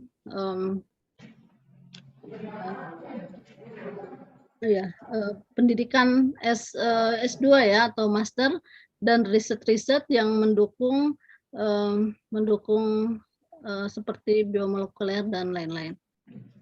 Okay. So just for master degree for MLTs, just only one in Indonesia? Yeah. Indonesia just only one. Okay, okay. So next we have to prepare to make more master degree in MLTs. Yeah.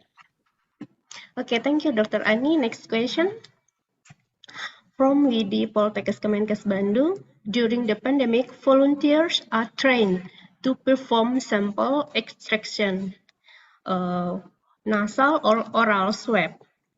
In your opinion, how about accuracy and safety of this action? Is there any research about it? Volunteer. Iya, iya.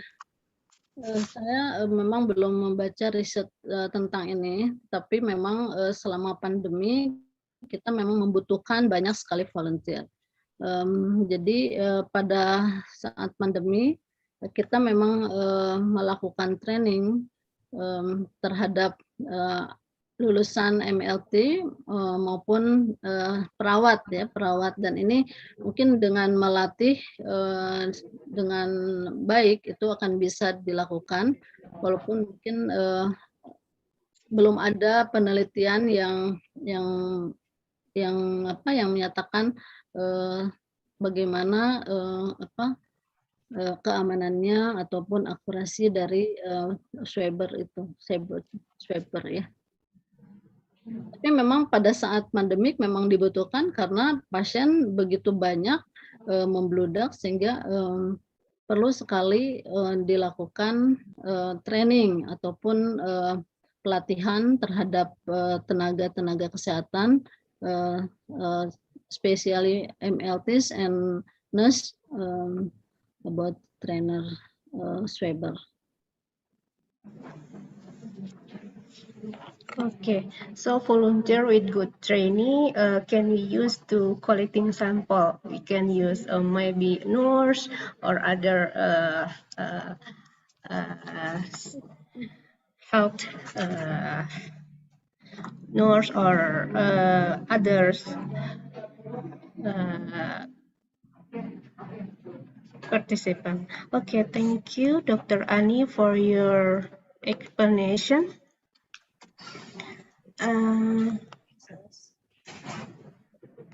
So two speaker have give an explanation about our theme. Yeah. Applied health science for health improvement and the new normal era, and technology application medical laboratory in the new normal era. I have some note conclusion for today. The first from Professor Asir presentation. There are so many unreached community that low resource of setting, lack of healthcare facilities, lack of doctor, and also have transportation cost problem.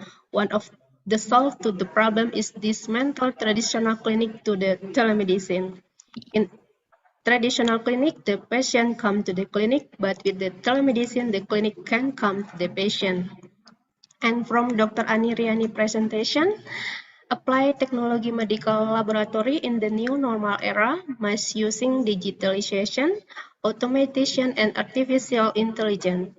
Have laboratory information system, digitizing health service or telemedicine, and design for automation laboratory with robotic system. Okay, in the future, MLT's expert will be needed and must be ready to anticipate big change into the future by improving laboratory science and technology. Well, that's wrap up our section. On behalf of the name of sponsoring organizing, thank you for all speaker, Professor Dr. Asir Ahmad and Dr. Ani Riani. Thanks for sharing with us. Thank you for all participants.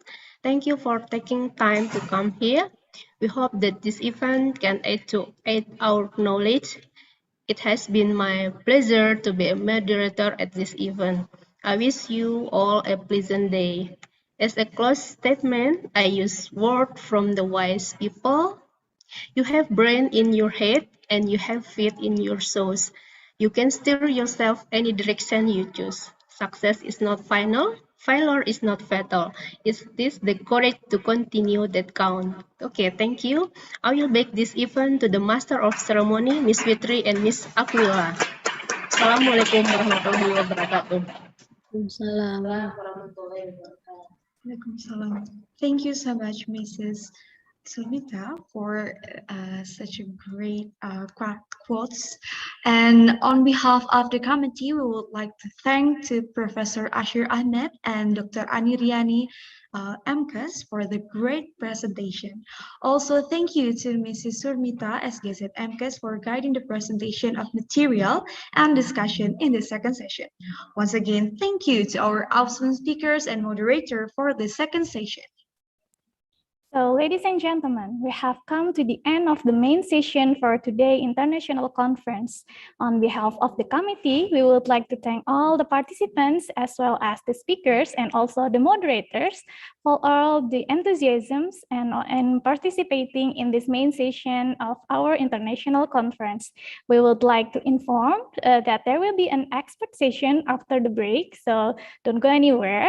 Please rejoining us again at 1:30 p.m. Jakarta time or around 60 minutes from now. We would also like to apologize for any major and minor inconveniences. Hopefully, this session will be a great benefit for all of us. It's been an honor to be among such accomplished individuals and to be able to host every individual today. Thank you for joining us. And see you at the next session. Thank you very much, everyone. See you at 1:30 p.m. Jakarta time.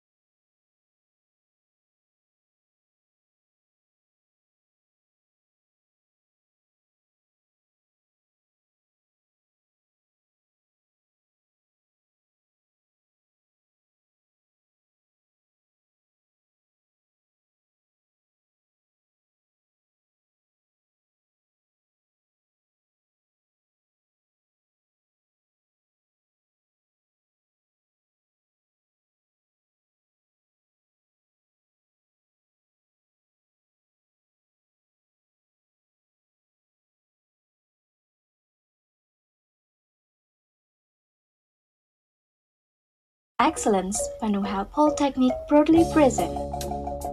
Center of Excellence for Applied Science and Technology for Health Polytechnic is a research center in the Health Polytechnic independently and in collaboration with other institutions that carry out applied health research activities. These are some of our products.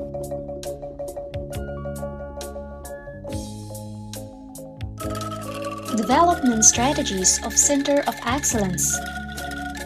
First, institutional strengthening, such as decree, vision, mission, guidelines, roadmap, SOP, building and exhibition venue.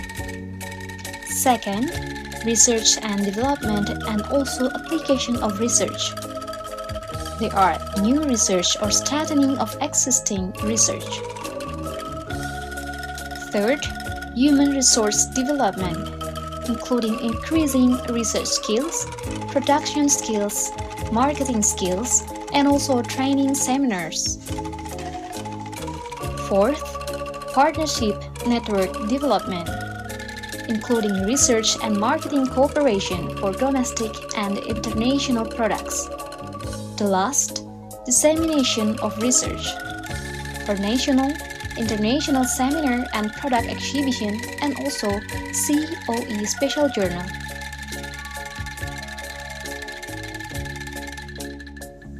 Membership of Center of Excellence are Department of Medical Laboratory Technology, Department of Environmental Sanitation, Department of Nutrition, Department of Nursing, Department of Pharmacy, Department of Dental Health, Department of Midwifery, Department of Health Promotion, Bogor Nursing Study Program, Bogor Midwifery Study Program, and Karawang Midwifery Study Program.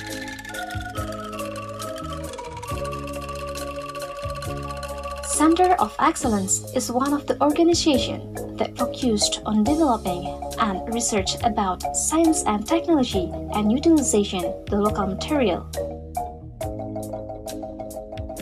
Institutional characteristic.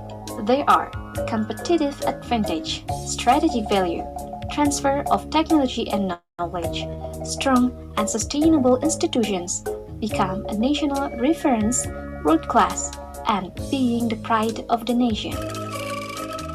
Field of development of Center of Excellence Bandung Health Polytechnic is to be the leading center for the utilization of local materials to improving health degree and community empowerment. The Center of Excellence does not only innovate the use of local products. The product will then be displayed at the exhibition to introduce the innovation product.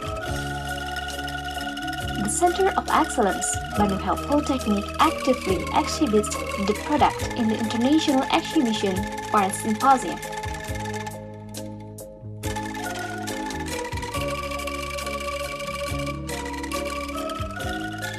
The institutional synergy in higher education is too capable in the global competitiveness that involved institution, higher education and training, technology readiness, and innovation.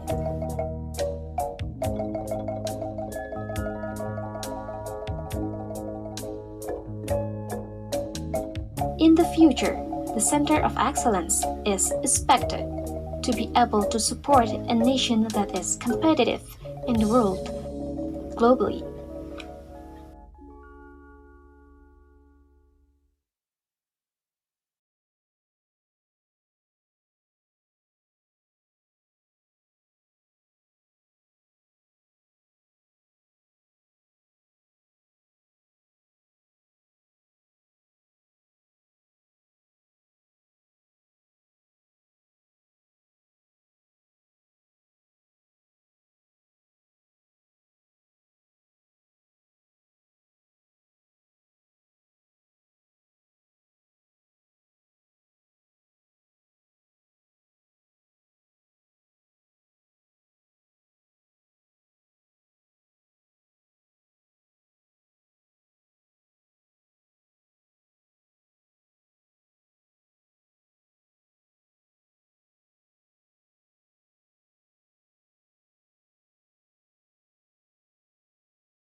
to play one of our new songs for you right now.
I read somewhere that King Sunny Ade had stated that he heard a piece of music and knew immediately that it was my sound. And that comment blew me away because to me the greatest flattery that anyone could say was that I have a unique sound, and that's what I'm working for. That's my goal, is to come up with something that's different and my own.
coba mengerti.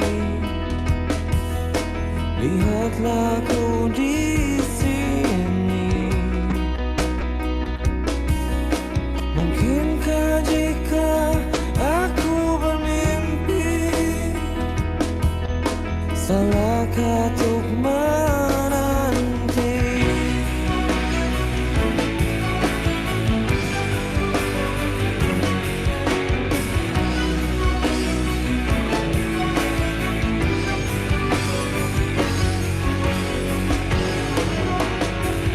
Takkan lelah aku menanti, takkan hilang cintaku ini hingga saat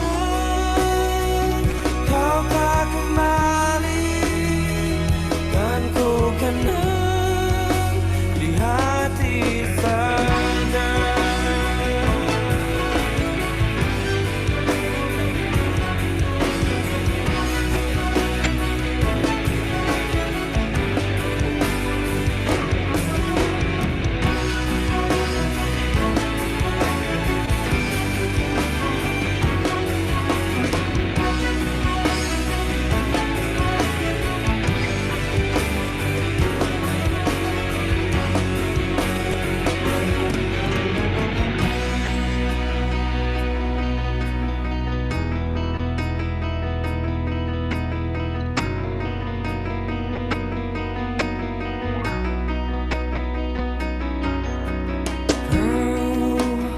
Telah tinggalkan hati yang terdalam, hingga tiada cinta yang tersisa di jiwa.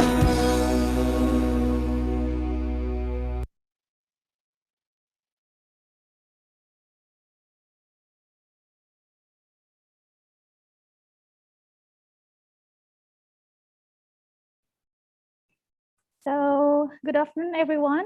Before I officially open the expert session, I would like to greet the distinguished guests and also participants of today's international conference from Indonesia, and then Malaysia, Thailand, Myanmar, India, Japan, and also Australia. I hope everybody already have your lunch and had enough energy to join again in our next session. So, ladies and gentlemen, let's begin our next session. So I will officially open our expert session. Good afternoon, ladies and gentlemen. Welcome again to the 4th International Conference Interprofessional Collaboration and Community Empowerment Politeknik Kesehatan Kemenkes Bandung with the theme Utilizations of Local Materials Resources, Health Applied Technology and Community Empowerment for Health Improvement in the New Normal Era. This event held by Politeknik Kementerian Kesehatan Bandung.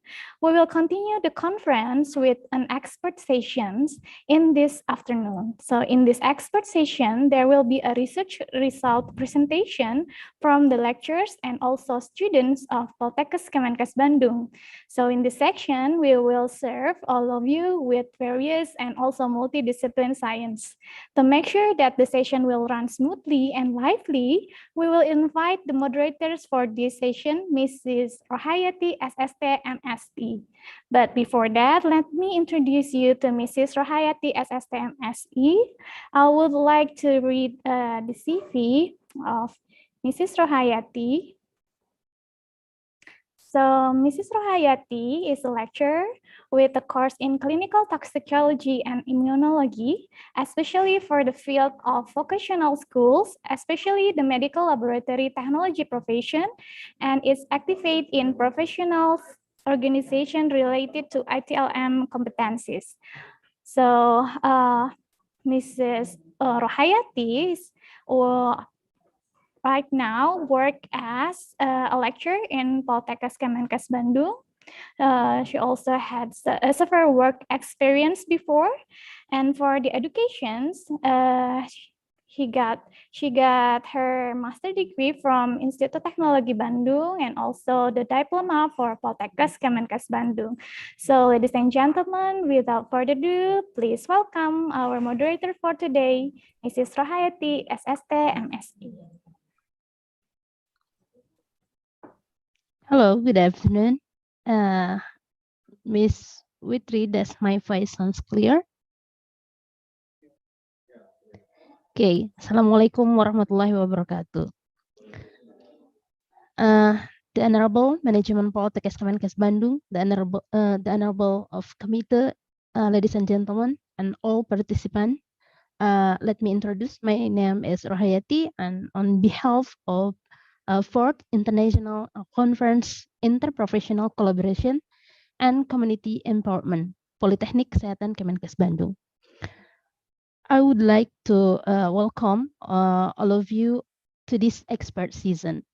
This season is an elective season where we will present selected research from several representatives of major department in Poltekkes Kemenkes Bandung, with expert on his file. Let me explain the presentation mechanism in this season. First, the presenter presents the result of his research with a duration of approximately 10 minutes.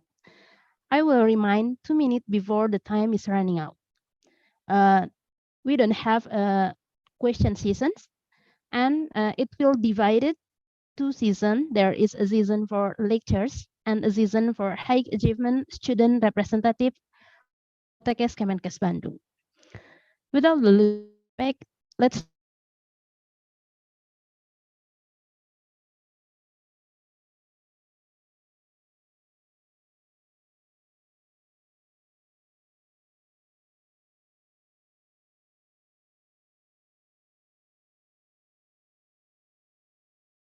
Hindi.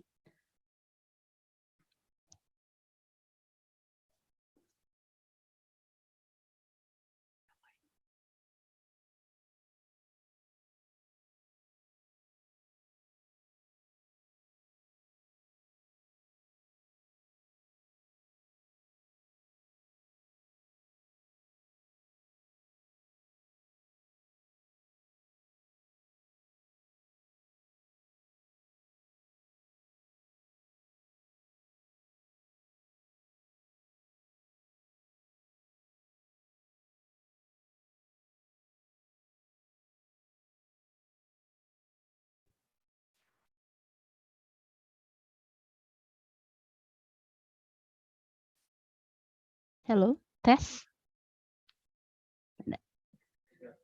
Okay.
Ladies and gentlemen, we would like to state sorry for the inconvenience that you might face right now because we have some technical problem. So now we will proceed again to the next session, moderated by Mrs. Rohayati. Mrs. Rohayati, you may start the session. Does my face sounds clear? Yes. Okay. Thank you, Miss Fitri. Assalamualaikum warahmatullahi wabarakatuh. The Honorable Management Poltekkes Kemenkes Bandung, the Honorable of Committee, ladies and gentlemen, all participants, let me introduce myself. My name is Rohayati, and on behalf of 4th International Conference Interprofessional Collaboration and Community Involvement Politeknik Kesehatan Kemenkes Bandung, I would like to welcome all of you to this expert sessions. This season is an elective season where we will present selected research from several representatives of department in Poltekkes Kemenkes Bandung, which expert on his file. Let me explain the presentation mechanism in this season. First, the presenter presents the result of his research with a duration approximately 10 minutes. I will remind 2 minutes before the time is running out. No question session. And the season will be divided to season. There is a season for lectures and a season for high achieving student representative. Without losing respect, let's start the first season for the lectures. Please welcome. The presenter is Dr. Haji Asep Setiawan SKPMKes from Nursing Department Bandung, was born in Bandung 25 of April 1970. Please welcome Mr. Asep. Are you Thank you. here? Yes, thank You're you. welcome. Okay. Can I share from here? Sure. Presentation? Okay, thank you.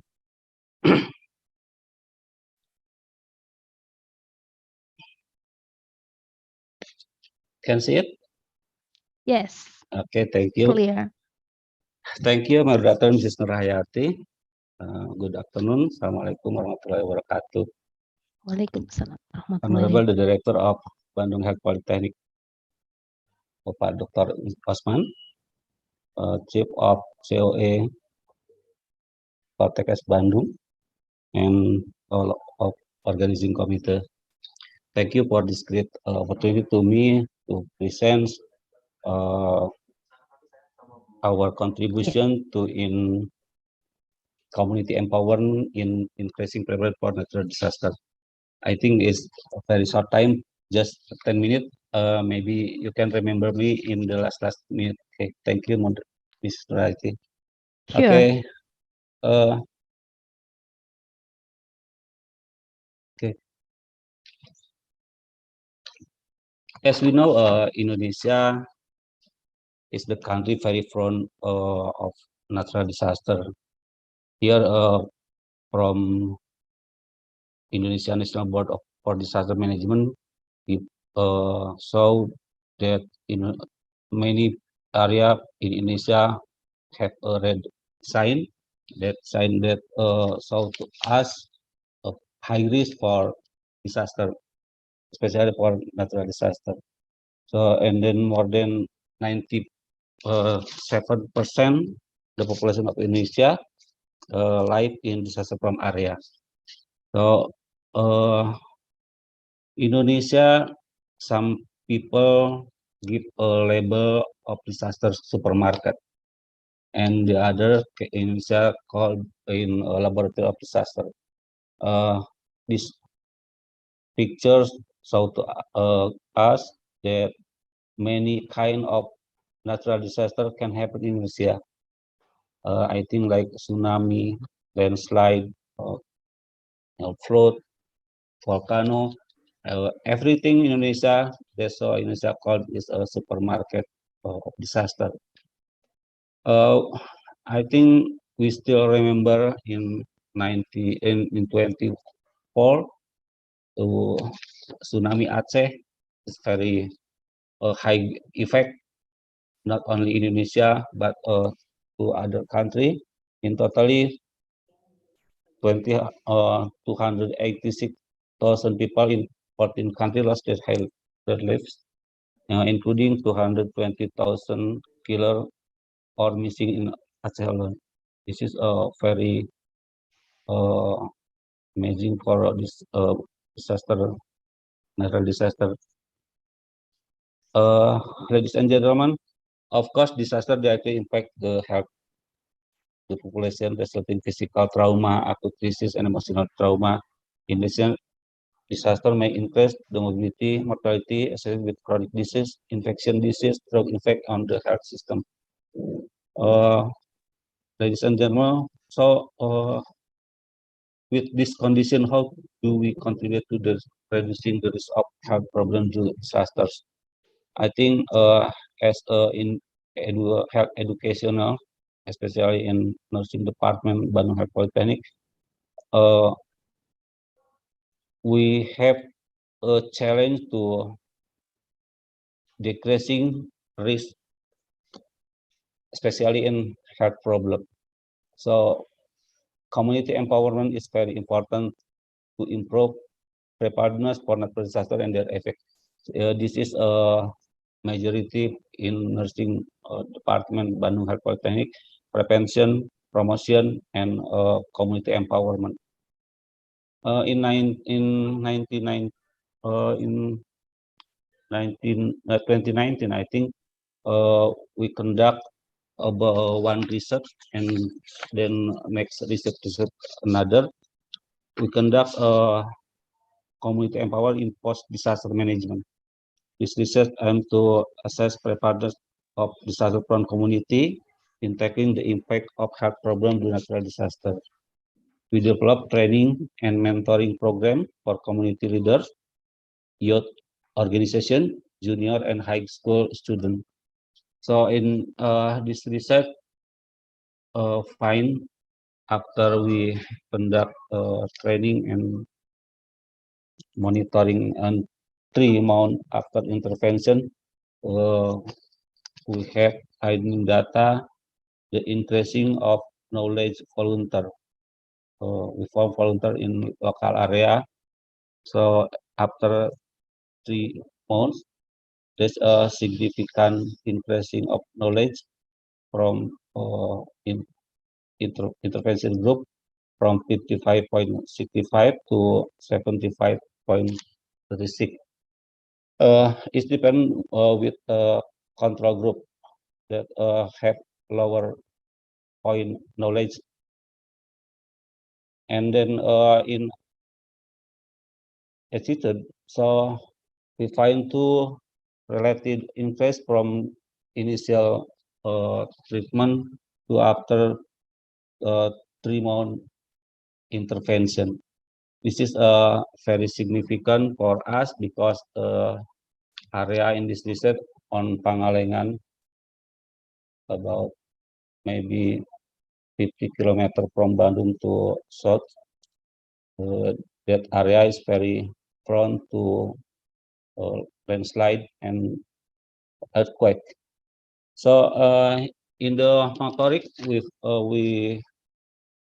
train them to some intervention that maybe they will prepare more ready to affecting from disaster like respiratory tanda vital sign, then basic life support, fracture splinting management, injury treatment, and use working age. So in this table, we find that a significant difference between intervention group and control group. We have, I think it's a very important to us to develop a program from by research to intervention. So based on this research, then we make a problem to how to empower community in community services. So this is a form of implementation from by research, strengthening the capacity of community leaders in managing physical problems to the natural disaster, like in Pangalengan in 2019, Dayakolot 2020, and Ciwidey 2021. This is a community service by a nursing department, Bandung Health Polytechnic. And then here, just not only in adults, so we prepare to age school too, implementation asal kena model, asal kena anak sekolah kenal bencana, so we implement in junior and high school. This program is continue from research to practice. I think we hope very important to implement to the community, especially in the high risk disaster, natural disaster area. So I think this what I can share to this seminar. We hope our contribution to preparedness community can minimize high risk from health problem after natural disaster. Thank you, Mr. Nur Hayati. Welcome, Mr. Asep Setiawan. Was an amazing presentation, considering that Indonesia is a country, just like Mr. Asep said, supermarket of disaster. Yeah. So we have to preparedness to make sure that we have ready for disaster. Okay. Next to the next presenter, please welcome Dr. Atik Hodiko, SKP MKEP SP M80 from Nursing Department Bogor. Was born in Bogor 11 April 1969 with the topic the use of anti-engorgement branchment to increase comfort and confidence. Mrs. Atik, are you here?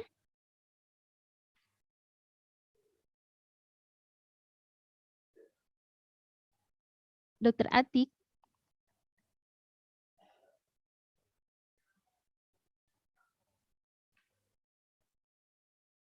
Hello, Dr. Atik.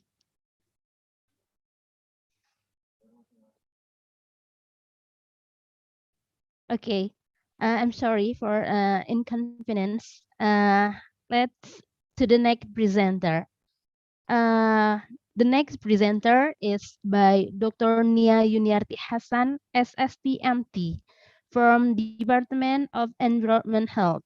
Was born in Majalengka, 8 June 1974, with the topic Internet of Things or IoT for a rainwater characteristic monitoring pre-elementary study. Dr. Nia, are you here with me?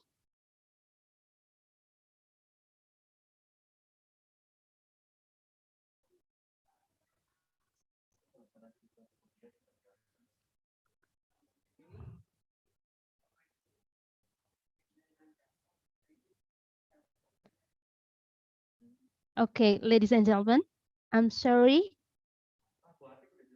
Okay.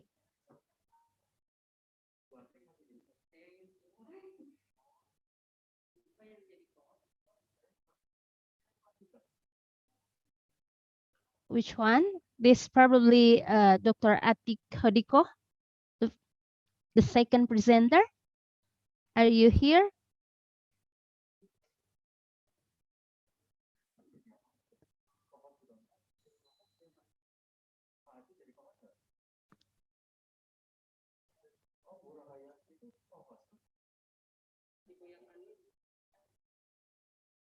Dr. Atik, can you hear my voice? Hello. Okay. Okay. Thank Hello. you very much. Because You're welcome. I'm sorry. just now still mute. Thank you Okay. very much. Okay, Miss Rohayati. Bismillahirrahmanirrahim. Bismillahirrahmanirrahim. Assalamualaikum warahmatullahi wabarakatuh. Waalaikumsalam Good warahmatullahi afternoon wabarakatuh. for everyone. I said for the first thanks to Allah for blessing us and give a chance to deliver presentation. And many thanks to all of you. Thank you very much for participate in this international conference with I think with a good theme, yeah, is utilization of local material resources, health applied technology and community empowerment for health improvement in the new era normal. Okay, this time I would like to deliver presentation about the use of anti-engorgement maternity bra. It's called Brantiman. To increase comfort and confidence. I would like to share screen. Yeah, sure. Please help the host disable participant screen sharing, I think. Please, I will permit to share screen. Wait for a moment. Okay.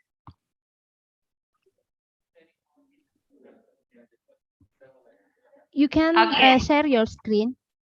Okay. Yes. Thank you very much. I'm so sorry because I could my voice could hear clear enough. Sure, clear enough.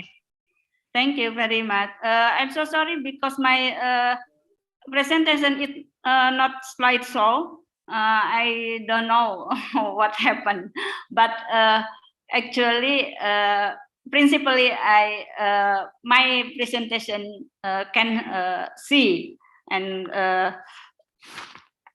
can clearly see with the others. Okay.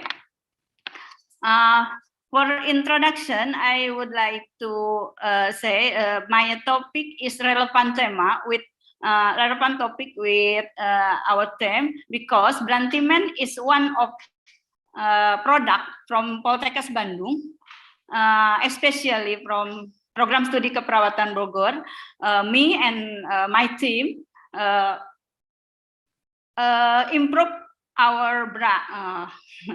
I'm so sorry, it is not a porn picture, but it is science. This is Brantiman, bra anti-engorgement. For introduction and for background, our the study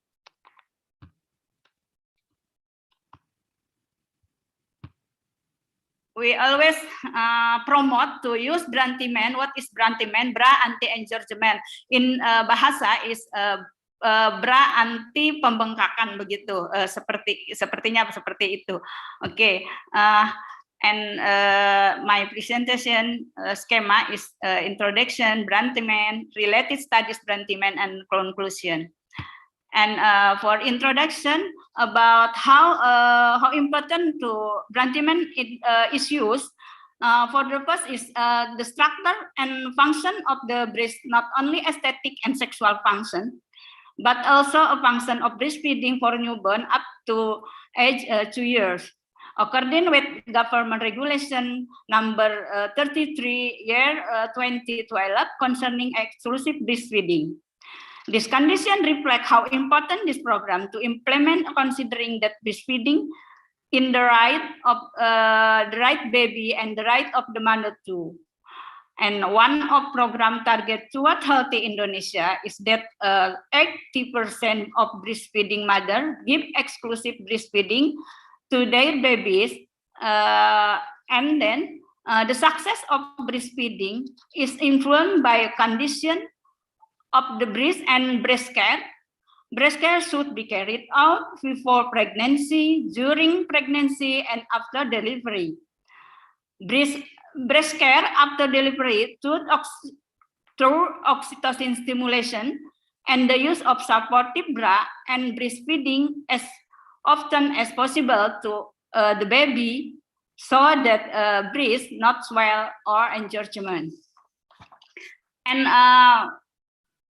After that, sustainability of breastfeeding needs to be supported by the mother readiness, comfort, and confidence to breastfeed. Mother's comfort and confidence is one of the important factors to support exclusive breastfeeding. And the right maternity bra is bra that can support the breast well, is comfortable, soft, not tight, and in accordance with the size of breast. Based on our study in 2019, it showed that breastfeeding mother knowledge is not good of maternity bras. It's limited to material use with most comfortable, affordable, no problem with brand, and do not differentiate with maternity bras and regular bras. Based on justification, is this necessary? My team necessary to make maternity bra that meet health standard, because mother knowledge and skill to using maternity bras is not entirely good.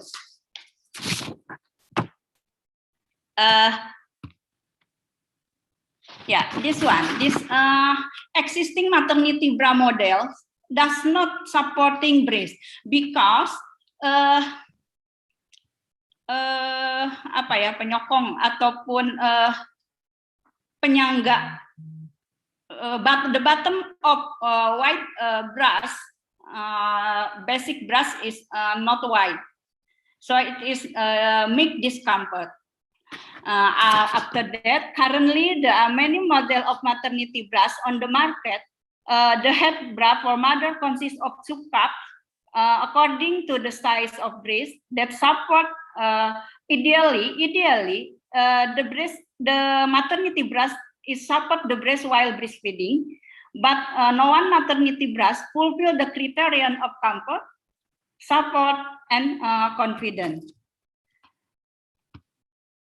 And this is my design brantimen. What is the meaning of brantimen? Brantimen is bra anti engorgement atau bra anti pembengkakan, like that.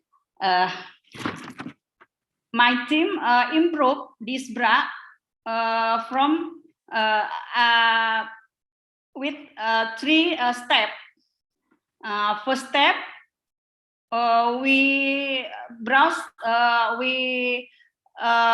looking for the maternity bra, and we identify weakness of bra, maternity bra, and we improve. After that, we choose bahan ataupun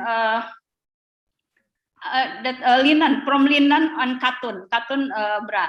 And brantimen. I respect Dr. Atik. The time is 2 minutes left. Okay, thank you. This brantimen make like this. Has a panel layer that can hold breast milk, and the bottom of bra wider to support bust, provide sense of comfort and confidence. And then related studies with maternity bra. I have 2 studies: the effect of using brantimen to comfort and confident, and educational model using a video. Maybe this is my product about brantimen. This is bra composition or dikemas like this. This is brand of brantimen. And this is a video, brantimen's video, how to using brantimen. And in the end of our presentation, I would like to sing our video if time is enough. And in conclusion, anti-engorgement bra is healthy, proper bra for breastfeeding and increasing comfort and confidence. Maybe I would like to see like that. Mengkonsumsi makanan yang sehat dan bergizi dan menggunakan bra yang dapat menopang dan mendukung. Would you see, Miss Royati? No. Yes. Could you see? No, we just hear the voice, but we can see the video. This is my video.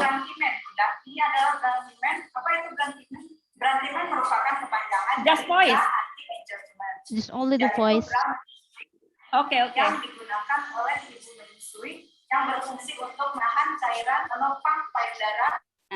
Okay, thank you very much for Ms. Rohayati. Just now I saw the videos of Brantiman, how to using Brantiman. That's all. And finally, I would like to promote. I hope any nurses can support the mother to using Brantiman while breastfeeding. That's all. Thank you very much. And I'm apologize for our mistake. Wassalamualaikum warahmatullahi wabarakatuh. Waalaikumsalam warahmatullahi Because to Ms. Rohayati, wabarakatuh. thank you. What a good presentation from Dr. Atik Hodiko, SKP, MCAP, SPM, AP. Surely the right bra can make maternity comfort and confidence. Okay, ladies and gentlemen. Next to the next presenter from Dr. Nia Yuniarti Hasan, SSTMT, from Department of Environment Health, born in Majalengka, 8 June 1974, with the topic Internet of Things, IoT, for rainwater characteristic monitoring pre-elementary study. Dr. Nia, are you here with me? Okay, Mr. Rohayati. Okay. I'm sorry, my internet is not stable.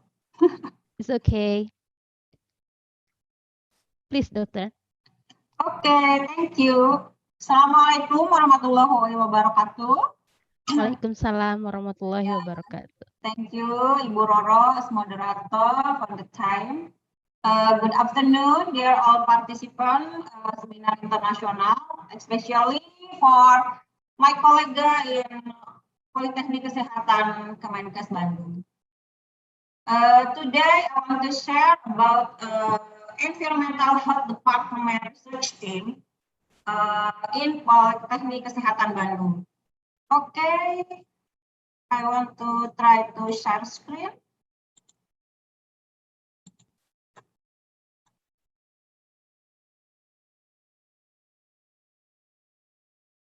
Okay, Bu Rohayati, how about my presentation? Yes, we can see clear. Okay, maybe I want to make it slideshow, February. Ya, sebentar ya.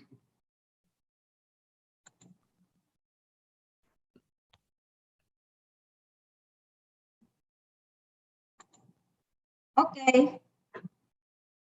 Today I want to present a part of our research study about Internet of Things atau IoT in rainwater characteristic monitoring as preliminary study. Our team for Environmental Health Department, me, Nia Yuniarti Hasan, and Mr. Teguh Budianto. This research is part of research in this year about Internet of Things rainwater harvesting for office building system, and the pilot project is in Directorate Office Politeknik Kesehatan Bandung. The research is funded by DIPA Politeknik Kesehatan Kemenkes Bandung in this year. This is our main reference. Maybe you can download and look our main reference. It's just a little bit of our reference about smart of rainwater harvesting, using Internet of Things. And then how about Internet of Things concept in smart city? And then literature review of rainwater characteristic in Indonesia and other country. Maybe it's a long time we collect some literature review, and then we research in rainwater is during 2016 until now. It's very interesting about rainwater harvesting.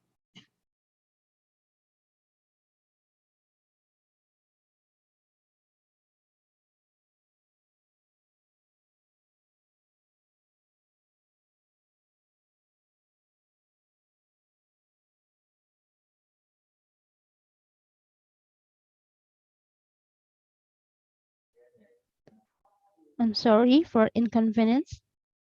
Oh, Bunia. okay. Oh, okay. Okay. Okay. Background of the research is about rainwater characteristic. Why is rainwater characteristic? Rainwater characteristic is used to identify the pollution source involved of this composition, and the rainwater provide information of the transportation and dispersion of air pollution, especially in urban area, and involve the problem like acid deposition, eutrophication, trace metal deposition, biochemical cycling, ecosystem health, and especially our issue is global climate change. And then rainwater characteristic used to validating model simulation of air pollution. And then how about Internet of Things? Internet of Things is where various devices connect to interface with each other over the internet. One of the research about Internet of Things in rainwater harvesting in India is used to collect all rainwater data for increasing the capacity of underground of rainwater storage. And then purpose of this preliminary study is for monitoring rainfall and rainwater quality in real time using Internet of Things. Okay, next. This is my our big mind map study. Maybe it's just a simple mind map. I hope you all understand this. Yeah.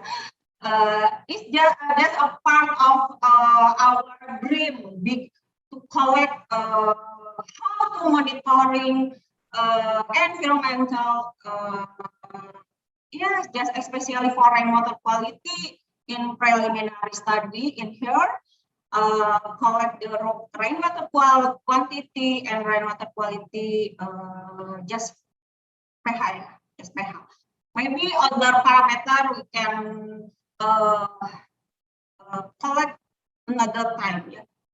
My big dream is collaboration research with the other experts to build Internet of Things for environmental monitoring. Is maybe we can collect the big data for the example question. Can we collect our water demand on real time? Can we calculate the sector in real time? And then especially for rainwater, can the sensor running the mention in the dry season, automatic open and close, and are the sensor can give our warning, yeah, if the level of rainwater maximal or minimal for reservoir capacity or then, yeah. It's still going to research and to build to collaborate in another aspect. Yeah, why is big data is need for the decision maker, especially in environmental health monitoring. And then can we calculate using simple equation? Maybe, yeah. In my team dream is for prediction. We know the rainwater is sustainable resource. We can use for rainwater for another purpose. Maybe 1, 5, and 10 years later. This is the methodology our research. We're using research and development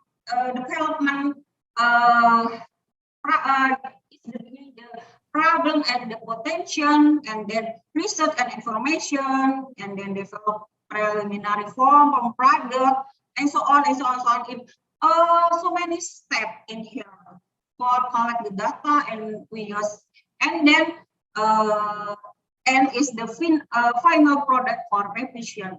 Yes. Maybe. Sorry, Miss Nia. Oh, The yeah? time is 2 minutes left. Okay. Sorry. It's maybe I'm so exciting in Internet of Things, yeah. This is the rainwater monitoring station diagram. Maybe it's just a simple, yeah, and we use a rain gauge sensor for collect the quantity of the rainwater, and use pH meter, use a module microcontroller and RTC, and then using wireless router to collect the database server, using base server, and then we can show data collecting using our monitoring station. Is the main idea. And then in the future work, it's smart monitoring. Can we look using wind, ini ada for berawan, tidak berawan, hujan, and then nilai pH, and then how about rainfall, per menit, per jam, per hari, per minggu, per bulan, and per tahun. This just a beginning.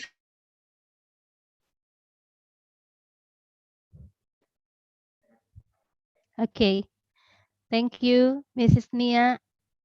An amazing presentation when we use of technology in rainwater monitoring and characterization. It's so very supporting the era for the era of 4.0. Oh, okay. Okay, and then still ongoing research to measurement the still quality and data developing, right? Yes. Okay. Thank you very much for all our participants your attention. Okay. Assalamualaikum warahmatullahi wabarakatuh. Waalaikumsalam warahmatullahi wabarakatuh. Thank you, Ms. Nia. Okay, ladies and gentlemen, we go to the next presenter from Mrs. Nita Isdiani Amkes from Nutrition Department, was born in Bandung, 20 Agustus 1969, with the topic, Nutrition Education Using Menu Replica Can Improve the Diet Quality of Obese Adolescents. Miss Nita, are you here with me? Yes, I'm ready. Okay, thank you. Please. Okay. Hello, everyone. Good afternoon. My name is Nita. I am from Nutrition Department of Poltekkes Kemenkes Bandung. I would like to share about my experience in research. Let me share screen. Yes, please. Wait a minute.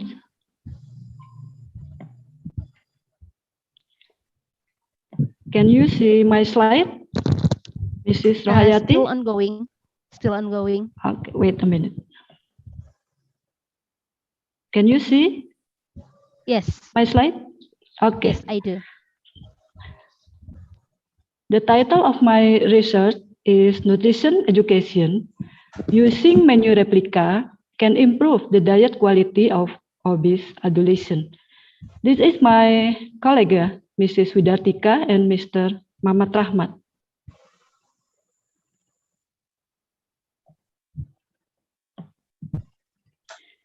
Background of the research. People know one of risk of non-communicable disease is overweight and obesity. WHO reported that so many children and adolescents were overweight or obese. This condition becomes our concern. Why we worry about that? Because one of the reasons is poor diet quality in adolescents. That's the problem to solve. As a matter of fact, obesity is preventable. Aims of the research, how to identify the effectiveness of nutrition education using menu replica on the diet quality of obese adolescent. Let me explain about the menu replica. This product was made from resin. It consisted of 3 menu sets of breakfast, lunch, and dinner. The type of snack is fruit, and the menu replica contained a low energy density of 0.7 kilocalorie per gram. This is the picture for breakfast and fruit snack, lunch and fruit snack, and the dinner. Ladies and gentlemen, you can see all of the components of the menu replica. It looks like to the real food. This product was made by Replica Studio Bandung, one of Nutripreneurship of Nutrition Department. How much is the product? It is about 1.5 million rupiah. The product is low energy density menu replica as a media for nutrition education. It usually used by nutritionists and dietitians on the job. Subject and the method. The study design used was quasi-experiment with control group. The location of the treatment group were Senior High School Angkasa in Bandung, and location the control group were Senior High School 9 in Bandung. The number of the participants was 20 students at each group. The treatment group was given nutrition education 3 times using menu replica model, and the control group was given nutrition education 3 times using a balanced nutrition leaflet. Inclusion criteria for the participant in this research: the student age was 16 to 18 years, and body mass index based on age was more than 1 standard deviation. We used the QI International Questionnaire for measure the diet quality. There were 4 components of it. The first component is variety. It consisted of overall food group and variety for protein source. And the second component is adequacy. It consisted of vegetable, fruit, grain, fiber, iron, calcium, and vitamin C. And the third component is moderation. It consisted of total fat, saturated fat, cholesterol, sodium, empty calorie food, and the last component is overall balance. It is about the composition of the nutrients, carbohydrate, protein, and fat. We also measure about food consumption. It was obtained by 24-hour food recall. Ladies and gentlemen, this is the picture was taken when we were giving nutrition education at treatment group and control group. This picture was taken before COVID-19 pandemic. We visited both of the school for 2 months. Result of the research for sample characteristic. Proportion of men in the treatment group is lower than the control group, and the proportion of non-exercise habit is similar between treatment group and control group. The most of students had a regular school activity. This is about result average diet quality score change before after intervention. The table shows that average diet quality score change is higher at treatment group than control group, and the p-value is significant for independent t-test. There was a significant difference in the average diet quality score change between treatment group and control group. Let's discuss about the advantage of product. You can see the menu replica is three-dimensional models with attractive shape and color, resembling the original food. Therefore, it attracts attention and helps participants understand the original menu. The next discussion, Kim et al. Conducted a comparison of diet quality. Pardon, miss. Okay. Between The China time and is USA. minute left, yeah. Okay. How about this research? After intervention, the improvement of diet quality score was significant. It was higher than the diet quality score of Kim research. It is related to different population and socioeconomic that influence the diet quality between countries. The last discussion, Allen et al. In USA, presented by Nutrition Education to Adolescents using food pyramid and CD of good choices for better health, effectively improve healthier menu choices. Baldasso et al. In Brazil, nutrition education had an impact on diet quality, especially the adequacy component in obese adolescents. And the study, similar result of the study, nutrition education using menu replica could improve healthy food choice and diet quality in obese adolescents. This is my conclusion. Nutrition education using menu replica can effectively increase the diet quality in obese adolescents. This is my publication. The abstract from this research published at Annals of Nutrition and Metabolism as a proceeding, and the full paper published at International Medical Journal in 2020. Thanks a lot for your attention. It was an honor for me. Thank you. You're welcome, Mrs. What a wonderful presentation about the diet education using a replica menu that can provide inspiration in adjusting the diet, especially for adolescents. Okay, ladies and gentlemen, we go to the next presenter by Mrs. Neng Soliha STM Cub from the Midwifery Department Karawang, was born in Garut 1st May 1975, with the topic the increasing of the role of midwives in the management of labor, paired with training on the application of the IFD-MES technique. Mrs. Neng, are you here with me?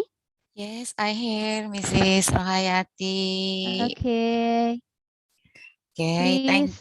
Yes, thank you, Mrs. Rohayati. You're welcome.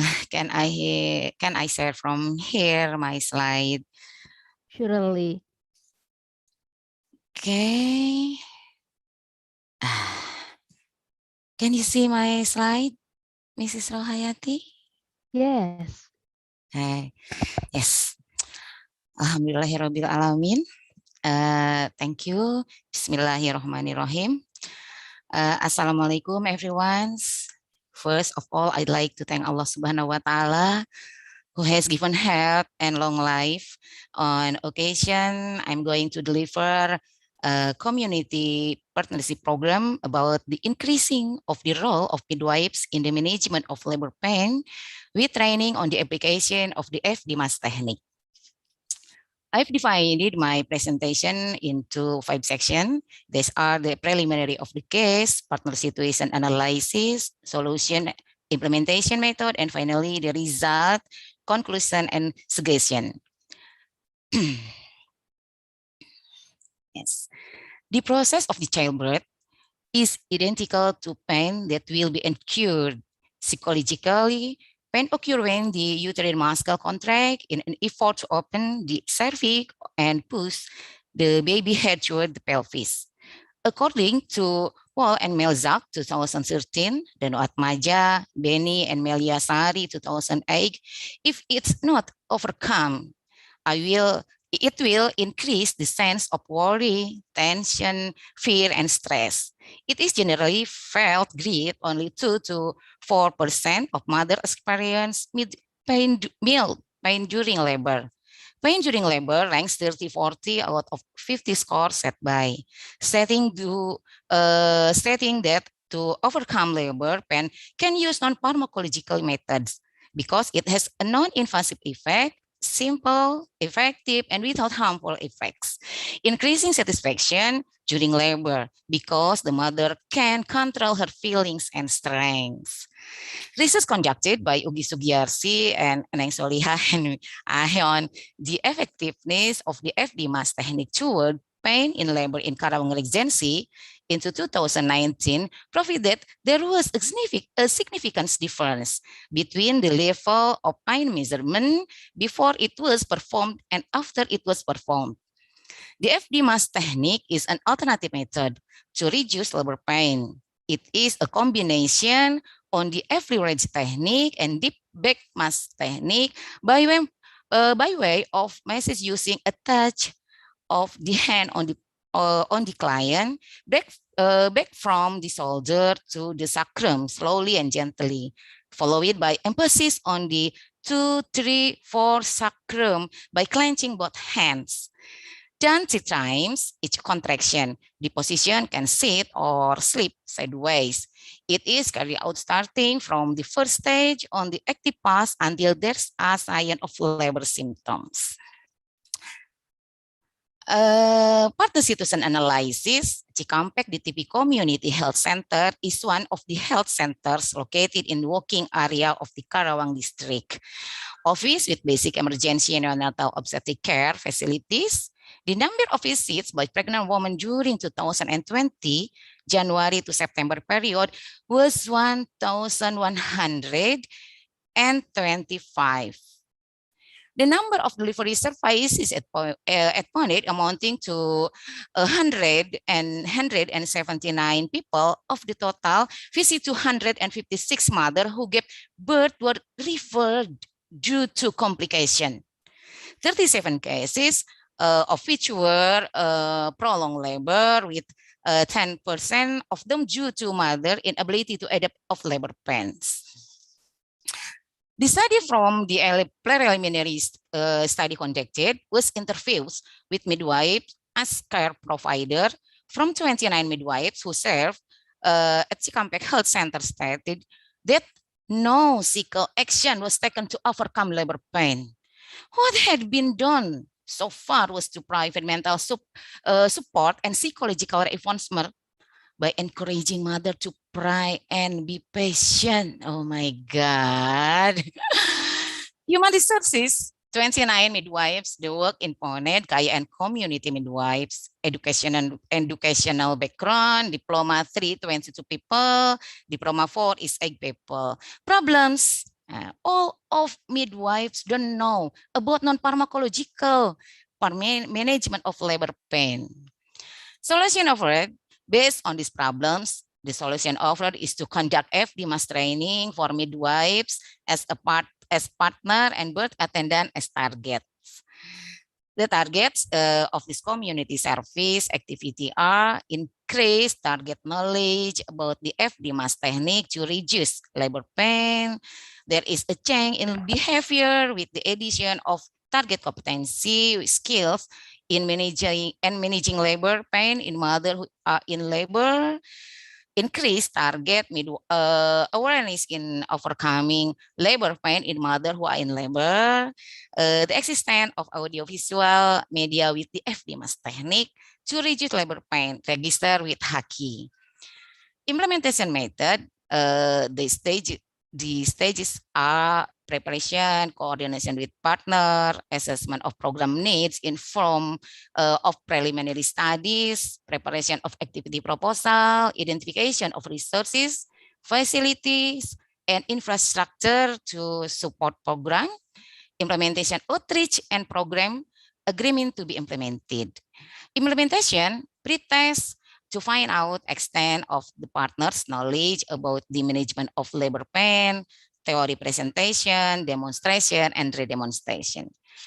For monitoring, implementation Sorry, of...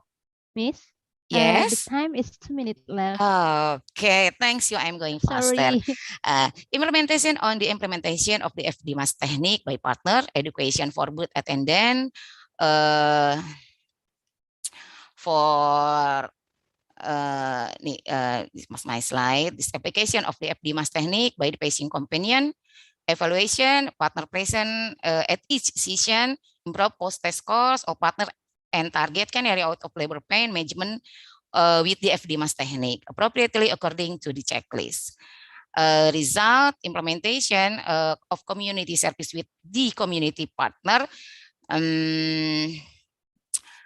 Program on training on implementation of technique FD Mas was held for 14 meetings. Partner are divided into 2 groups, namely partner 1 midwife, PONET, and KIA.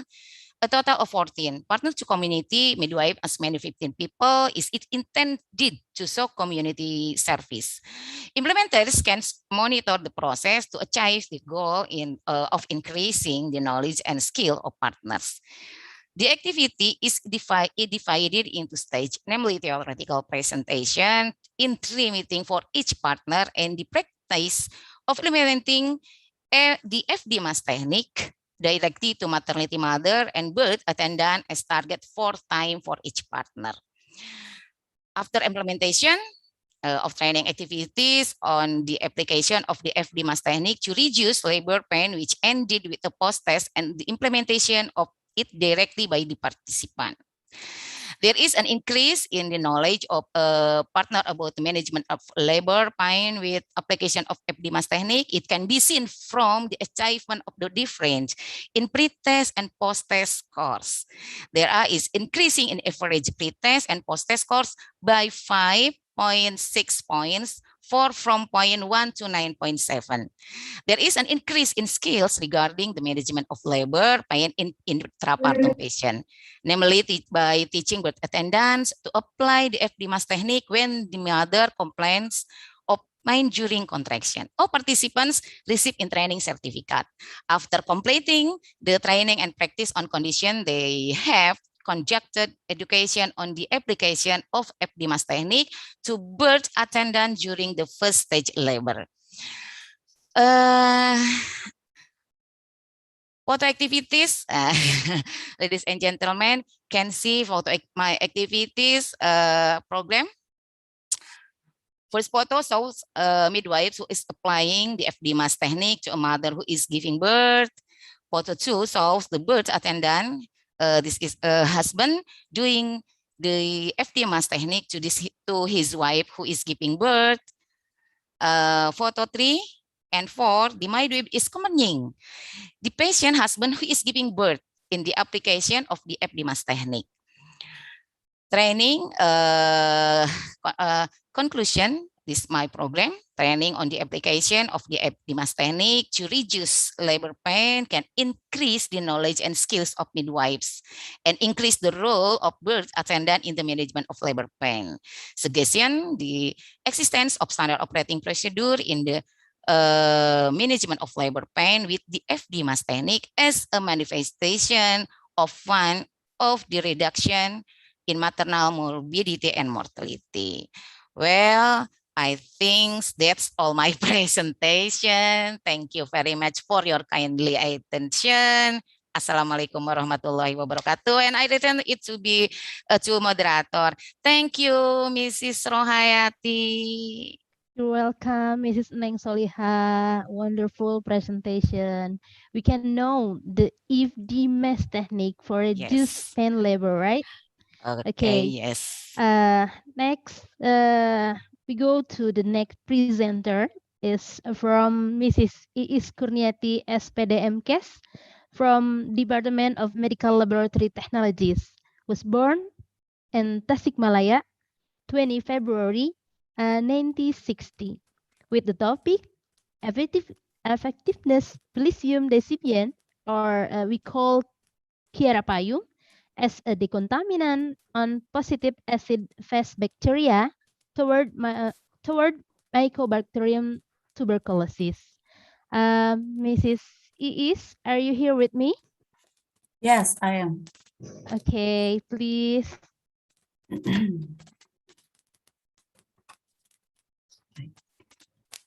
Thank you to Ms. Roro for allowing me to present the result of my research. Bismillahirrahmanirrahim. Assalamualaikum warahmatullahi wabarakatuh. Good afternoon, ladies and gentlemen. Let me introduce myself.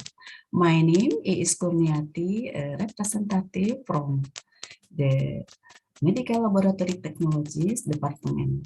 It is an honor for me to stand here and lead the result of my research. First of all, I would like to thank to the organizing for making such a big event. I ask permission to share screen. Yes, please.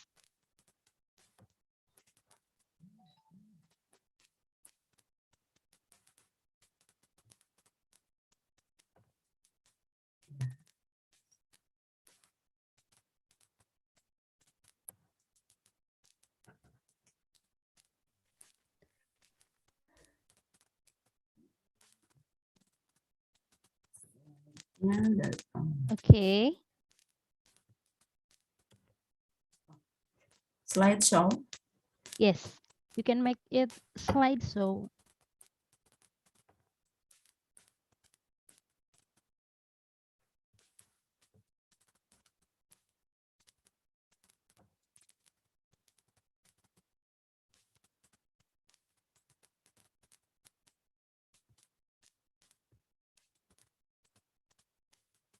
I'm sorry.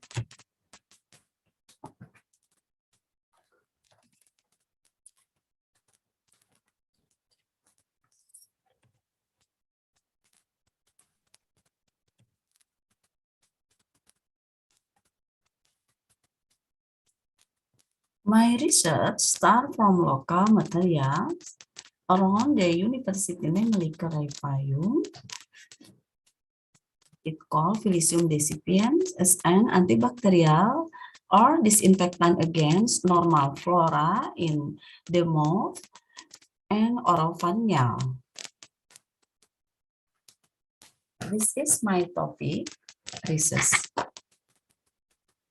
Effectiveness, Phylicium decipiens as the contaminant on positive acid fast bacteria toward Mycobacterium tuberculosis.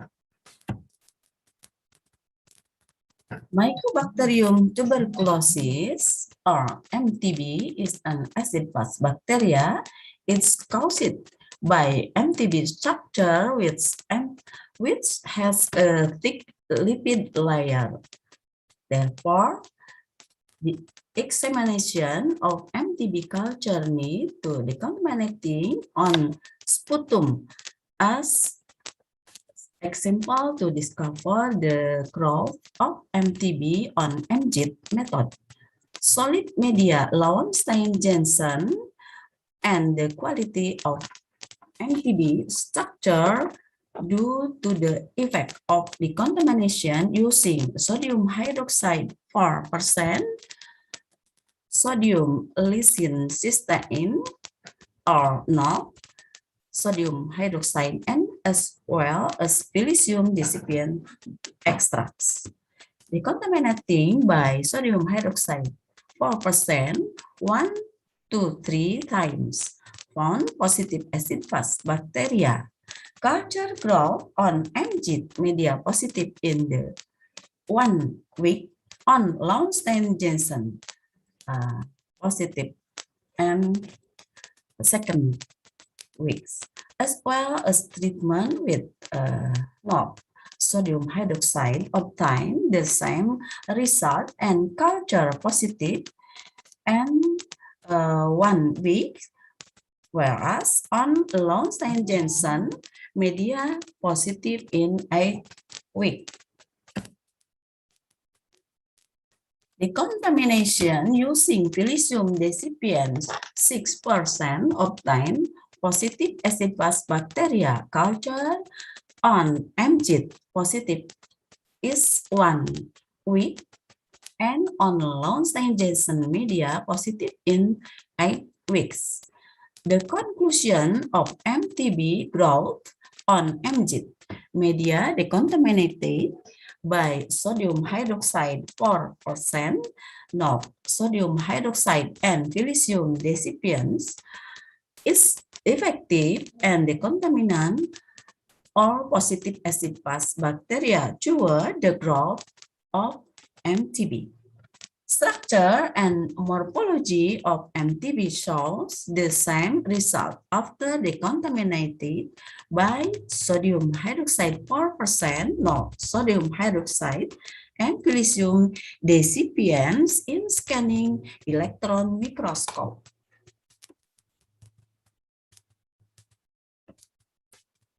This is my research background.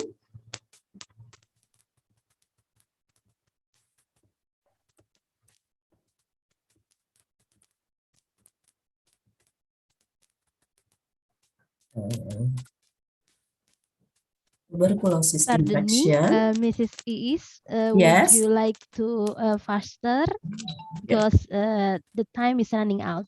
Yeah. This research to see the influence.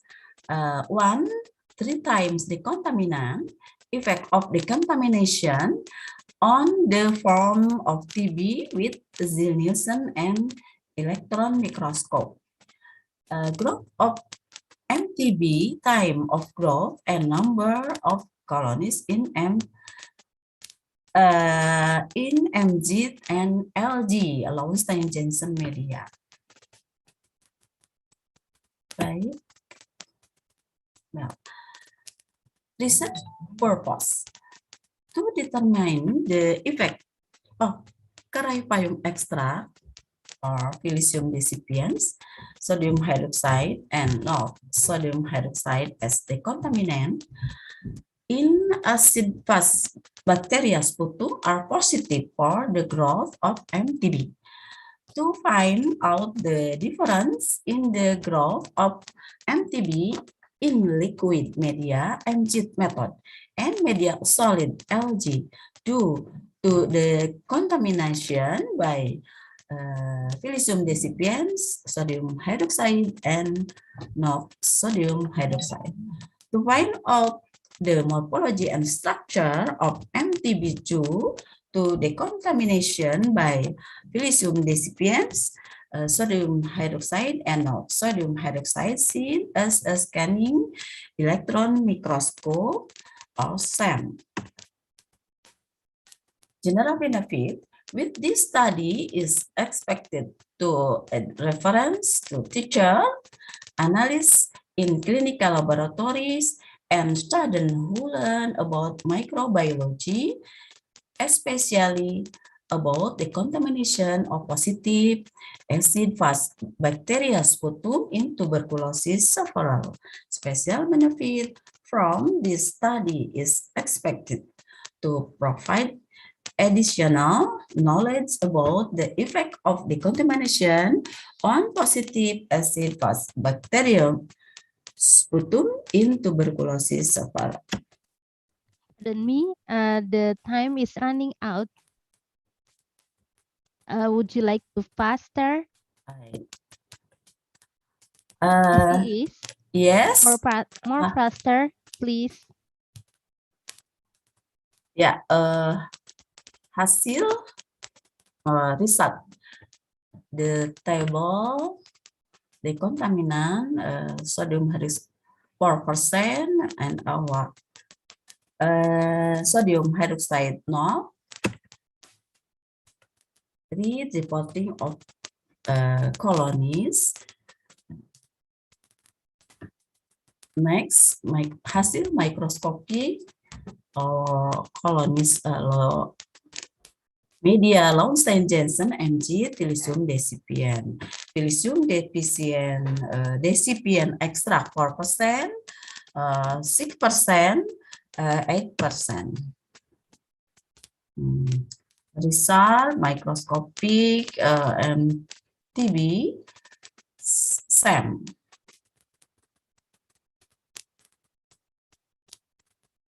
Washing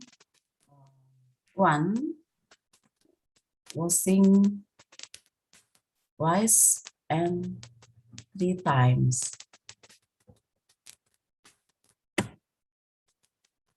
Discussion. According to the research that has been done, Phylicium decipiens is an effective decontaminant as well as sodium hydroxide and NOx or on sputum acid-fast bacteria toward the growth of MTB.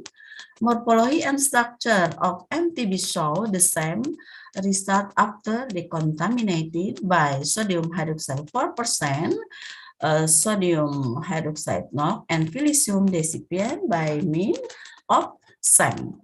To confirm the presence of MTB smear acid-fast bacteria by means of Zil-Nielsen method according WHO recommendation for smear reading, it is recommended that the observation of morphology and structure using SAM to prepare better so that the image obtained do not stop or wrong, so that the morphology of the separate stem can be clearly observed. For the future research, it shall be diluted Phylicium decipiens less than 6% and more than 4%, and continue microscopic examination using the transmission electron microscope. Then,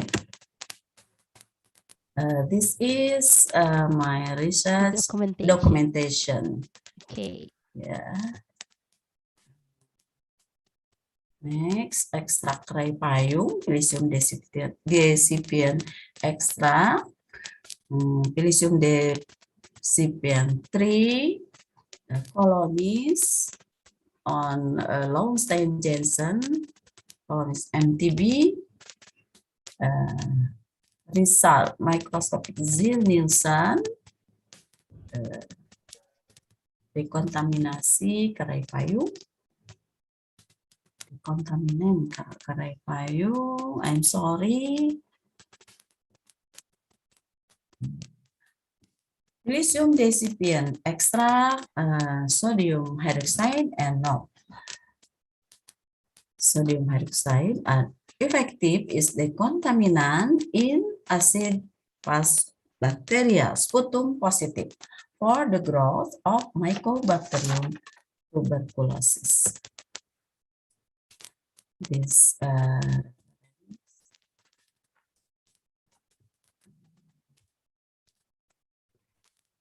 Okay, good. yeah, thank you. Conclusion, Ms. Roro, many of the local ingredients have been researched and are useful for bacterial growth media such as spice plant, turnip, fruits, nuts such as soybean, kidney beans, and green beans. Actually, there are a lot of researches that the Medical Laboratory Technology Department Politeknik Kesehatan Bandung has done, because one of our focus on microbiology in tropical disease. This is only one Sorry, of Miss. the many studies that men have done. Many time other is and yes, average running out.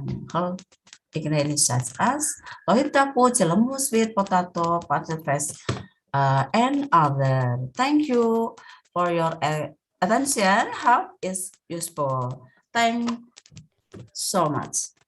You're welcome. An amazing explanation of the potential use of biodiversity in Indonesia, which is good as an alternative material to replace the chemical in decontamination. Thank you very much. Okay, ladies and gentlemen, now we go to the next presenter from Mr. Diki Bahtiar Purkon, MSE, from Pharmacy Department, was born in Tasikmalaya, 10 May 1990, with the topic Innovation of Traditional Beverage Product, Herbal Drink, with infusion or decoction method on Marsandia Palesia Bertol liverwort herb and its herbal combination as immunostimulant. Mr. Diki, are you here with me? Yes, Mrs. Rohayati. Okay.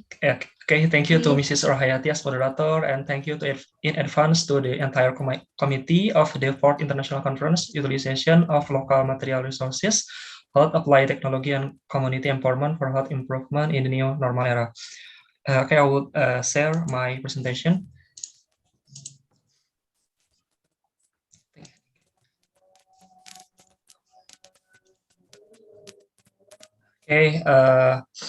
This is about my applied research, innovation of traditional beverage product, herbal drink with infusion or decoction method on Marchantia Paleaceae, Bertha, liverwort, herbs, and its herbal combination as an immunostimulant.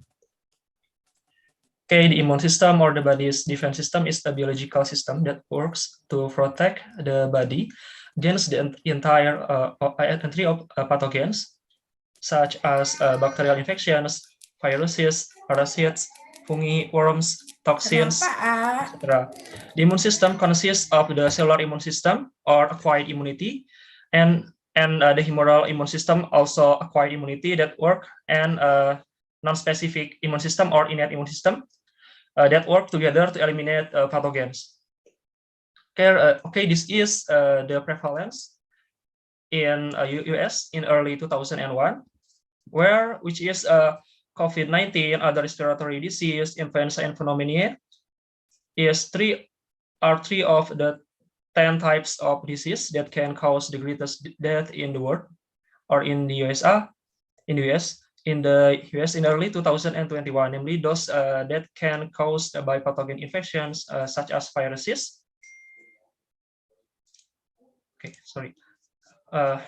Viruses, bacteria, fungi, worms, etc. And this is leading causes of death in world 2016 for of the 10 types disease that can cause the greatest death in the world in 2016 are respiratory disease, lower respiratory infections, diarrheal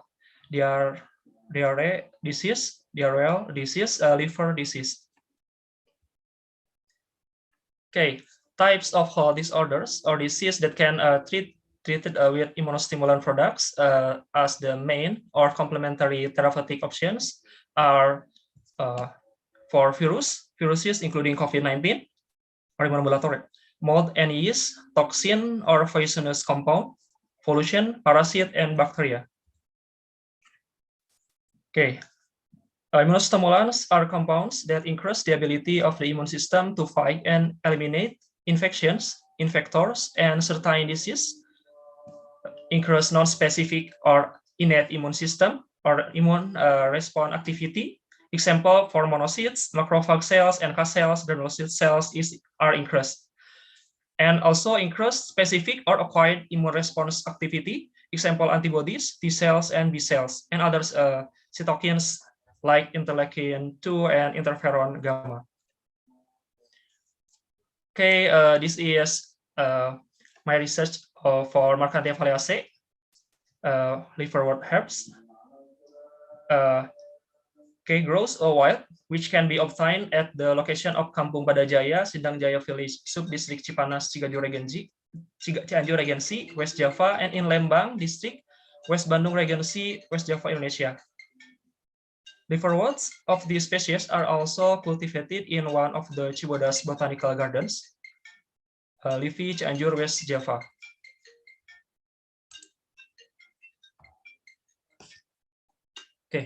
Results. This is my results of research of preclinical tests or in vivo to mice, Babsi mice, for immunomodulator test. This is for non-specific immune response test. And also this is for still a non-specific immune response test for system immune organ index for liver, spleen, and thymus. There is increase of organ index in test doses.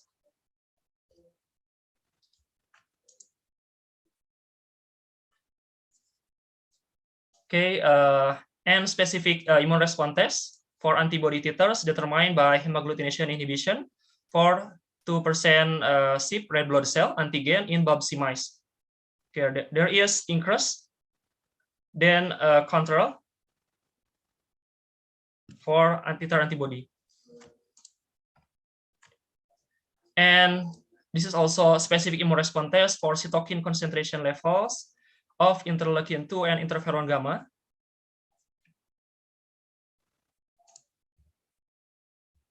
Sorry.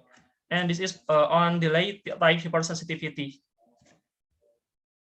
Okay, liver herb of Markhantia foliaceae that has been used in traditional medicine in China, Europe, and North America that can grow at an altitude of 1,800 to 2,457 meters.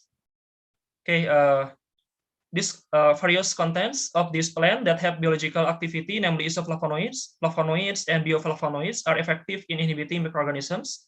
Markhantin A, this is biomarker of liverwort compound, etc. Okay, this is as an immunostimulant emulgator Markhantia foliaceae in my research.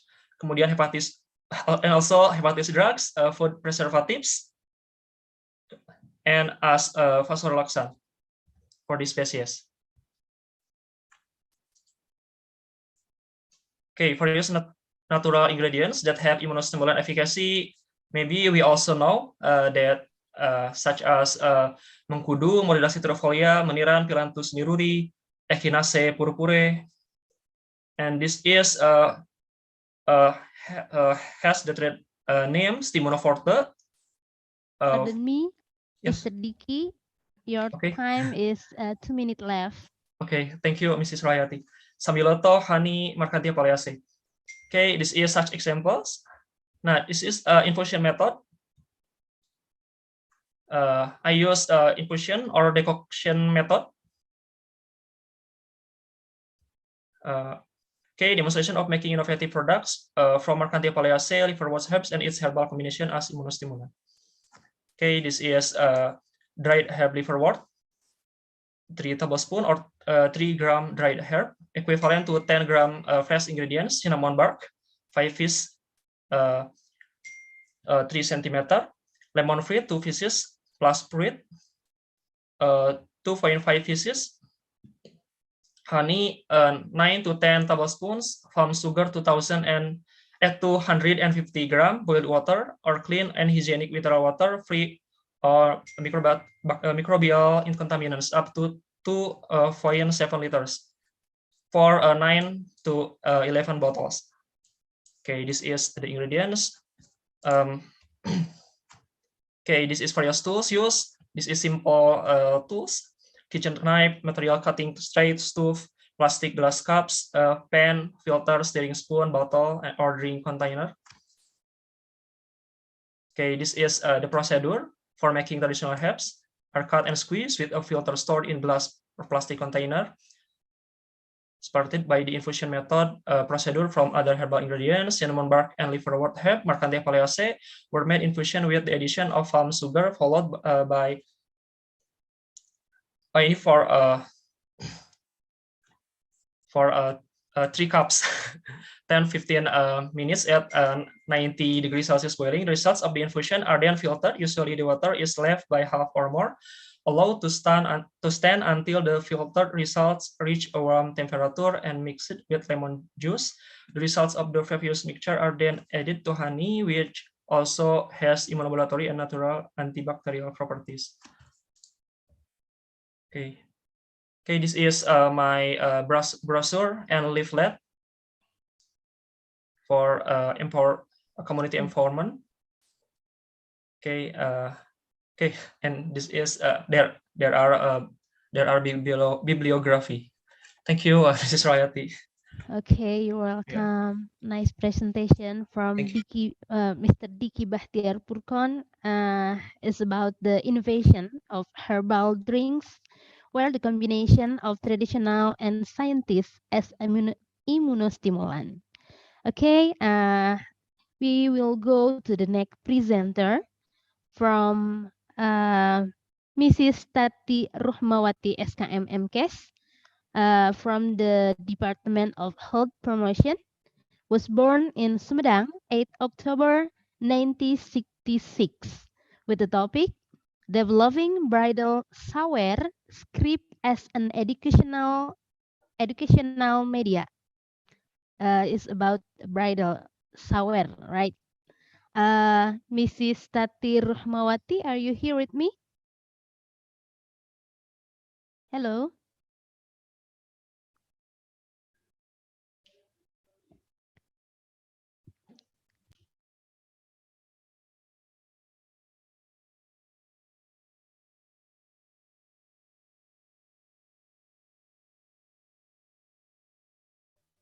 Okay, I'm sorry for inconvenience. Let's go to the next presenter. We will skip Mrs. Tati. We will go because she still praying, right? Okay. Next presenter is Mrs. Titi Nurhayati SKM MKM from the Midwifery Bogor. Was born in Ciamis, 17 November 1965. The topic about the use bed spice or OCUP to improve postpartum reproductive health and female sexual function index or FSFI. Mrs. Titi Nurhayati, are you here with me? Hello?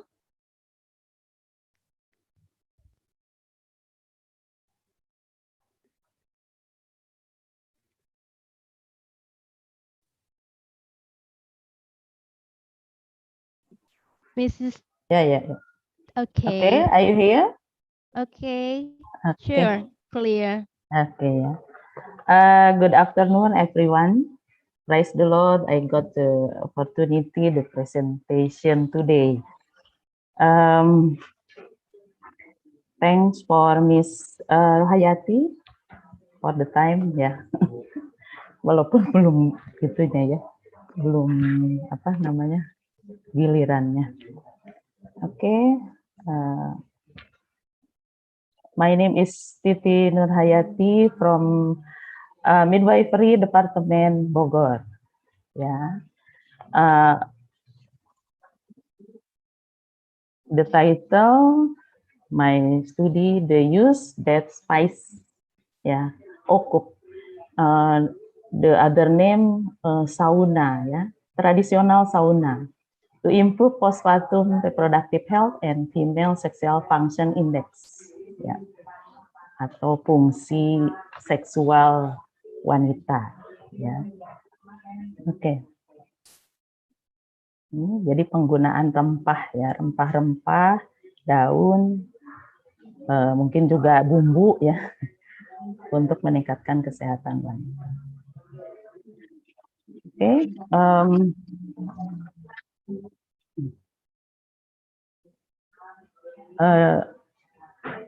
the start national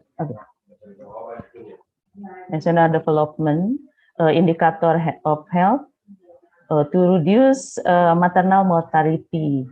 Yes, maternal mortality among others by providing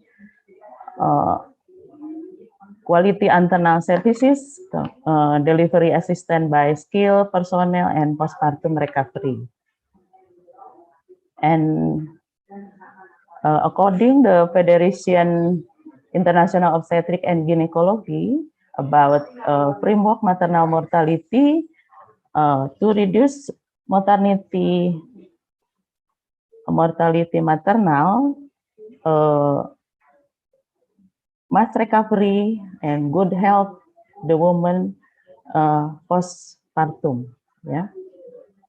Okay, and the concept related family structure, apa ya, bahwa keluarga itu harus sehat gitu ya, dengan memenuhi value system, kemudian boundaries, power intimacy, dan freedom of expression, and warmth, joy, and humor, and organizing and negotiating skill. Ya. Jadi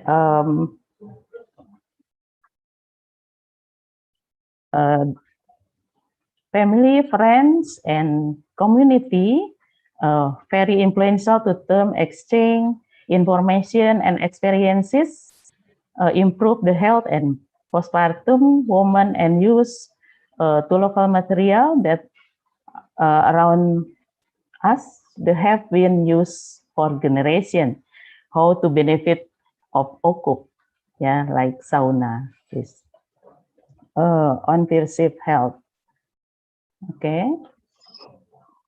The traditional practice of OKUP, yeah, in Indonesian name mandi sauna or mandi rempah, yeah, derived from ethnic Karo that utilize the diversity spices as help for postpartum health and treatment of various types of diseases.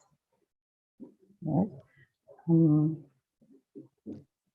Pardon me, Miss. If you don't mind, would you like to faster than before? Yeah.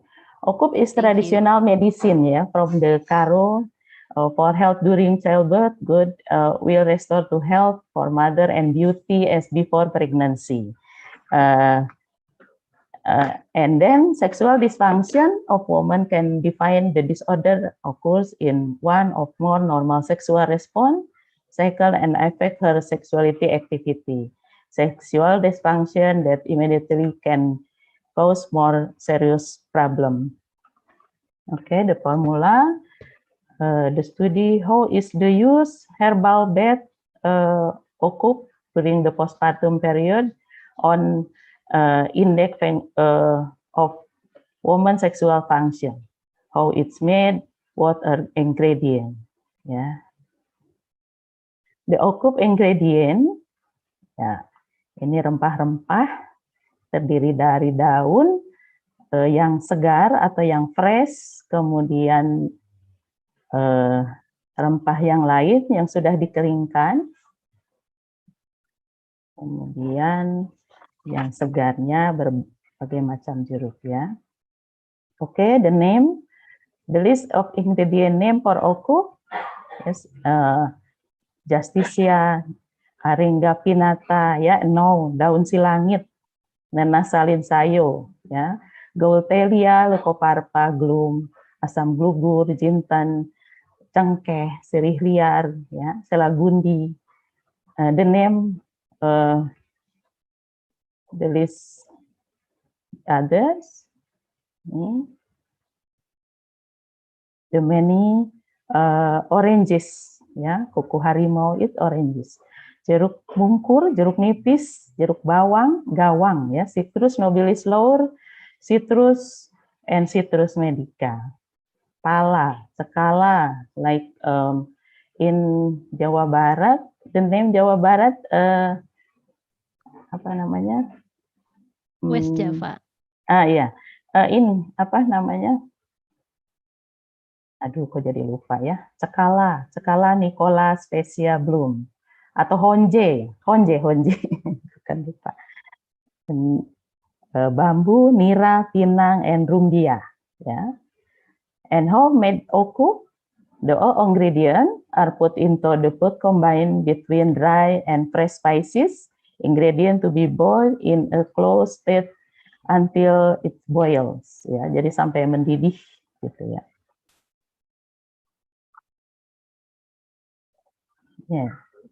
Yeah, then slowly open to release steam so that heat the mother close room for about 15 minutes or desire until sweat come out. Yeah. Okay.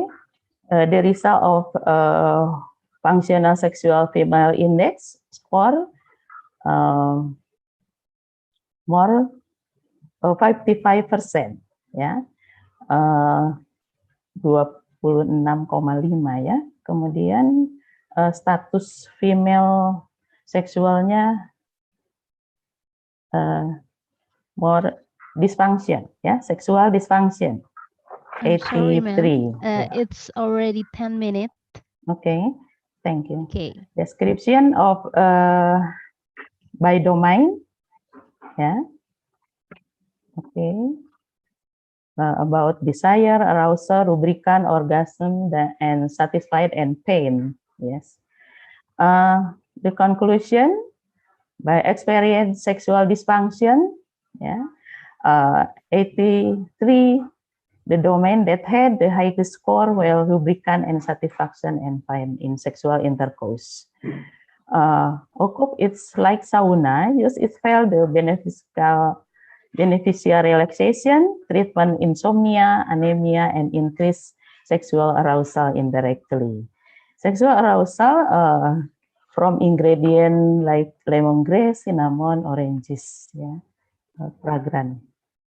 Hot steam with aromatherapy can be loose block breathing, ya, sesak ya atau tersumbat.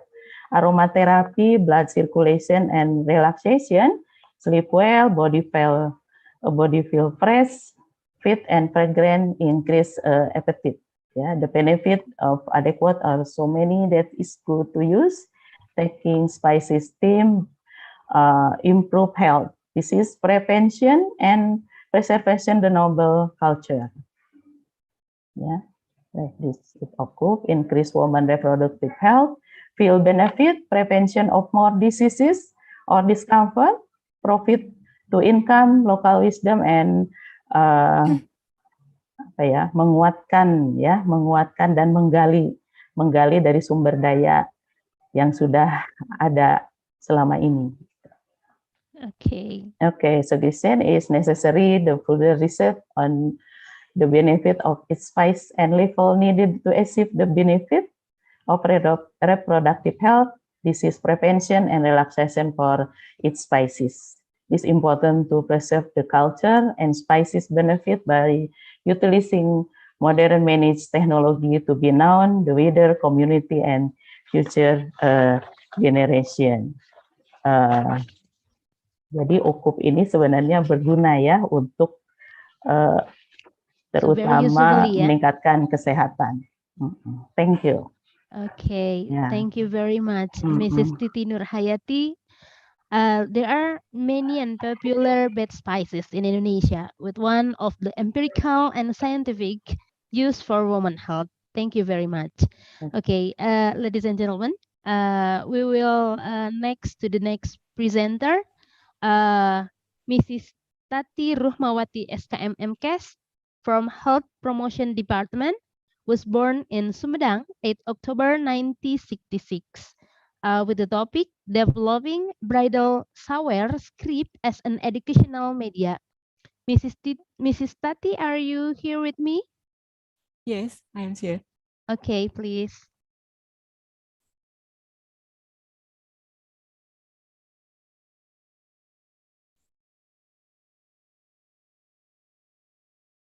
What is my voice heard? Clear enough. Yes. Thank you you're very much welcome. for the opportunity given to me to deliver my research. My title research is Developing Bridal Shower Scripts as an Educational Media by Tati Ruhmawati, Health Promotion, research teams, Tati Ruhmawati, Irma Warantini, and Mimin Karmini.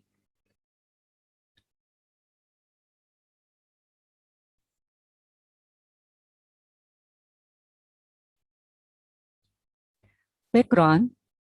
One of the Sustainable Development Goals, or SDGs targets by 2030 is to end the AIDS epidemic.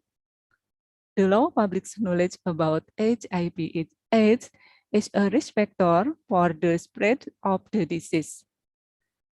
Increasing community knowledge can be done through local culture, such as the shower tradition or customs. The shower ceremony in traditional Sundanese marriage is sacred ritual and delivering educational value before living as a marriage couple. The picture is the bridal shower ceremony. Aims: developing of bridal shower scripts as an educational media about HIV/AIDS. Material and methods: writing a modified shower scripts with additional educational information about HIV/AIDS, preparing question sheets about HIV/AIDS for pre and post test, training the person in charge of shower to develop the bridal shower scripts, and testing out the shower scripts on limited respondents. Shower scripts. First stanza explain the marriage is sacred bond. Second stanza explain about HIV disease. Third stanza explain the importance of infidelity pledges to prevent HIV/AIDS. Fourth stanza explain the transmission of HIV/AIDS. Fifth stanza explain the HIV/AIDS transmission. Sixth stanza explain the symptoms of HIV/AIDS. Seventh stanza explain how to overcome HIV/AIDS, and eighth stanza explain how to overcome HIV/AIDS. Results: there was an increase in respondents' knowledge after receiving bridal showers education. Conclusion: the bridal shower scripts can be used as an educational media. This is of the training process of shower executor.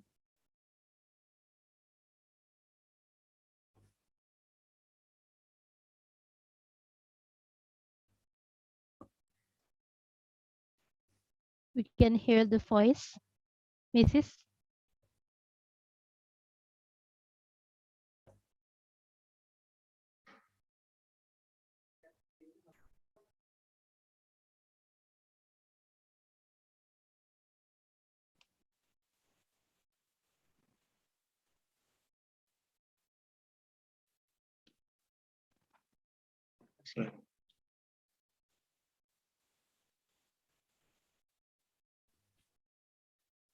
We can hear the voice.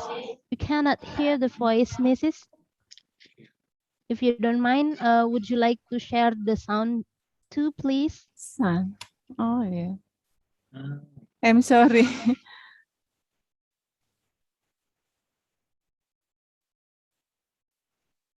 Trouble. It's okay. It's already 10 minutes, Mrs. I'm sorry. Bisa. Yeah. Thank you, Ms. Rohayati, and I will return to moderator. Thank you. Assalamualaikum warahmatullahi wabarakatuh. Waalaikumsalam warahmatullahi wabarakatuh. Thank you, Mrs. Tati Ruhmawati. Okay, so many approachment for educational by using approachment about culture is a very indeed amazing. Okay, let's see to the next presenter is by Mr. Yonan Herianto, SSTMKes from the Dental Health Department, was born in Garut, 13 January 1964, with the topic Dental Hygiene Calendar Application for Monitoring Dental and Oral Health Care on Client. Mr. Yonan, are you here with me? Yes, I hear you. Okay. Mrs. Tati, would you like to stop share screen? Yeah, ini trouble ya. Okay, thank you. Okay, thank you, Mrs. Tati. Yes. And thank you, moderator, Mrs. Rohayati, as moderator, okay? Yes. Okay. Okay, thank you. And I will try to deliver my material in my presentation. And before that, I try to share screen on my material myself. So allow me to share screen right now. Okay. Have you seen my material or participation? Yes, we Okay, do. thank you. You have to make slideshow. Okay, good. Okay. Okay, thank you.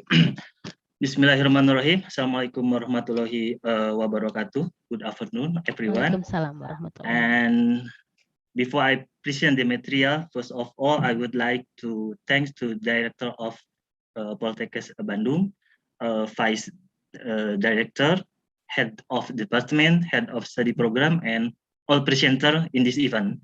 And second of all, I would like to thank the committee who has given me opportunity in this time and to give time for present the material. And the material I will deliver in this occasion is dental hygiene calendar application for monitoring dental and oral health care on client. Okay.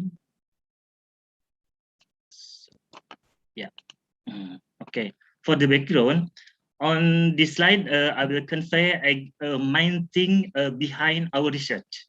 Okay. The first, the considerant, the health is general is the main basis for human life, so that human can have a good quality of life, which in the end can contribute to all quality life activities. That's the first. And the second argument, dental and oral health is here, is an inseparable part of the general state of health, and dental and oral health greatly affect health and can also affect the quality of life. And then the third argument, although all parties are aware the dental health is important, and may I to show the every research in several research result as shown in this slide report that by I think is Riskes Das 2018. Instead, they 57.6% of people in Indonesia still have problem with dental health, and of the number, only 10% have received dental health services. And beside that, we know that the most important, okay, maintenance of dental health is brushing teeth. And turn out that only 2.8% of Indonesian people have brushing teeth that and still properly. And for other problem related to dental and oral health as reported, yeah, okay, by many researchers, dental caries has caused a child lack of ability when chewing food, and this is an impact on the incidence of digestive disorders, which ultimately result in this child's body growing being less than optimal. Okay, so with the attributable risk estimate to be up to 50%. In addition, as reported by Hitton, as many 72% of mothers said they had one of more barriers to access dental health care. So this slide is still discuss background of our research. And then in the fifth argument, okay, there are a lot of effort but must be made by dental health workers to overcome problems they face, and such as how to build advocating, okay, to government, and providing dental health education for public, and increasing collaboration with every dimension sector, and also using technology in dental and oral health services. And sixth problem is turn out that there are still many people who have not adhered to the schedule for dental and oral health checks. And based on that situation, the second point is we have to think about how public can comply with the inspection schedule. And the last argument, as we know, nowadays everyone certainly has a communication tool such as a smartphone, and based on broad application, and this is make up our opportunity to develop application and smartphone. Okay, some of stages we did in designing this application are the first, we carry out an assessment of the input, process, and output requirement of dental hygiene calendar application that will be applied to smartphone. And second, we try to arrange the circuit that have been obtained in a flow chart. Third step, further is we do and use database that we need. And next step is we then use coding and algorithm system in technology smartphone. And fifth step is we trying the application development program on the smartphone. And finally, we put and keep document development of the application program that we have made. Okay, as the purpose of making this application is an approach that can be used, okay, can be used to monitor dental health service activities for client. In our research, the approach we use an exploratory study, okay, which Pardon me, sir. carried by Maybe you developing can read an it exciting faster. application. Hello, Okay, Mr. yeah, Yonan. hello. Maybe you can read it Okay. faster, considering the time. Okay, okay, thank you for the attention. Okay, Okay. and then in the education we had with 37 students was to get input from the application user related to the activities of the application created. So the result, the participation is the result on this study. I would like to confirm that there are the 3 dimensions involved in the use of this dental hygiene. The first is operator, I'm sorry, the student as operator, and next student will create a calendar application, reminders to client can now when they have to come back to follow can get a care, and the client approval is needed to provide sterility of protection, okay, and certainly of the type of services they will get from student who provided care. Okay, the result as a final result, we get result making calendar application is in dental hygiene calendar application as a result discussion with supervisor and student. And two, approach to meet need monitoring of implementation of dental and oral health maintenance. So intervention carried out by service provider, and then one of thing important for us that we have saving time and available data assured more security when compared in conventional medical or car record cars. So the calculation is like describe how this display on smartphone has been designed in such a way that it can be used to remind patient to come back for treatment. Okay, and this inclusion in and according with the state of delivering material. First, we sign input and output process, and second, dental hygiene calendar application explain the whole process, and three, the third recorded data related to the identity and the entire history of dental health, and four, this application is by using the Glide platform with Google Sheet, and six, or the last, dental hygiene calendar need application need further to development.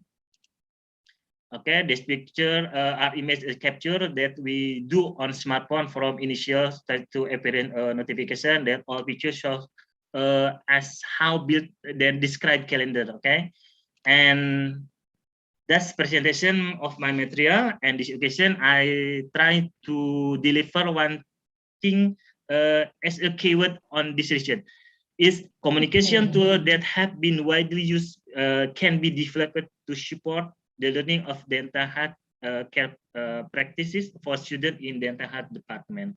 I hope this material can be useful of all us, and especially for the development of learning technology, which is currently need. Okay, that's all I can be delivered to all of you on this occasion. Once again, I would like to thank to all participants in this event, and thanks to community who has given opportunity. Okay, may we always be healthy. Thank you. Assalamualaikum warahmatullahi wabarakatuh. Waalaikumsalam warahmatullahi wabarakatuh. Thank you, Mr. Yonan. Dental hygiene calendar application is so very useful. Okay, let's to the next presenter. We have Mrs. Yulinda SST MPH from the Midwifery Department. Was born in Bandung, 60 July 1975, with the topic Teenager Reproductivity Health Training for Junior High School Student in Bandung. Mrs. Yulinda, you here with me? Yes, yes, Ms. Okay, Roro. please. Yes. May I share my screen here? Surely.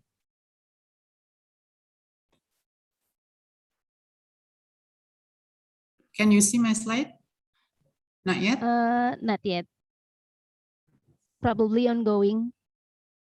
Oops. Wish.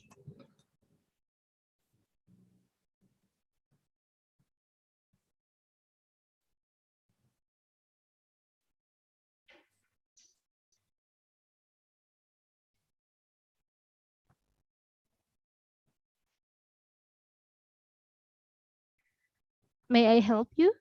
Okay, here we go. Okay, thank you.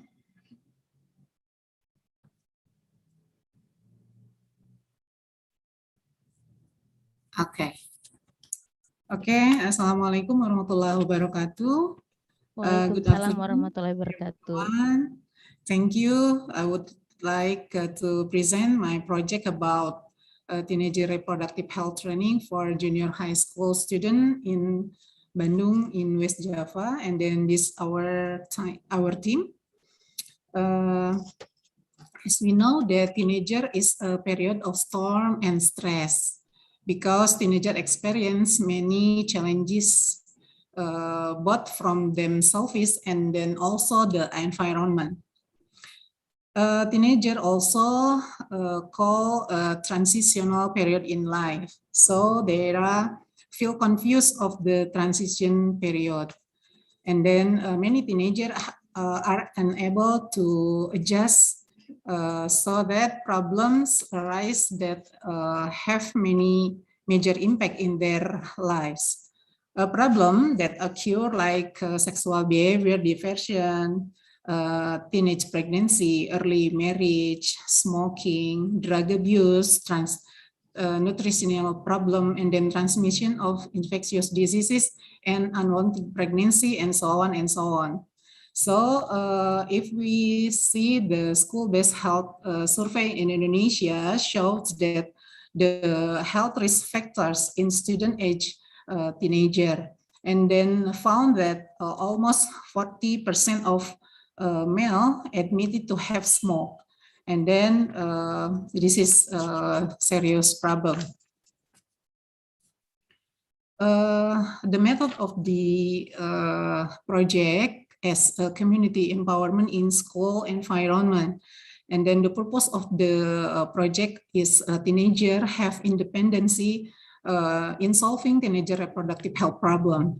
The location of this project in the Garuda Health Center, actually in Yayasan Wanita Kereta Api and Pajajaran Junior High School.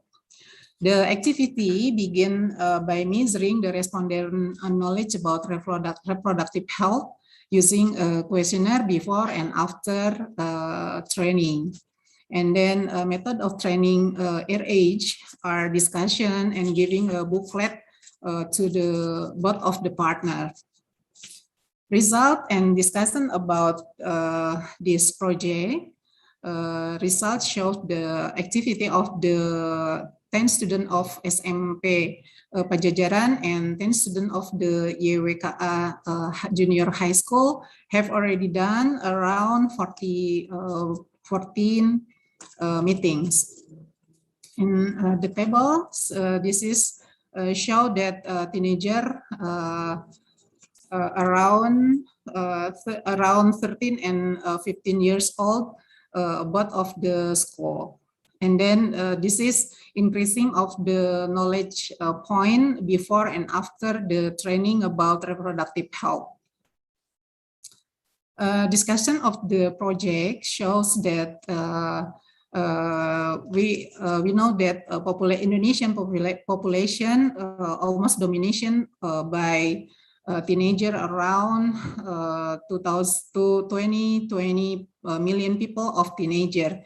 It's mean that the teenager is human resources to develop help next generation. So professional health worker must give appropriate information about reproductive health for all the teenager. And then the second, this is show that the result of the project show that training have an effect on the level of knowledge of reproductive health in junior high school student. And then the point of this is project,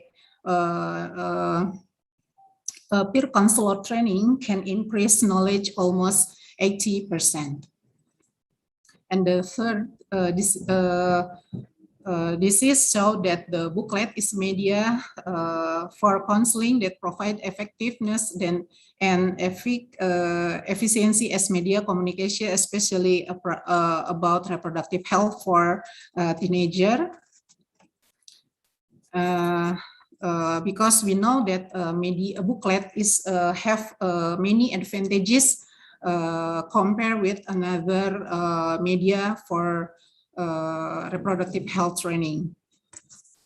This is our activity during reproductive health training by online media. The summary of this project, the first is community service summary. Activities have been carried out to junior high school. And then there is an increase of knowledge of both of the junior high school, and then availability of booklet for teenager reproductive health as a guide in providing in community service activities. This is also our training for reproductive health training. And then this is the output of the project. Is a module about reproductive health and already have patent from Kemenhumham. That's all my presentation. Thank you very much for all kind of attention. Thank you. You're welcome, Mrs. Yulinda. Was amazing. Adolescents reproductivity health training has an important role to get a golden generation. Okay, ladies and gentlemen, now we will enter the presentation session from the representative of outstanding students. They are selected students who are quite prominent among other friends, especially in the academic and research field. At the first presenter, please welcome Zahwa Ainunisa Nur Aisyah as an exemplary student from the pharmacy department. Was born in Majalengka, 6 July 2002.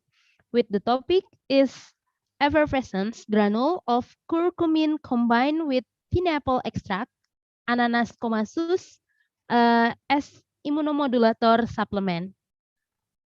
Zahwa, are you here? Yes, ma'am. Okay, please. Okay, thank you for the time. Allow me to share my slideshow. Okay. Okay. Have my slide have been visible right now? No, not yet. Ongoing, I guess. Just wait in a moment. Okay, already. Okay, thank you very much. Bismillahirrahmanirrahim. Assalamualaikum warahmatullahi wabarakatuh. Good afternoon to the honorable speakers, to the committee, and all of the attendees. Firstly, let me introduce myself. My name is Zahwa Ainunisa Nur Aisyah. I'm a third-year student of pharmacy department. Thank you for the opportunity. So today I can presenting my scientific papers about effervescence granules of curcumin combined with pineapple extract and ananas comasus elmer as an immunomodulator supplement. Okay. So Due to the limitations of time, I will just explain about my scientific papers and my product very briefly. Okay, so first, as an introduction, here all we know that the massive pandemic of COVID-19 are still threatening us and even live with us until today. So here are a little bit data of the prevalence of COVID-19 in worldwide and in Indonesia. Indonesia ranks second in Southeast Asia, who has the highest mortality rate based on JHU data on 2021. Okay, and here are a little bit about the COVID-19 pathophysiology and about the cytokine storm. So the SARS-CoV-2 or the virus of COVID-19 are transmitted via droplet, direct contact, and from mites. And then after that, the SARS-CoV-2 proteins or the SARS-CoV-2 virus are entered into the respiratory tract, and the protein are binding with the ACE2 receptors or the angiotensin converting enzyme 2. So it can infect all of the body and then infect all the cells. And COVID-19 infections also cause an impaired and also decreasing the body's immune system. And even in more severe cases, it can lead to the cytokine storm. The cytokine storm is the dysregulated immune response. Okay. So furthermore, about the cytokine storm is an excessive and uncontrolled release of pro-inflammatory agents, and is commonly present as systemic inflammations, multiple organ failure, and high inflammatory parameters. And this is the direct cause of death from acute COVID-19. Okay. And here are some stages of COVID-19 infections. First, we have the stage 1, the mild or early infections. It only affects on some organ. And then on the stage 2, we have the moderate stage, which is the pulmonary involvement without or with hypoxia. And then the stage 3, we have the severe conditions. It's called the systemic hyperinflammations. So it could lead to multiple organ disruptions. And then a rapid and well-coordinated innate immune response is the first line of defense against the viral infections. But however, the dysregulated and excessive immune response may cause an immune damage to the human body. So to overcome this, it is necessary to have an immunomodulatory agent that can work in two ways, firstly as an immunostimulant and as an immunosuppressant. Okay, so both of immunostimulants and immunosuppressants can, as shown at the slide. Okay, so immunostimulant is for the preventions or the preventive of exposures to COVID-19, and for the immunosuppressants are getting used if the immune cells in the body are too high and instead turn around to attack the cells, or it's called a curative one. Okay. But to date, there were no specific therapeutic drugs are available to treat COVID-19 infections, and mainly using synthetic substances. As for Indonesia, have thousands of natural remedies that have been used for ages as the complementary therapy. So here we have the 2 metabolite compounds from the natural remedies as a safer therapy, which provides the fewer side effects than the synthetic treatment. And the 2 metabolite compounds are curcumin from turmeric and bromelain from pineapple. Okay, if this both of metabolite compound get combined, it will make a synergism effect as an immunomodulator. Okay, so let's talk about curcumin. Curcumin is a natural phenol found in turmeric, a member of the ginger family of plants, and then have a various mechanism of actions to act as an immunostimulant and as an immunodepressant here, as we can see on the slide. So both from the mechanism actions of an immunostimulant and immunodepressants, curcumin could act as an immunomodulator agent, which could modulates the system immune in the body. But curcumin have limitations. The minimal absorptions of curcumin following oral administrations presents as the major limitations of the bioavailability itself. So to overcome that, we combine it with bromelain from pineapple. So pineapple commonly and widely found in tropics country, and it is most likely to be cost effective too. And Indonesia, as one of the tropical country, has entered the list of top 10 producers of pineapple producers based on the fair state data. And pineapple has the main contents called bromelain. Okay, so bromelain itself is a cysteine protease enzyme that could obtain from the pineapple fruit, the Ananis communis L. Mer. And then it also has some mechanism actions to act as an immunostimulant, and then as an immunodepressant that we can see in here in the slide. And bromelain also with all of those mechanism action could act as an immunomodulatory agent. And due to its proteolytic actions, bromelain is absorbed directly when administered orally, while it substantially promotes the absorption of curcumin that can enhancing its bioavailability and making this a perfect combination of immunoboosting nutraceuticals with synergistic immunomodulatory actions. Pardon me, And as Zahwa. for yes. The time is 2 minutes left. Okay, thank you.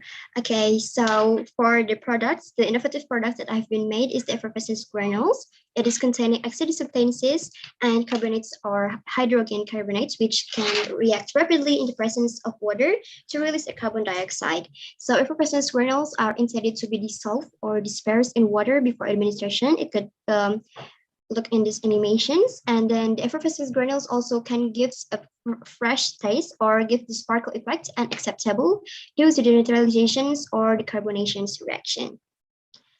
And for the dosage of the product itself, for curcumin is 1 gram per day, and for bromelain is 1,333.3 GDU per milligram. And then here we have been optimizing the formula. We have the 5 formula here. The difference between these 5 formula is the amount of the citric acid as an acid phase on the 5 formula and the sodium bicarbonate as the basic phase on the 5 formula too, to obtain the best effervescence time.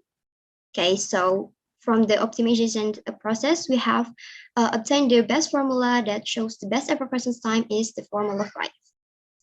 And then so we made the products based on the formula 5, and then how we made it is by direct filtrations to get isolated active compounds, and then to get the pineapple juice. After that, we evaporate the pineapple juice using the rotary vacuum evaporator.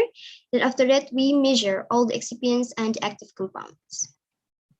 Okay, and then here are the documentations of the measuring process. And then after measuring, we have okay, I'm sorry. Can I? It's almost 10 minutes, honey. Okay, thank you. Okay, after that, we mix by the geometric dilutions. And then after that, we go to the next step, which is the granulations, using the wet granulations and the evaluations.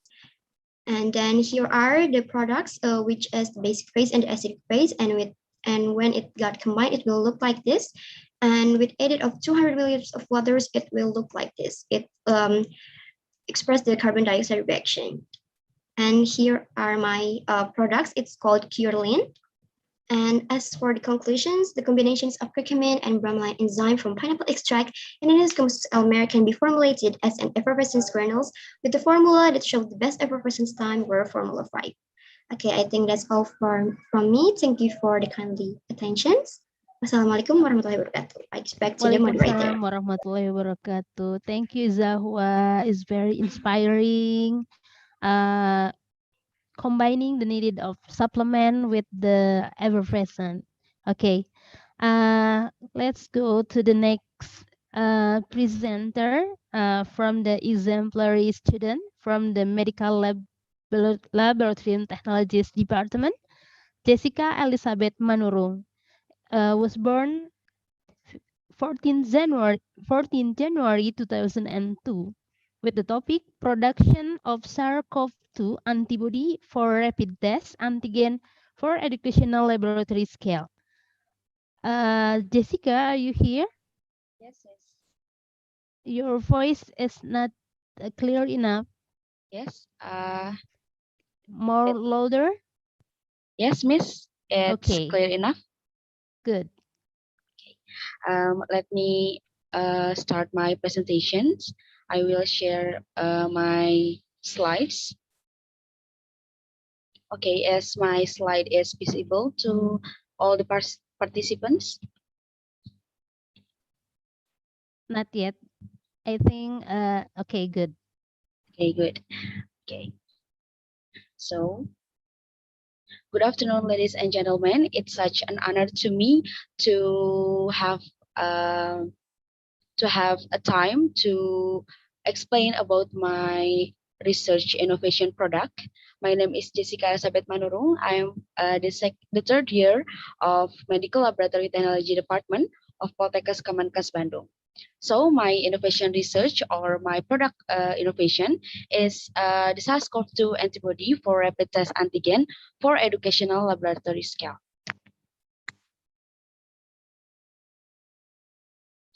Okay, as the background of my research, like we know that our world is still tackling the pandemic COVID-19, and the pandemic still until now is still not over yet. And the first case of the pandemic is in China on December 2019, and then the first case in Indonesia is on 2nd March 2020, and until now the case of pandemic is still exists in Indonesia. If we talk about the process of tackling the pandemic COVID-19, we all know that every health workers had their own role. And in this case, I am talking about the medical laboratory technologists. Like we know, the medical laboratory technologist has a many role in this pandemic. The first one is taking the swab sample, and then when they get the swab sample, they have to examine the sample that may be contain the SARS-CoV-2 using the quantitative real-time PCR as a gold standard. And sometimes they have to examine the sample using the rapid test as screening test. If we talk about the quantitative real-time PCR as gold standard that used in many countries, it has many weaknesses. The first one is the reagent and the time and facilities and also cost. For reagent and facilities, we all know that not all country or reagent in Indonesia has enough support of reagent and also facilities. And for time, like we know, quantitative real-time PCR or gold standard has took longer time to get the result more than the rapid test antigen. And for the cost, quantitative real-time PCR need a higher cost to get the result more than the rapid test antigen. So if the quantitative real-time PCR or gold standard has many weaknesses, what is the solution? This is the solution, rapid test antigen. According to the CDC, the use of point care of tests or POCD, such as the antigen test for screening, has an important role in testing as a preventive strategy because it's more fast to get the results. But did you know that in Indonesia, Indonesia has some factories that produce the rapid test antigen, but in order to make the rapid test antigen, the main ingredients of rapid test antigen itself, like antibodies, we have to buy it from another country. And because we buy it from another country or another factories in another countries, it can make the cost of the produced rapid test antigen is higher than another countries. So this is my innovation, that is make the antibody for the rapid test antigen. This is the product descriptions. The product that I produce is the SARS-CoV-2 antibody from confirmed patient's blood, which is an important raw material for the rapid test antigen SARS-CoV-2. This is the green one is the antibodies that contains in the patient's blood, and we have to isolate the green one, and we can use the antibody for the rapid test antigen. And in order to get the antibodies, I use the method of PBMC isolation method. We have to isolate the PBMC from the confirmed patient's blood using the reagent that called PQ, and that reagent can separate the red blood cell, the white blood cell, and also the PBMC and also the plasma. Jessica, and maybe you yes, can explain more quickly, considering the time is only a little longer. Okay, Miss, thank you. And why we have to isolate the PBMC? Like we know, PBMC is contains the lymphocyte and also monocytes. And lymphocytes is produce the antibody. And we have to isolate the lymphocytes if we want to get the antibodies. And this is the purpose and also the benefit. The purpose is to produce the antibody from confirmed patient's blood and use it in making rapid test antigen. And for the benefit is to make the production of rapid test antigen more economic and also can increase the competencies of medical laboratory technology students. And who can use this product? This product can be used in laboratory, in educational laboratory by student and also by the lecturer. And also in the future, I hope this rapid test antigen that use the isolated antibodies can be used in public health as a screening test. And this is what I exactly do in order to get the antibodies. I have to prepare the tool and materials and collect the blood. And then I have to isolate the PBMC using the method of isolation PBMC. And I have to measure the amount of lymphocyte using hematology analyzer.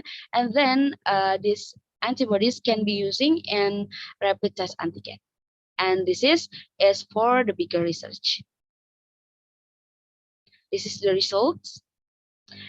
In this yellow box, there is a white layer that contains the PBMC, that contains lymphocyte that produce the antibodies. This is the product, and I store it in a microchip. And in the future, I hope these antibodies can be actually used in rapid test antigen. And this is the conclusion and also the recommendation. For the conclusion, the antibody SARS-CoV-2 can be produced by isolating from the confirmed patient's blood, and it's increased during and after infections. And antibody SARS-CoV-2 also can be used in rapid test antigen. And the antibody that I make is more economic and increase the competencies of medical laboratory technology students. This is the recommendations. The first one is these antibodies can be used in rapid test antigen device. And then this device can be used as practical media in campus. And also this can become a gold innovation of medical laboratory technology major or Poltekkes Kemenkes Bandung. And in the future, I hope this device can be a commercial rapid test antigen device. This is the documentation of my product. Also, this antibody can be used as practical media in many campus that technology, medical laboratory technology. Okay. It's all from me, and thank you for your attention. Thank you, Jessica. It's currently very useful to help the progress of laboratory examination in Indonesia. Oh. Okay, last but not the last, but the best, I guess, yeah. We have the presenter from Dina Kurniasi, exemplary student from midwifery department, was born in Sumedang 26 November with the topic digitalization of IEC, information education and communication on pregnancy and postpartum, with the media Admifas website as an effort to increase maternal knowledge in the 4.0 era and the COVID-19 pandemic. Dina Kurniasi, are you here with me? Yes, ma'am. Okay, you can start, honey. Okay, Please. thank you for the opportunities. Let me start to share my sorry. Okay, is my presentation clearly?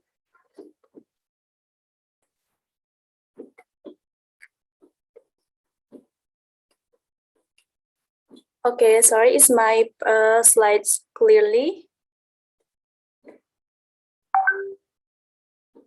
Okay, Bismillahirrahmanirrahim. Assalamualaikum warahmatullahi wabarakatuh.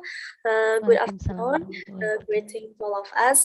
I would like, first of all, I would like to say thank you for giving me this opportunity to speak about my innovative product. But before that, let me introduce myself. My name is Dina Kurniasi. My friends call me Dina. I am a student from midwifery, Bandung Midwifery Department.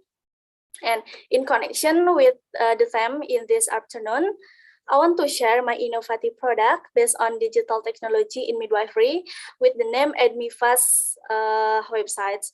And I will convey the theme of my presentation this afternoon with the title Digitalization of IEZ on Pregnancy and Postpartum Media AdmiFast website as an effort to increase maternal knowledge in 4.0 era and in the COVID-19 pandemic.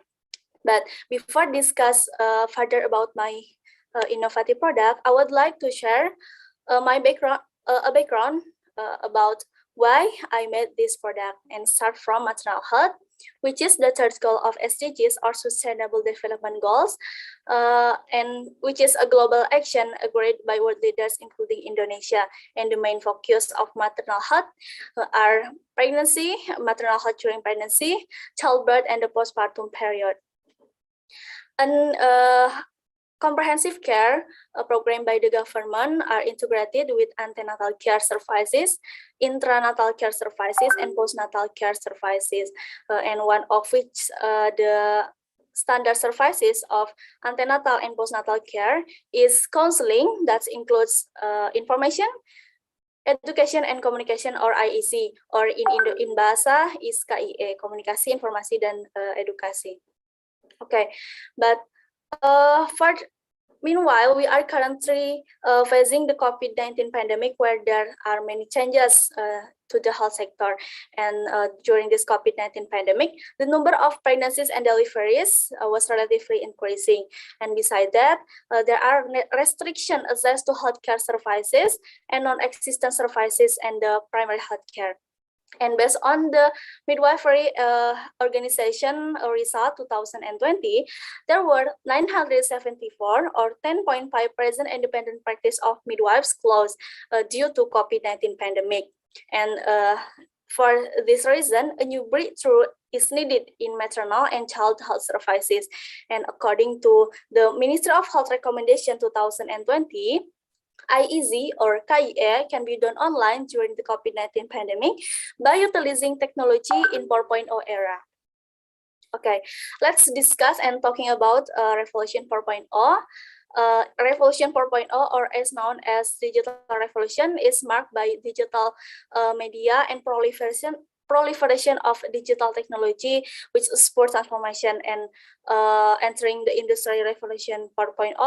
It requires healthcare providers to provide education through digital media, and one of which is a website and social media. And these opportunities for technological advancement in 4.0 era can be used as an effort to provide health education to mothers through digital media. So the conclusion based on those problems made me some inspiration to make this product called AdmiFast websites or Edukasi Ibu Hamil dan Nifas in Bahasa. So pandemic COVID-19 plus 4.0 era is made AdmiFast Pintar websites that I have created. Okay, AdmiFast Pintar is a website that provides education for pregnant women and postpartum mothers. And what makes it different from other websites? The first is integrated education since pregnancy and postpartum. As far as we know, that websites that provides education for mothers is very much about AdmiFast, and I want to make AdmiFast different from others websites. The second is equipped with posters and educational video that make it easier for the user understand the message visually. There are some posters about normal and abnormal condition and another educational video that makes the user easier understand the message. And the third is has an online consultation between mothers and midwives by Tanya Bidan feature in the last feature of this website. Okay, there are several features of this website. Start from home, pregnancy, antenatal care, postpartum, postnatal care, and the last tanya bidan feature. But before discussing further about the website's feature, I would like to invite ladies and gentlemen to jointly open the website by typing admifast.com on your browser. Okay, is my website clearly? In my website, there are several topics, and the first page is home. There are about how to use these websites, and in the bottom there are pre-tests that should be carried out by the mothers to determining or to show the knowledge of mothers before getting the material. And in the bottom there are several features that a user can explore the material obtained. Okay, let's start with the first feature. Yes, ma'am? The time is running out, honey. Would Okay. you like faster? Okay, thank you. The first page is pregnancy. That's topic and subtopics about pregnancy and educational video and some poster about pregnancy. And the second is antenatal care feature.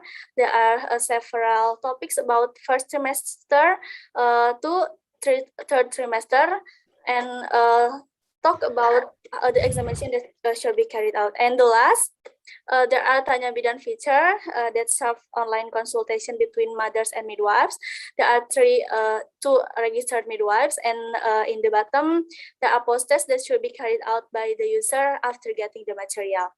Maybe that's all of my presentation. I'm sorry out of the time, but the last I want to say the last conclusion is I hope this product can develop and benefit to the community and also support the health of mothers and children in Indonesia. And of course, I hope to also get support from professional organization and the government to develop products so that the more useful for the community. Maybe that's all of my presentation. Thank you for the attention. I'm sorry if there's any mistake. Wassalamualaikum warahmatullahi wabarakatuh. Waalaikumsalam warahmatullahi wabarakatuh. 4.0 era is the millennial generation is an asset that can build a more independent and productivity nation. Thank you very much. Well, with the various departments in Poltekkes Kemenkes Bandung and various expertise, it is very possible to produce research that can help improve welfare and health in West Java especially, and in Indonesia in general. Bravo, Poltekkes Kemenkes Bandung. Next, the time I will give him back to the host, please, Mrs. Switri. Yeah, thank you, Mrs. Rohayati. So, ladies and gentlemen, I would like to say thank you for Mrs. Rohayati and also all the speakers for these expositions. All the speakers and also the moderators looks very expert and definitely inspire all of us in this afternoon. So I think we now come to the end of today's session, but ladies and gentlemen, don't forget that tomorrow we still have a very interesting session that include the virtual open house and also plenary session. So on behalf of the committee, we would like to thank all the participants as well as the speakers for the very warm and interesting presentations. We would like also to apologize for any inconvenience during the sessions. Hopefully this session will be great benefit for all of us. Thank you for all of your attention. I'm Witri Priyanti Putri signing off. Wassalamualaikum warahmatullahi wabarakatuh. Thank you everyone.